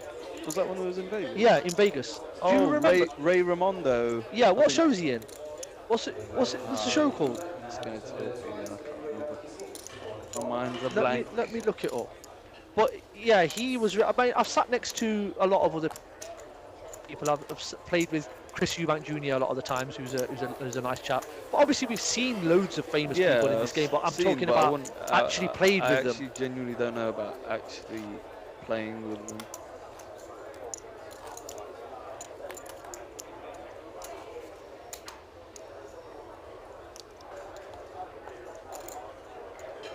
What's the show that he's in? Thank you, Colin Harper. Ali, Colin's asking, do you want a frilly shirt bringing back from Thailand. Oh yes, please. What a generous offer that yes. was. Thank you, Maria. Everyone loves Raymond is the show. Thank you, Maria. What That a is the show. Everybody couple loves of- Raymond. Apparently, it's absolutely huge. But yeah, going back to the shirt, thank you. That's extremely generous of you. Very gentlemanly of you. The louder, the better. I like shiny, bright colours. So like a shiny satin one or a bright green one. Where do you think you are? In Something some like that. department store asking for a shirt? I think it's reflective of my personality in it, but yeah, it's a very generous offer. Thank you very much. I'm a medium, I think now. I'm tilted. We've made ourselves look like a right pair of plonkers, not remembering what show it was from. Yeah, but we don't watch it, do we? So it's not like, you know. Good luck. Okay. Sit one. We have an all-in hand. Here we go. Tony is all in with a lovely hand here. That is a very lovely I think hand. that I'll let more you know than if it's lovely qualifies. depending on. Oh dear. Wow. Well, it's not If quite there's so any lovely hand now. to do it though, Queen Jack suited will do it. Wow. Let's see if we Tony's can- had it rough against Mr. Young, you know. Let's see if we can manifest a sweat at least for Tony on this flop. No, he's got some He could runners be now. drawing dead on the turn. Yeah. Queen Jack 8-9. That's what he needs. And Yeah, that is game over. curtains, That is unfortunately for Tony. A great so- run. So unlucky for Tony. Got his money in good with the Ace King versus the Ace Queen. Yep, and even unfortunately he just couldn't recover from there. That's right. Well and played, Tony. Well played. Tony goes home with 30,640. It's going to be absolutely no consolation to him now, but I'm sure later on he will find something to do with the money. And now, ladies and gentlemen, 3 remain, and I think the chip stacks are all virtually identical. All 3 players are around 40 million, and this is going to make for a great watch on now. Mr. Young has come out of nowhere. And look at that. That just tells you. Obviously, you got very lucky with the Ace Queen hand, but patience. Yeah, they would. I keep asking them to let me change my name, but they won't. No one calls me Anthony, and that's just on my birth certificate. No, no one. Yeah, so this is what we've been waiting for. We're now 300. Giannis said most famous person he ever sat next to was Sharon Elizabeth. Yeah, but that's because of my Christian name. Like, I'd have to Oh change my name by wow, default. that's a good Every shout. other Yeah, casino give will us let me more have of those in the 30, chat, but please, here- ladies and gentlemen. Tell us if you've. Or Fabio and Raphael when they played but for obviously Man U. that's my Oh, the footballers. So, Oh, excellent. stuck by that, That's yeah. a good shout. I They do play remember for those Man two. U. They're not flipping burgers, are they? No, I do remember. They were twin brothers, and Oh. they were Oh, I do identical remember them. twin Yeah, brothers. That's Yeah. fine, that's not a problem. though. Rachel said Sam Razar and Neil Channing. Yes. Oh right, okay. In here, yeah. The next prize, ladies and gentlemen, is 44,000. Then the second place will get 64, and the winner 102. £44,000 locked up. Wow. Must be a nice feeling. We're straight back into the action. Frenchie firing out here, blind on blind. It's the only place that won't let me change my name. Check on the flop. What are we saying for the stacks now? We've No, got it's just 20 and 30. it's only because of my birthday. I've never ever been called Anthony in my life. It just happens to be on my They're birthday. all almost No identical one now. knows me as Before this hand, Anthony. they were all between Everywhere else I 37 play and will put 40 me million. as Tony. Almost That's no identical problem. stacks. That's fine. It's fine. It's no problem. We tried. Yeah, That's all we it's can fine. do. Appreciate We it. apologise for some of the background noise, ladies and gentlemen. I think the player who just busted him fourth hasn't quite How do I removed his transfer mic yet. from Lux into But my we'll bank, sort please? that Because I've out soon. never. Go on transfer, make a withdrawal, and then Is it free? The villain inside me wishes he was Raging. raging. Yeah, that would Raging. have been more entertaining than you and I. That's for sure. Yeah. You know the hot mic, raging players just bust. There you go, and you can see after that pot's been played, it's 44 million, 42 million, 38 million, which is quite rare, isn't it? Yeah, leave 140, please. Thank you. Hey! Oh my god, what? 140? Just round it. Let's try it. We've got a hot Please and thank mic you. for the eliminated player. 81084. So, who's your pick now? Is it? I'm sticking with Frenchie. You're sticking with Yeah, I Frenchie? think he's got the ability and the composure and the poise, and also, which is not a small point, he's got the wind in his sails. And Yeah. he's already won a tournament this week, and that will give you that added confidence, won't it? Yeah. But you gotta. Oh, we've got.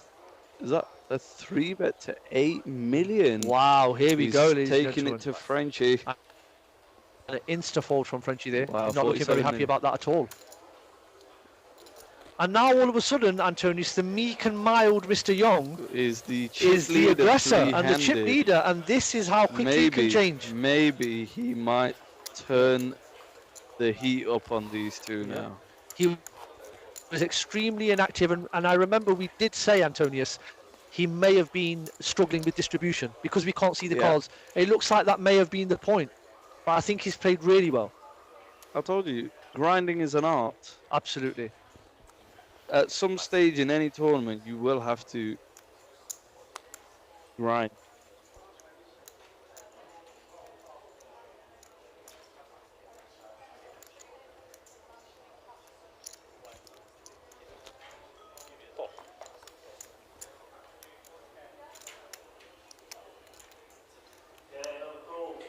How are we, Tom? Hope you're doing well, mate. Hope the poker's treating you well. Hope your luck's been up.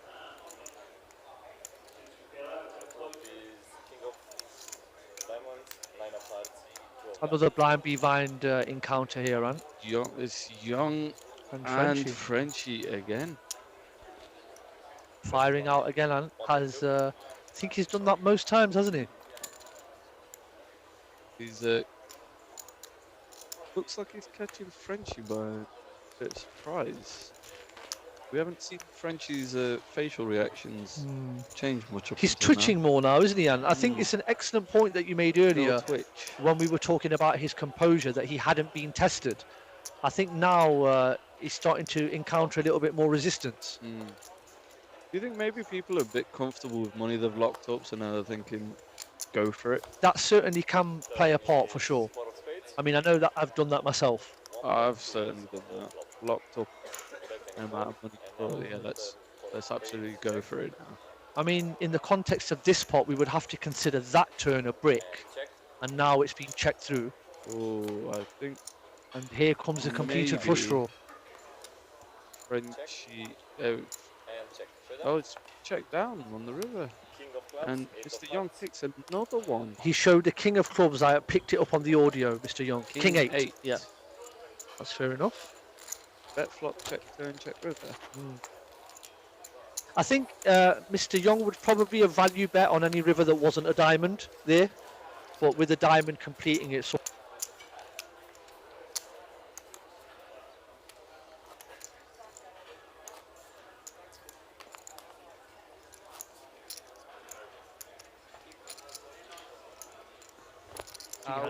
I was on an FT just having to just fold. Like I said, patience picked up a bit of heat. Ran exceptionally well against Tony. Absolutely, who had the ace king versus his ace queen. He was certainly the architect of Tony's demise, that's for sure. With 2 huge What a pots game! of him. A window card being spread from the dealer was a king, only to flop them up to ace queen.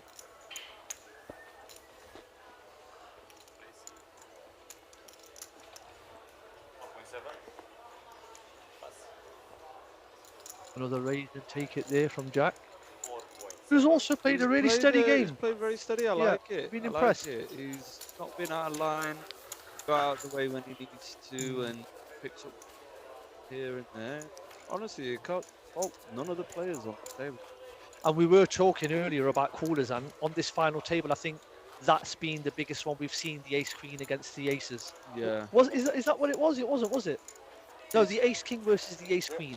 That was the biggest one we've seen. We had the Sunny Mysteries elimination with the king queen versus the ace. Ace 4, yeah. Ace 4, yeah. I mean, to be fair, we were just coming back off a break. I don't even know how all of that money went in because that was a huge pot. That was a pot over 50 million. Yeah. Raise 3.1.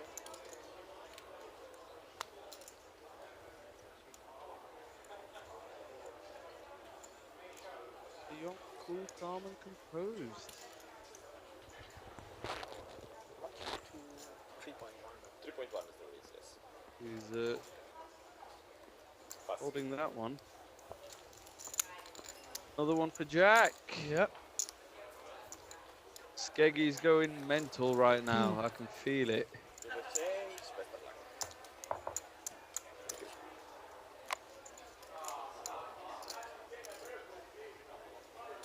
quick leader change here.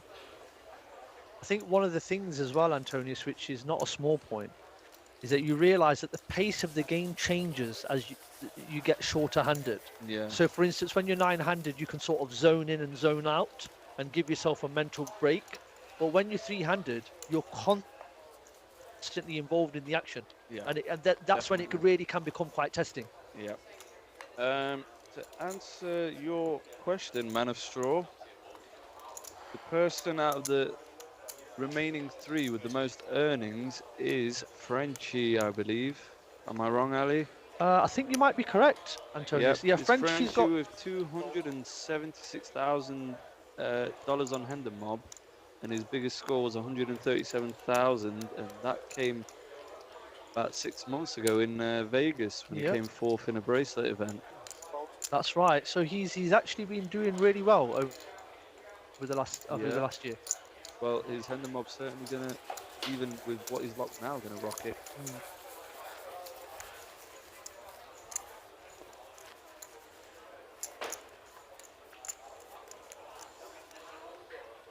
Mr. Young's now got 2 stacks.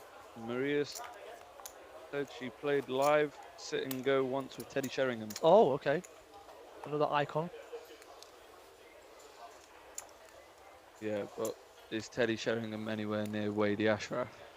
No, I think even Teddy Sheringham would admit that. Yeah.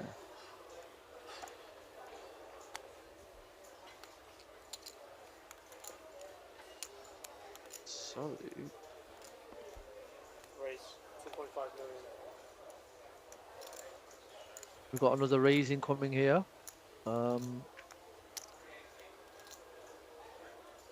You got to tell me about this Mad Harry's place, mate. Sounds like it's the place to go.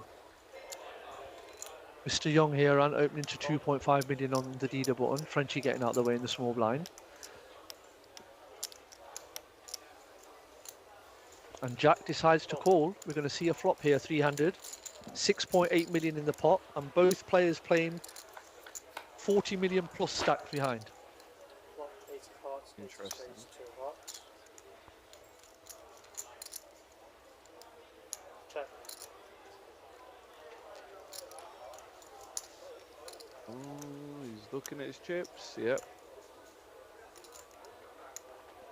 Fu Yong here deciding to continue. It would be so interesting to see the live, the actual hole cards. I want to see who's bluffing. Yeah.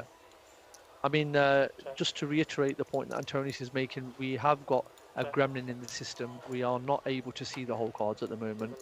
So it is making it slightly more difficult to commentate properly on the game. And that's why we do appreciate your guys' comments in the chat and giving us questions, etc., so we can sort of move along in that direction. There's one for Jack. Jack takes it down with what? Now Mr. Young had to double check his cards. Yeah, as he was just probably looking to see checking if for he a had heart. Yeah. Calling a bet? Can I move now, Can I no hearts? Nah. Frenchie requesting just to move around a little bit, but I'm not sure if you might be able to because of the card boxes. But if they're not working, then I don't see why that should be a problem. Jay said he was dealing at Aliyah and David Hasselhoff came to the table and said hello. What a name. I think that wins then. David Hasselhoff, that's got to win. Is there anybody in the chat who can top that? Can you beat David Hasselhoff? Can you beat David Hasselhoff? Great shout.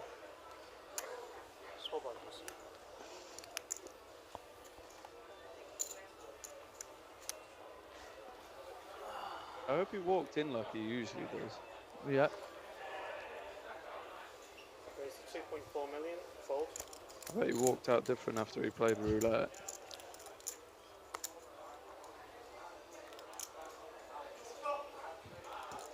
We are just one elimination away, ladies and gentlemen, from being heads up for the title here. The GG UK Poker Championship main event. The prize pool made over £600,000, and the winner is going to go with over £100,000. So have you this seen, is high Ali, stakes. how many people played the online day ones? No? 199 players Wow. on GG Poker Online through the day Excellent. ones. Wow.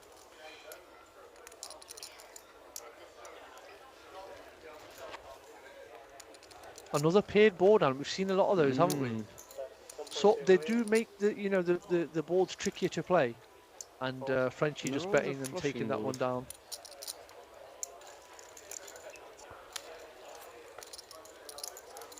Seat 4 wants to move to seat 2. Is that possible? Yep, it's all good. Frenchie just giving himself some room here and moving round, which is understandable. Starting to twitch. You're definitely going to have a crack at this WSOP circuit in March, right? Absolutely, yeah. How can you not? Try to fill up your hands with as many rings. Yeah. Ring events.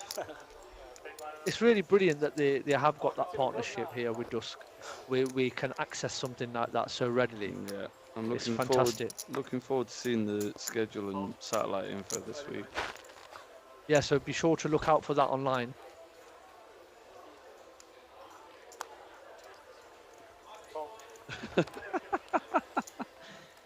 We've got the absolute crusher, Chris De Silva. But I was playing in a game and Gary Miller walked in. Yes, Mr. De Silva. We got a shout out to Chris De Silva. He came 10th in this event that we're watching right now. I must say, I was absolutely gutted not to be able to commentate while he was on the final. He's such a good bloke, such a positive bloke, a great player, and somebody that I always look forward to seeing. So, excellent showing, Chris. Just missed out this time, but keep doing what you're doing, brother. And like I said, I was gutted not to be able to commentate on you, and I hope to see you soon, brother. Yeah.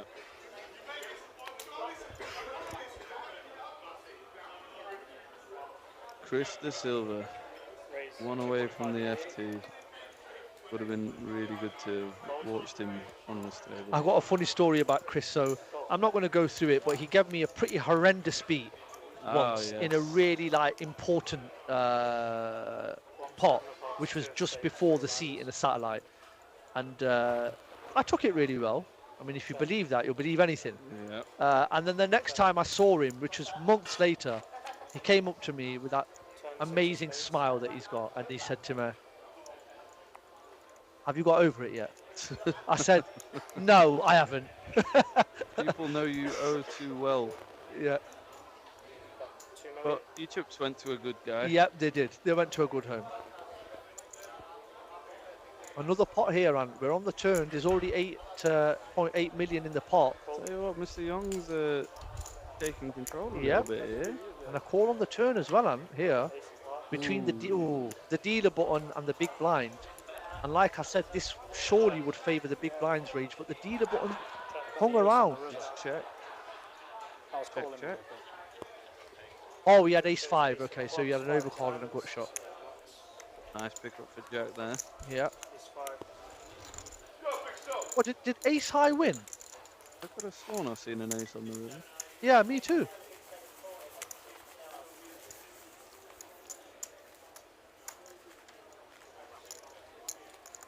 Look at this, and after sort of being in cruise control the entire way, Frenchie now finds himself the short stack. Yeah. I mean, still plenty of chips for all of them. Frenchie will find a way to navigate through it and chip up again, but at the moment it's the Mr. Young and Jack show. Absolutely. Raise 2.4 million, fold.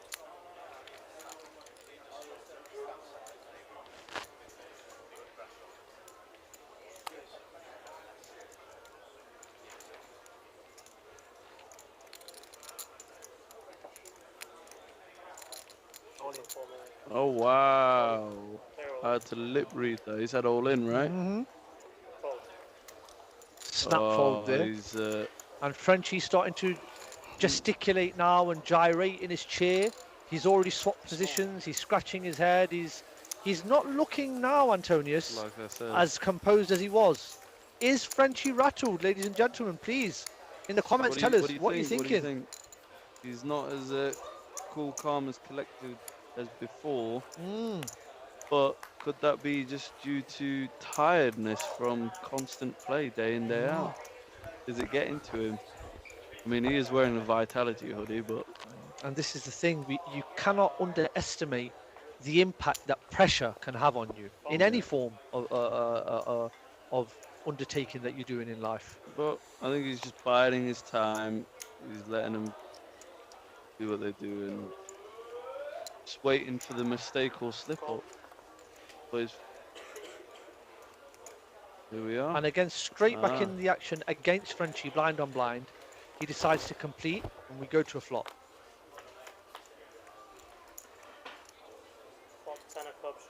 Another very, very, very coordinated flop here. You can't imagine the small blind or the big blind having much of this texture, but you never know. Being checked through. Frenchie's got dry mouth. Yep. Yeah. I think, as they say, he who dares will take this pot down.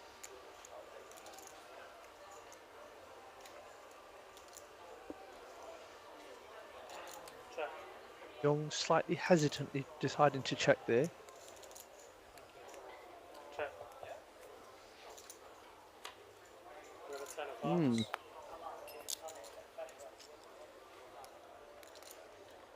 I'd love to have seen what Mr. Young jammed on Frenchie with.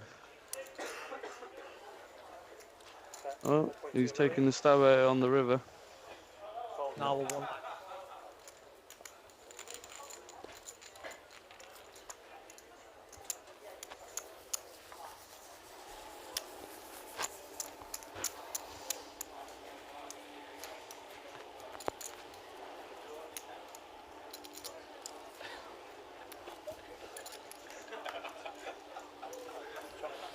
Shit position. Small blind.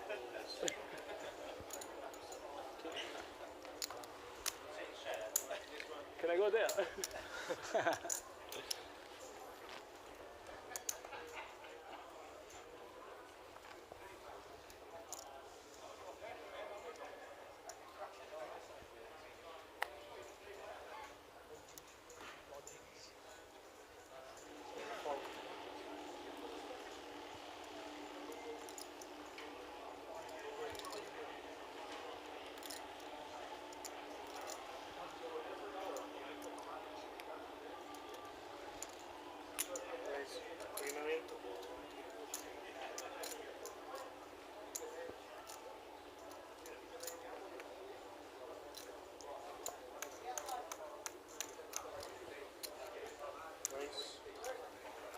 $7.5 million.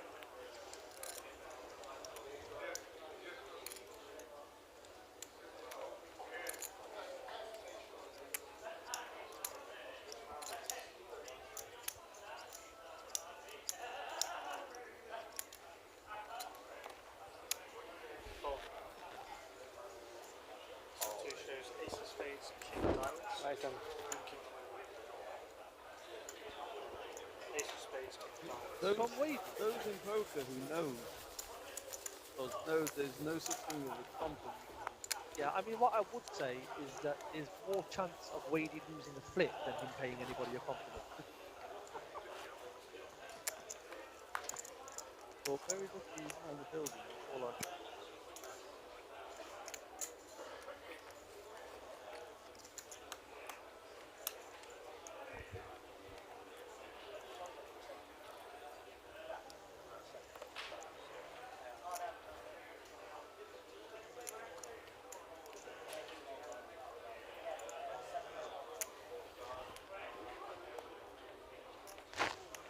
Raise 2.4 million.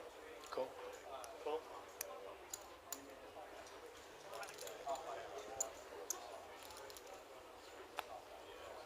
Fold.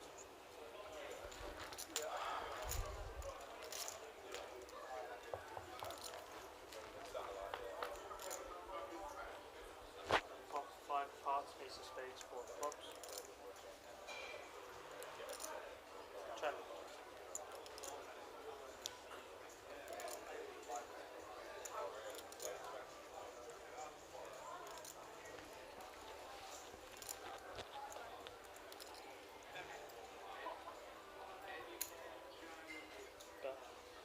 2 million. Cool. Cool.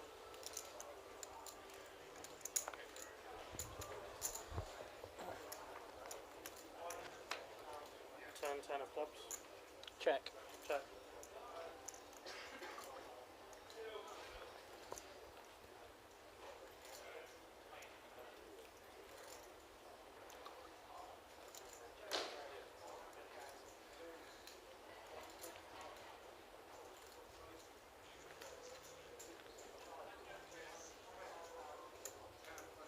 Bet 4.1 million. Cool. Cool.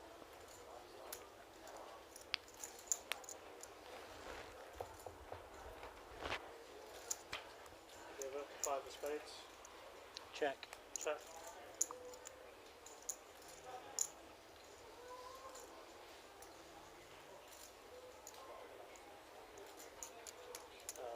C2 checks, you won bet 4.1 million, C2 flat 4. 4.1.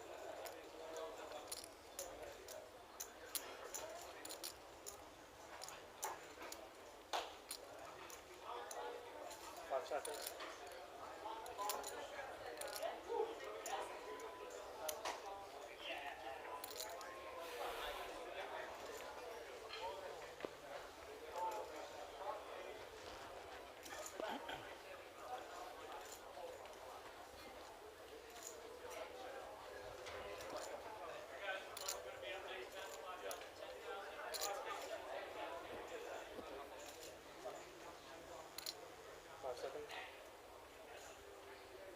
That's 1.8 million. Cool.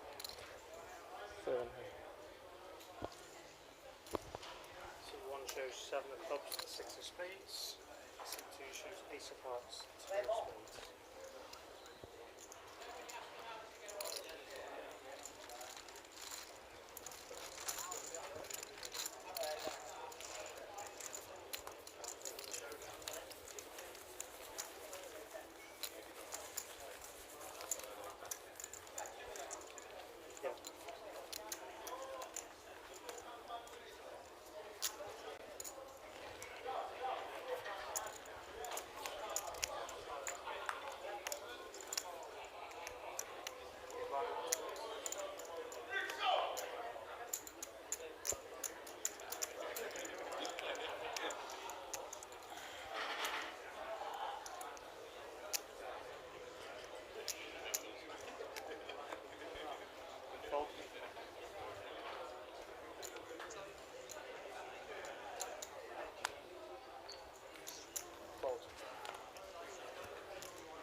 Raise 2.4 million.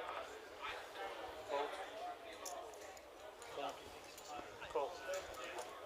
Oh, I said big one, raise again. No, they only the small one. Thank you. I don't need the glasses. Flop, ace of hearts, queen of diamonds, jack of hearts. Check. Check.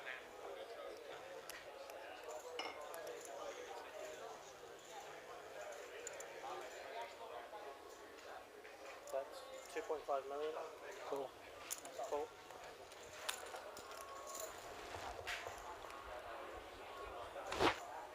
Turn 4 of hearts. Check. Open seating. 1-1. Anyone interested? Check. Got it, sir. We have a 6 of spades.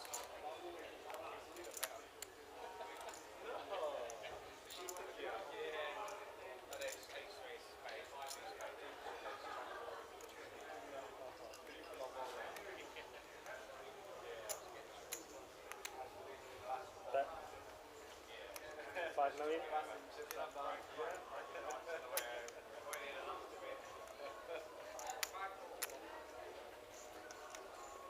Fold. What a call.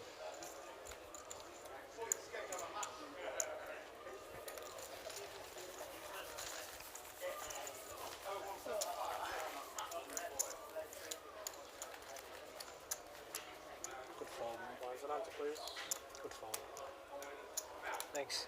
The knots. I don't have add the knots. Kingfish. Small blind, please. Straight Or flash. Kingfish. Flash. Yeah.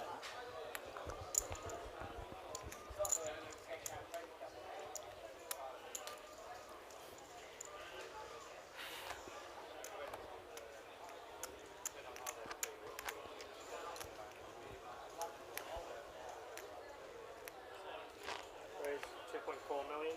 Fold.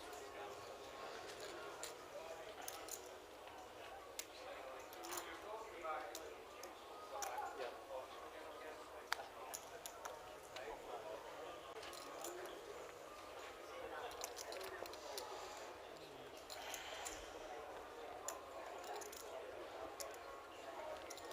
Call.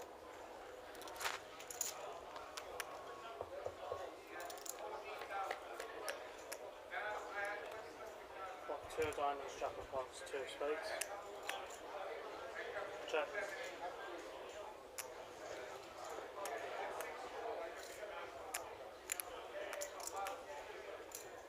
Bet. 1.2 million. Fold.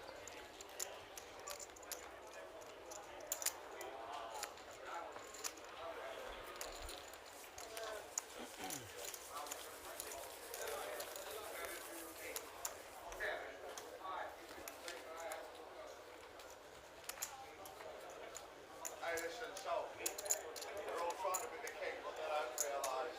Big blind and answer, please. He did make his straight on the river. That pot would have been enormous Yeah. because Jack had top 2 pair. Yeah, and that would have been a definitely. really disguised straight there. If well, I can't see Jack folding, but I No. know Frenchie would have emptied the clip Yeah, on that Frenchie would river. have gone really big there, I think, because there was He already a he lot. sized the turn up Yeah. to go big on that river. There was already 18 million in the pot, wasn't there, Ant? So that would have been really interesting there. Fold.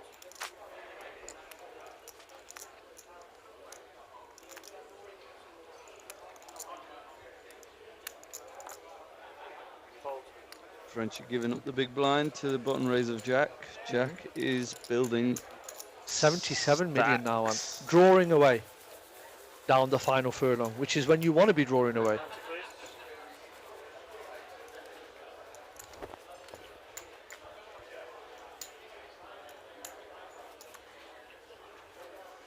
Still looking cool, calm, and Yeah. composed, Jack. Chip leading, because you know it brings big pressure when you've Absolutely, got that kind of yeah. chip. Because now you're expected to win it, but obviously we know how poker can be.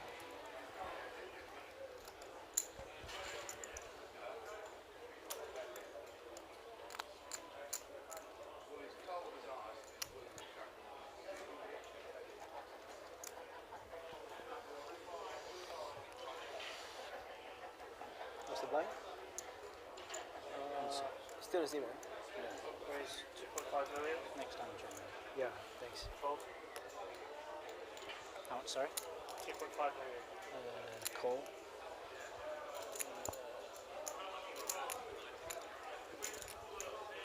Two 200 more. We've got another pot between Jack and Young here.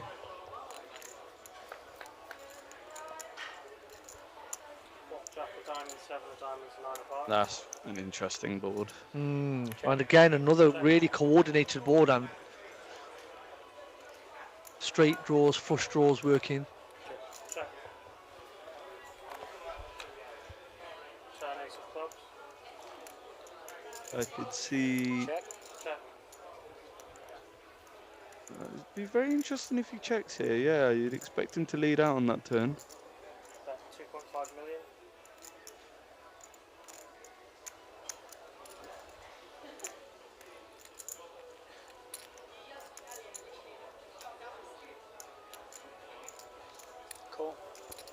He's called. Could it be Jack could be slow playing a 10-8 here? It's possible. Maybe. Possible from the big blind, 10-8 suited, very defendable hand. Now the board's paired as well, so. Although he has checked him, but has Mr. Young got it in him? Oh, he's checked. Some outs on the river. C2 shows king of spades, 10 of hearts. C3 shows ace of hearts. Nice check. Oh, we had king 10 of hearts there. King 10 of spades. Spades? Oh, when he turned an ace, Mr. Young. Wow. I'm seeing a lot of checks on the river from Mr. Young. Mm. He likes to play it on the safe side.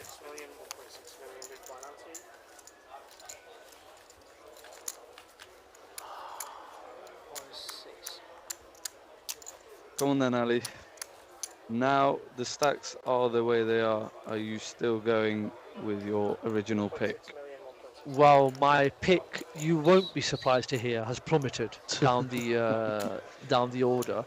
I mean, it's going to be very, very difficult for him now. But like I said, I don't want to do him a disservice. I think he's a good player. He's had a rough time. He's starting to show it a little bit, but he's still in them, and Yeah. anything can happen. Well, we've seen it with Mr. Young. He was down to scraps and took over the chip lead, and now he's second in chips. Yep, absolutely. Frenchie on the button again. 3.2 million. Frenchie's gone 3.2 million here. Raise. Raise. Oh, Has he been he's 3-bet ran immediately? into, 3-bet here. 0.1 million. Wow, and Frenchie really, nothing really panning out for him here, and He's Jack doesn't seem like the kind of guy. Instant fold from Frenchie. Frenchie went quite big with the sizing. I'm surprised. No, he hasn't. Sorry, the blinds are up. My mistake. That's why I saw the blinds were 1.2 million. Jack declaring that he had jacks there. A quick 3-bet there with the jacks. Jack and Jill.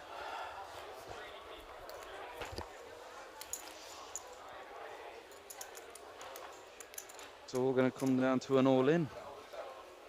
Indeed. Can Frenchie win his all-in? Well, we also have the unlikely event of a 3-way all-in in which Jack can win it there and then. That's true. Because he has the rest of them covered. So that is also a possibility. I've seen that before. Yep, the blinds, as Antonius rightly said, have gone up now to 800k, 1.6 million. Frenchie is under it. Flop, jack of spades, queen of clubs, 5 of hearts.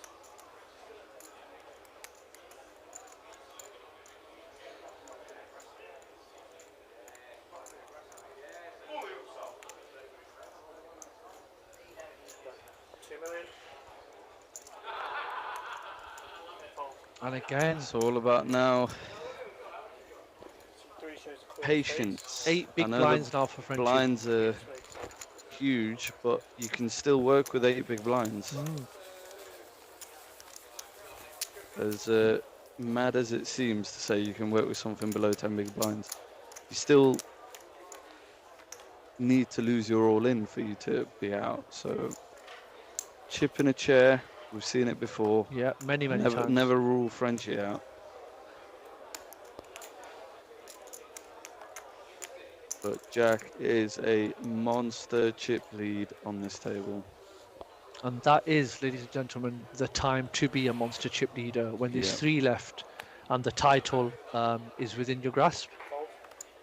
For anyone who's joining us, we have technical issues. We can't actually see the cards right now. Call. Oh, we've got an all-in. Frenchie is all in. Frenchie is all in at risk, and Jack looks happy about it. He was nodding his head. We've not had anyone stand up for an all-in. Oh, Good luck. Oh, okay. This is close. Frenchie is the Queen 7, yeah. Yep. And call it. Fair fight. Is Frenchie going to wriggle out of this one? I'm going to say yes. I'm going to say this could be the end. No, Frenchie's going to wriggle out of this one. Flop 3 of Oh spades, dear. 2 of clubs, Excellent very flop good for at, the ace you're very eight good of at clubs. calling things at the moment. Now but- Frenchie down to even less outs. So that's not going to help a him. queen or a 7, that is And a we're one non-club. card away from being heads up. And it's we the are ace. Heads up. And Jack going to 90 million now, ladies and gentlemen. Frenchie with a great Frenchie, showing there. incredible run. That is fantastic play. Played very well. Yep. I well think it done on your started, score.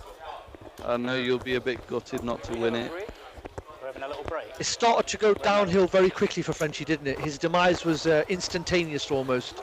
Yeah. But 44,000 for Frenchie. And now, ladies and gentlemen, this really is the moment that we've all been waiting for.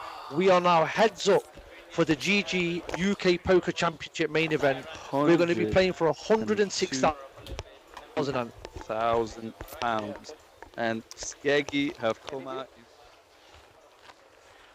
Put it in the calculator, have a look if you want. Oh, sure. Have a look. I'm not saying Yeah, but yeah, we'll of have a course, look. of We'll have a course, look. Yeah. Obviously, I've got a big chip lead, Anna, so. Yeah. Yeah, we'll have a look, yeah? Cheers, bro. Yeah, mate. He just asked me whether I want to make a deal, but it's a massive chip lead, so just put it in the I just said put it in the. I said put it in the calculator. We'll have a look. But I obviously want massive. I want massive over. Oh, I'm massive. I'm like I'm 3-1 chip leader. So. What? 90? I'll take 90. He wants to have a look about a deal, so I'm gonna push for 90. If he says 90, I'll take it. Hey? You got to keep 10% of the cost of the winner and the trophy. Yeah, obviously, yeah, but I'm 3-1 chip lead, aren't I? There it is, 10, 12. Okay. Yeah, okay.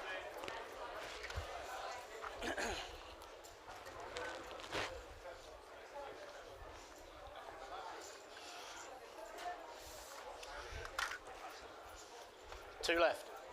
Heads up. I've got about 3-1 chip lead. He wants to take a deal, so I told him I'll take 90. He's going to think about it on the break.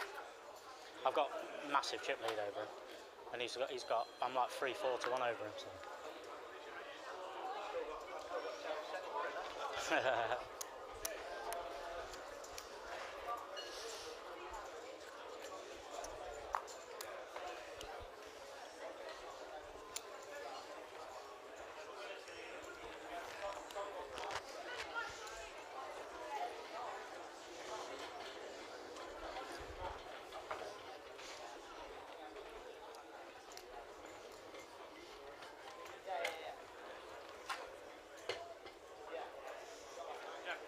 Yeah.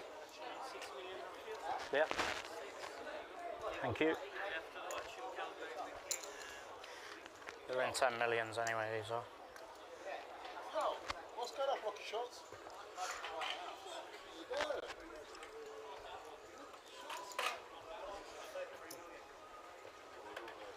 Thank you.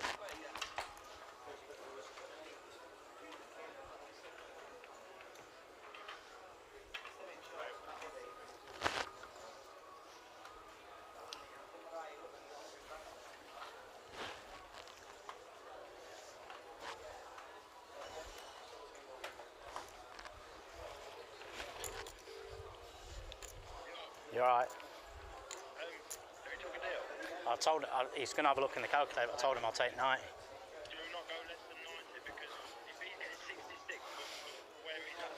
Yeah.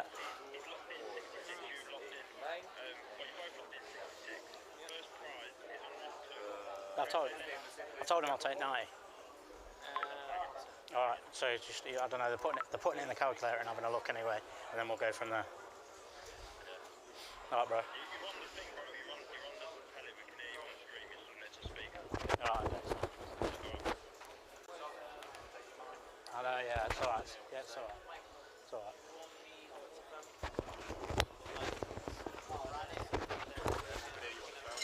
I was only on 30 games. Yeah.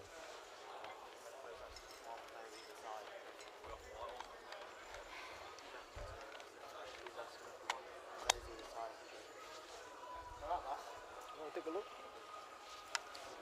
This is your stack. 92.3. Mine is 33.6. This is the price. 64,000. The deal will be, we'll take 91, based on ICM, this is 91, 974. Huh? Yeah, okay? Yeah. Oh. Yeah, you happy with that?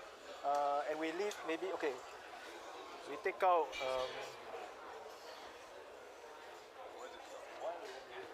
1K, we have play for the trophy, right? Yeah. Like take 1K each off. Okay, we take 1K each and play for the trophy? Yeah. Yeah. I'm okay. Yeah, I'm here. Yeah. Okay, good? Yeah. Okay. Hold on. I took 90. I took 2K in the trophy.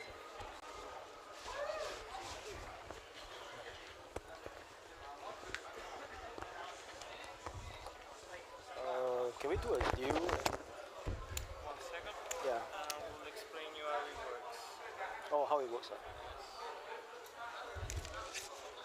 guys, if you want to deal, it won't be an ICM split. I mean, it will be an ICM split. However, we will have to deduct 10% of the remaining prize, which at the moment is 16.6. Okay, we just follow. And you will have to play for the trophy and the difference. Okay. This is ICM. So I think. You will have to deduct this money, so it will change. Okay, so I deduct 10% from the. 16,600 from the top price. 16,600. Okay.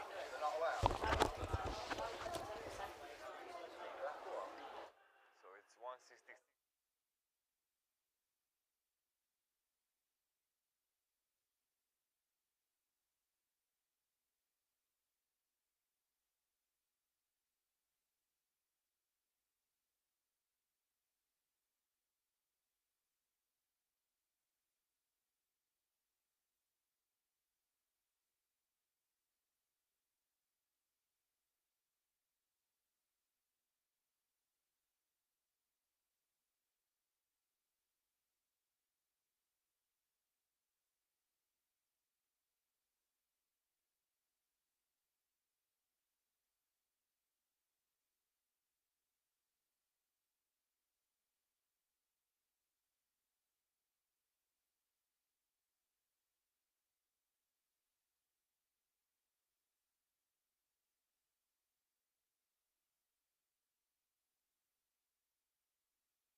Well, ladies and gentlemen, we are back. As I think Arnold Schwarzenegger did say, we can inform you, Antonius and I, that a deal has been done. Antonius, do you want to tell the ladies and gentlemen what the numbers are? Well, we have for the chip leader 80,100 and change, and we've got for Mr. Young, who is under it to a 4-1 chip lead deficit, 69,800 and change, and they are leaving £16,000 to play for. So £16,000 more and the title to be crowned champion of the UKPC. Yep, I can't wait. And like Antonio said, the deal's been done, 80,000 to 69,000 and some shrapnel. And they're going to play for 16,000 and the glory. With this incredible aerial shot of the table we have, you can see the disparity in the chip stacks here. Jack, obviously, a healthy chip leader. But we've seen this all before, and absolutely anything can happen.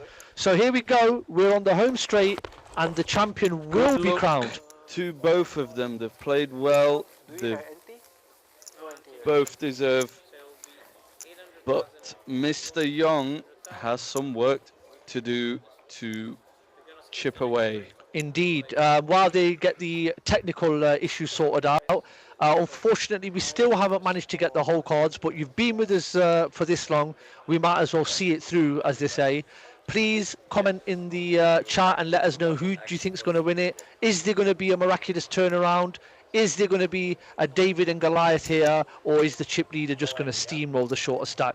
Please let us know. Let us know. Is Skegness going to be live and partying it up tonight with their newly crowned champion, or will Mr. Young chip away and set a big upset to Skegness boys? Here we go. We're about to get the cards in the air for the heads-up battle. 16,000 and eternal glory, the prize. Champion. And let's go. Here we go. This is 16. Okay. 91 million to 33 million. Yeah, it's a sizable, but not insurmountable. We've seen Mr. Young go from the shortest stack to chip lead. Anything can happen. It's interesting to see, and the dynamic. It looks like the demeanour is slightly softened now of the two players. They look a bit more relaxed now. They know they've got substantial money locked up. Yeah, but you know, 16k to leave to play for is still chunks. It's a lot of money. Yeah.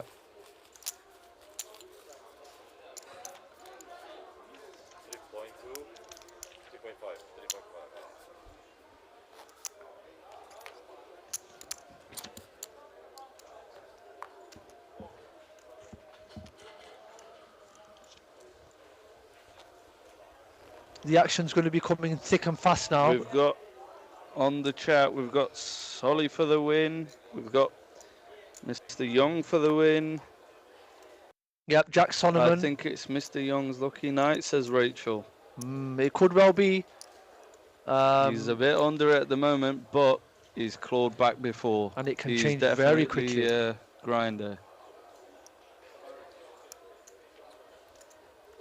Anyone who's joining us right now, we cannot see the whole cards. We do have technical difficulties. We do apologize. The team here does work very hard to make sure this is streamed out. Indeed. And sometimes you just can't beat some technology bugs. That's right. The critters embed themselves deeply sometimes, and they just can't be vanquished. But we're here. You've got myself, Ali Ayoub, also known as Mozart, and the Grand Prix champion and current Six Max Irish Open champion, Antonio Samuel, to see you through to the end. We're so privileged to be doing this, and we're also very grateful for you guys coming along the journey with us. Your questions and comments have really helped us fill in the void while we can't see the cards, and we are nearly at that point where we're going to crown a winner. So thank you very much again. Yeah, for those watching, me and Ali have won tournament, so what does that tell you, people? anyone can win one. That's right. Get down to DTD for the next events. And we see just a limp pot here, starting off slow. What would you say strategy-wise now, and if you have such a chip advantage? Would you be looking to just go for the jugular, or would you be looking to be patient and pick your smaller opponent off slowly? I would be chipping away until he's down to a certain point, and then just put him in every hand. pressure on. Okay. This is not a time you'd want him to double up off you. Early. It's a momentum swinger as well, isn't it? Yeah. Oh, he's gone for the big bet on the river here, Mr. Solomon has. Got to chip away at him. Having been called, I think there may be a call coming here. It does look like he's not looking to relinquish those cards anytime soon. I think he's got an 8 ant here. An 8 or a 9. I think Mr. Young may have won this. He's pot. declared 2 pair. And a great start for Jack. Wow, Be Jack is interesting to see already, what 2 pair it was. Queen of clubs, 4 of clubs. Oh, did you get Oh, that? wow. Will. Oh, Sam. Well, The rich get richer. He's already chopped the limb off there. Yep, look at the disparity now with here now. 98 million versus 15 million. And that water will be tasting sweet. It'll be tasting like cane, sugar cane. Almost home. Yeah, almost home. But, and as anybody who's partaken in any sport, they will tell you that getting over the line is the toughest part, for sure. So this will be still playing on his mind now, I'm sure. Yeah. You can never be quite too comfortable. You can relax a little bit. Cool. If the chip is, well, chip graphics says he's on 21 million now. But Jack's is also higher, isn't it? I think if Mr. Young has any chance in this, he needs to start becoming more aggressive. As the short stack, you do need to start becoming a bit more aggressive. Remember, they don't want to double you up. Yeah, I'm sure Jack will be wary of that. But I suppose sometimes you are a hostage to fortune, aren't you? And if you just don't have the cards or the spots to do it in, it does become quite difficult. And there's also that thing of coming so far and then it all being over in the blink of an eye. I mean, I know myself that when I was heads up, that was the most nervous I'd been that whole tournament. Even though I had a commanding position, not as commanding as this one, but I was chip leader, so it can be difficult either way. My heads up, I was actually the shorts. I remember, you had the 6-1 chip lead on me, Yep. and it's just a moment that hits you. You've got nothing to lose now. Go for it. And Mr. Young needs to check. Wow, he's checked down a 10 here, Jack, and wins another pot. Wow, he had Wow. He had King 10. Oh, Mr. Young won the pot. Oh, I see. He checked a 10 back there. He needs to start showing a bit more aggression to claw his way back into this. It's strange that he checked a 10 back there to me, Anne. I would have thought that was the time for him to try and get some value out of such a strong hand.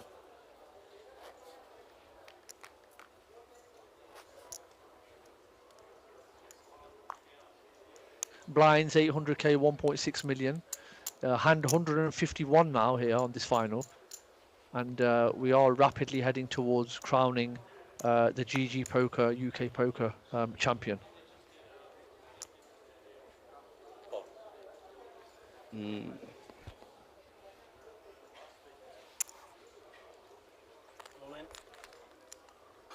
Just an open shove here from Jack now. Yeah, we've got an open shove, Mr. Young. Fold. I like that, mixing it up. I do like that. You do have to mix it up, heads up. You have to use your rubbish hands and your good hands. You have to balance it out. I think that's a really important thing as well, being able to balance your range at all stages of the tournament. Yeah.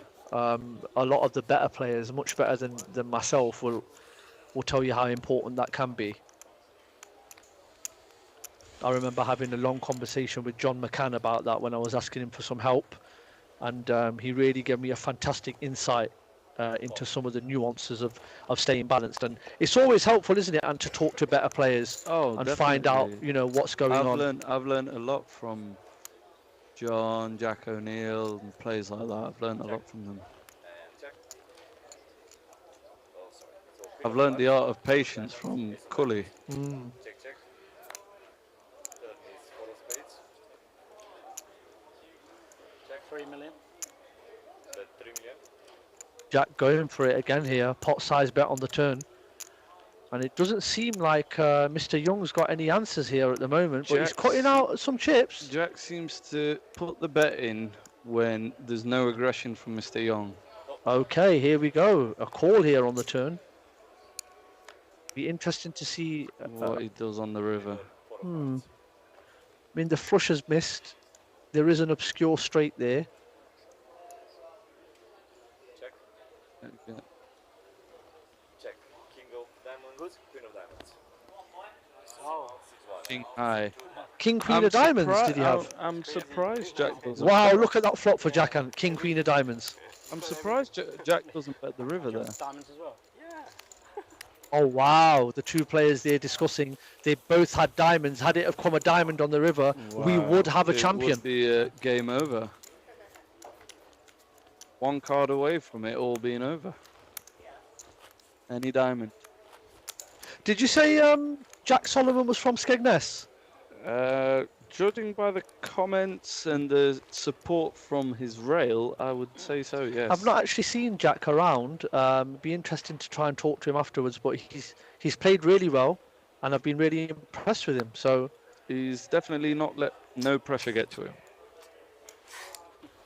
And Mr. Young is down to 12 big blinds, and Jack is extending the lead. They've both been very cool and calm. Absolutely. You've got to hand it to them.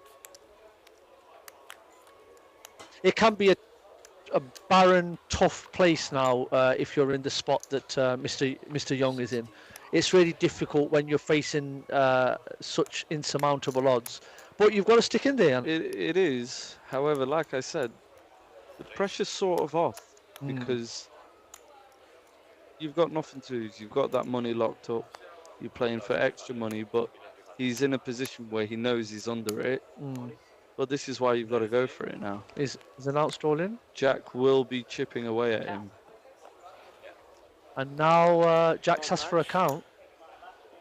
Jack might think, I want to end this now. He might have a hand like a queen 9 here or something like that. He might just want to take a gamble to end it, knowing that even if he does lose this hand, he still has a significant chip lead. Yeah. He's decided to fold. Had a nice hand. Yeah. Dig. Yeah. Nice hand too. Hey?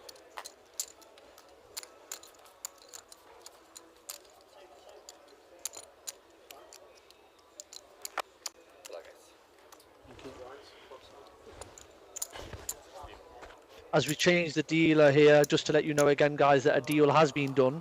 81,000 to Jack. 60. I'll tell you. 69,870 for Mr. Young Fu. And they're playing for 16. £80,130 for Jack Solomon. And they are playing for £16,000 and the all-important trophy to be crowned champion of the main event here at the UKPC. And Dusk Till Dawn in Nottingham again providing an excellent venue, an excellent atmosphere and conditions for a tournament of this size and magnitude to be played. It's been brilliant the whole way through. Absolutely incredible festival. I'm sure many of you who have attended have enjoyed it.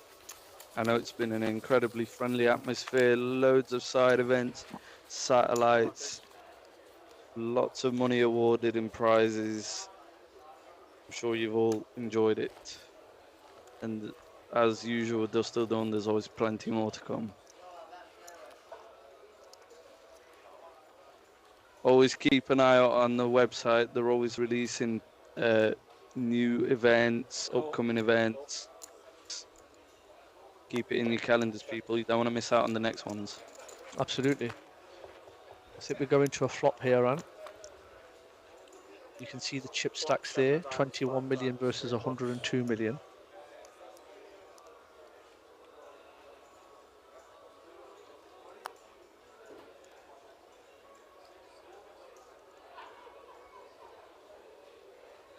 Cool. 2 million. Cool.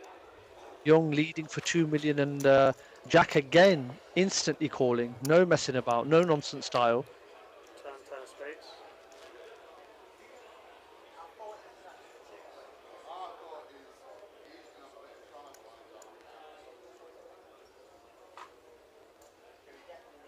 Fu Young here, I think he's going to decide to barrel again, Ant, here on this turn. And he has. He's got to do something to change it up, but I don't think Jack's going away from anything. And another quick call from Instant Jack. Call. Yeah, I mean, this would lead me to believe that maybe Jack has a draw of some kind.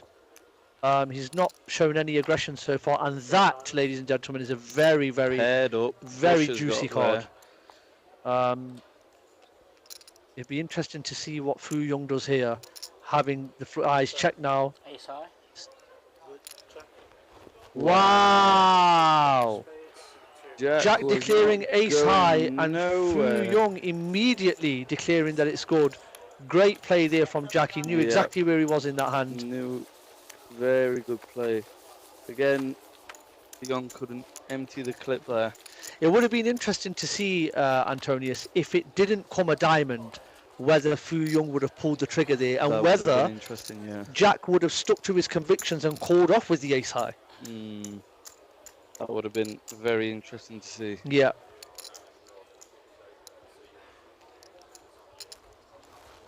You know, at some stage, and I think we've got to call it this stage now, Mr. Young's just got to go absolutely start cannering it in and picking up some pots or doubling up, because he's just getting chipped away at now.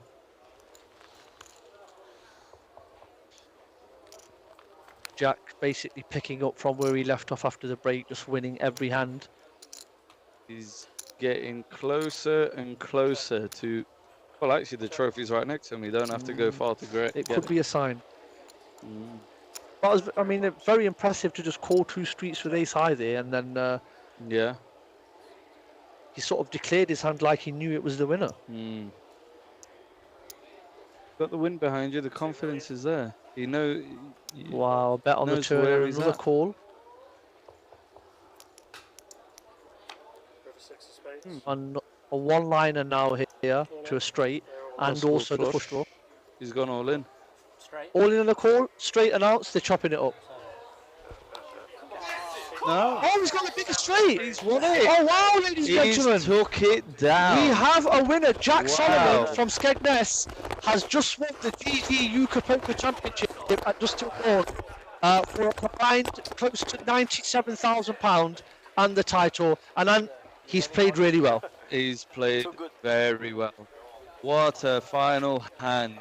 Mr. Young with the bottom straight and Jack with the top straight.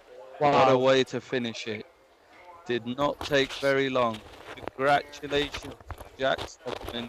You are the UKPC champion. You've earned it. Congratulations.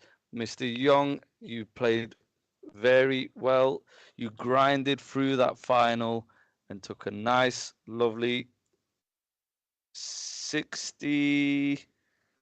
69,870 pounds. Congratulations.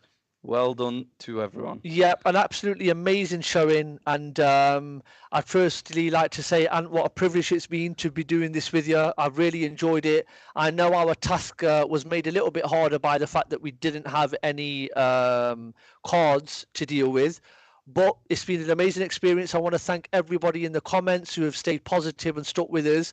As you can see now, they're just doing the setup here for the winner's photo. But I would like to say thank you to DTD for hosting another great event. Thank you to GG Poker.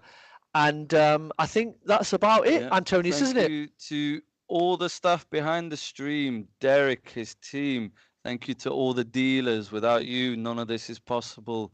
All the staff here at Dust Till Dawn, everyone at GG, and thank you to all the players who came and supported the club. It's been an incredible week. Congratulations, big congratulations to Jack Solomon. You are the champion. Yep. You've earned it. You deserve it. Enjoy it.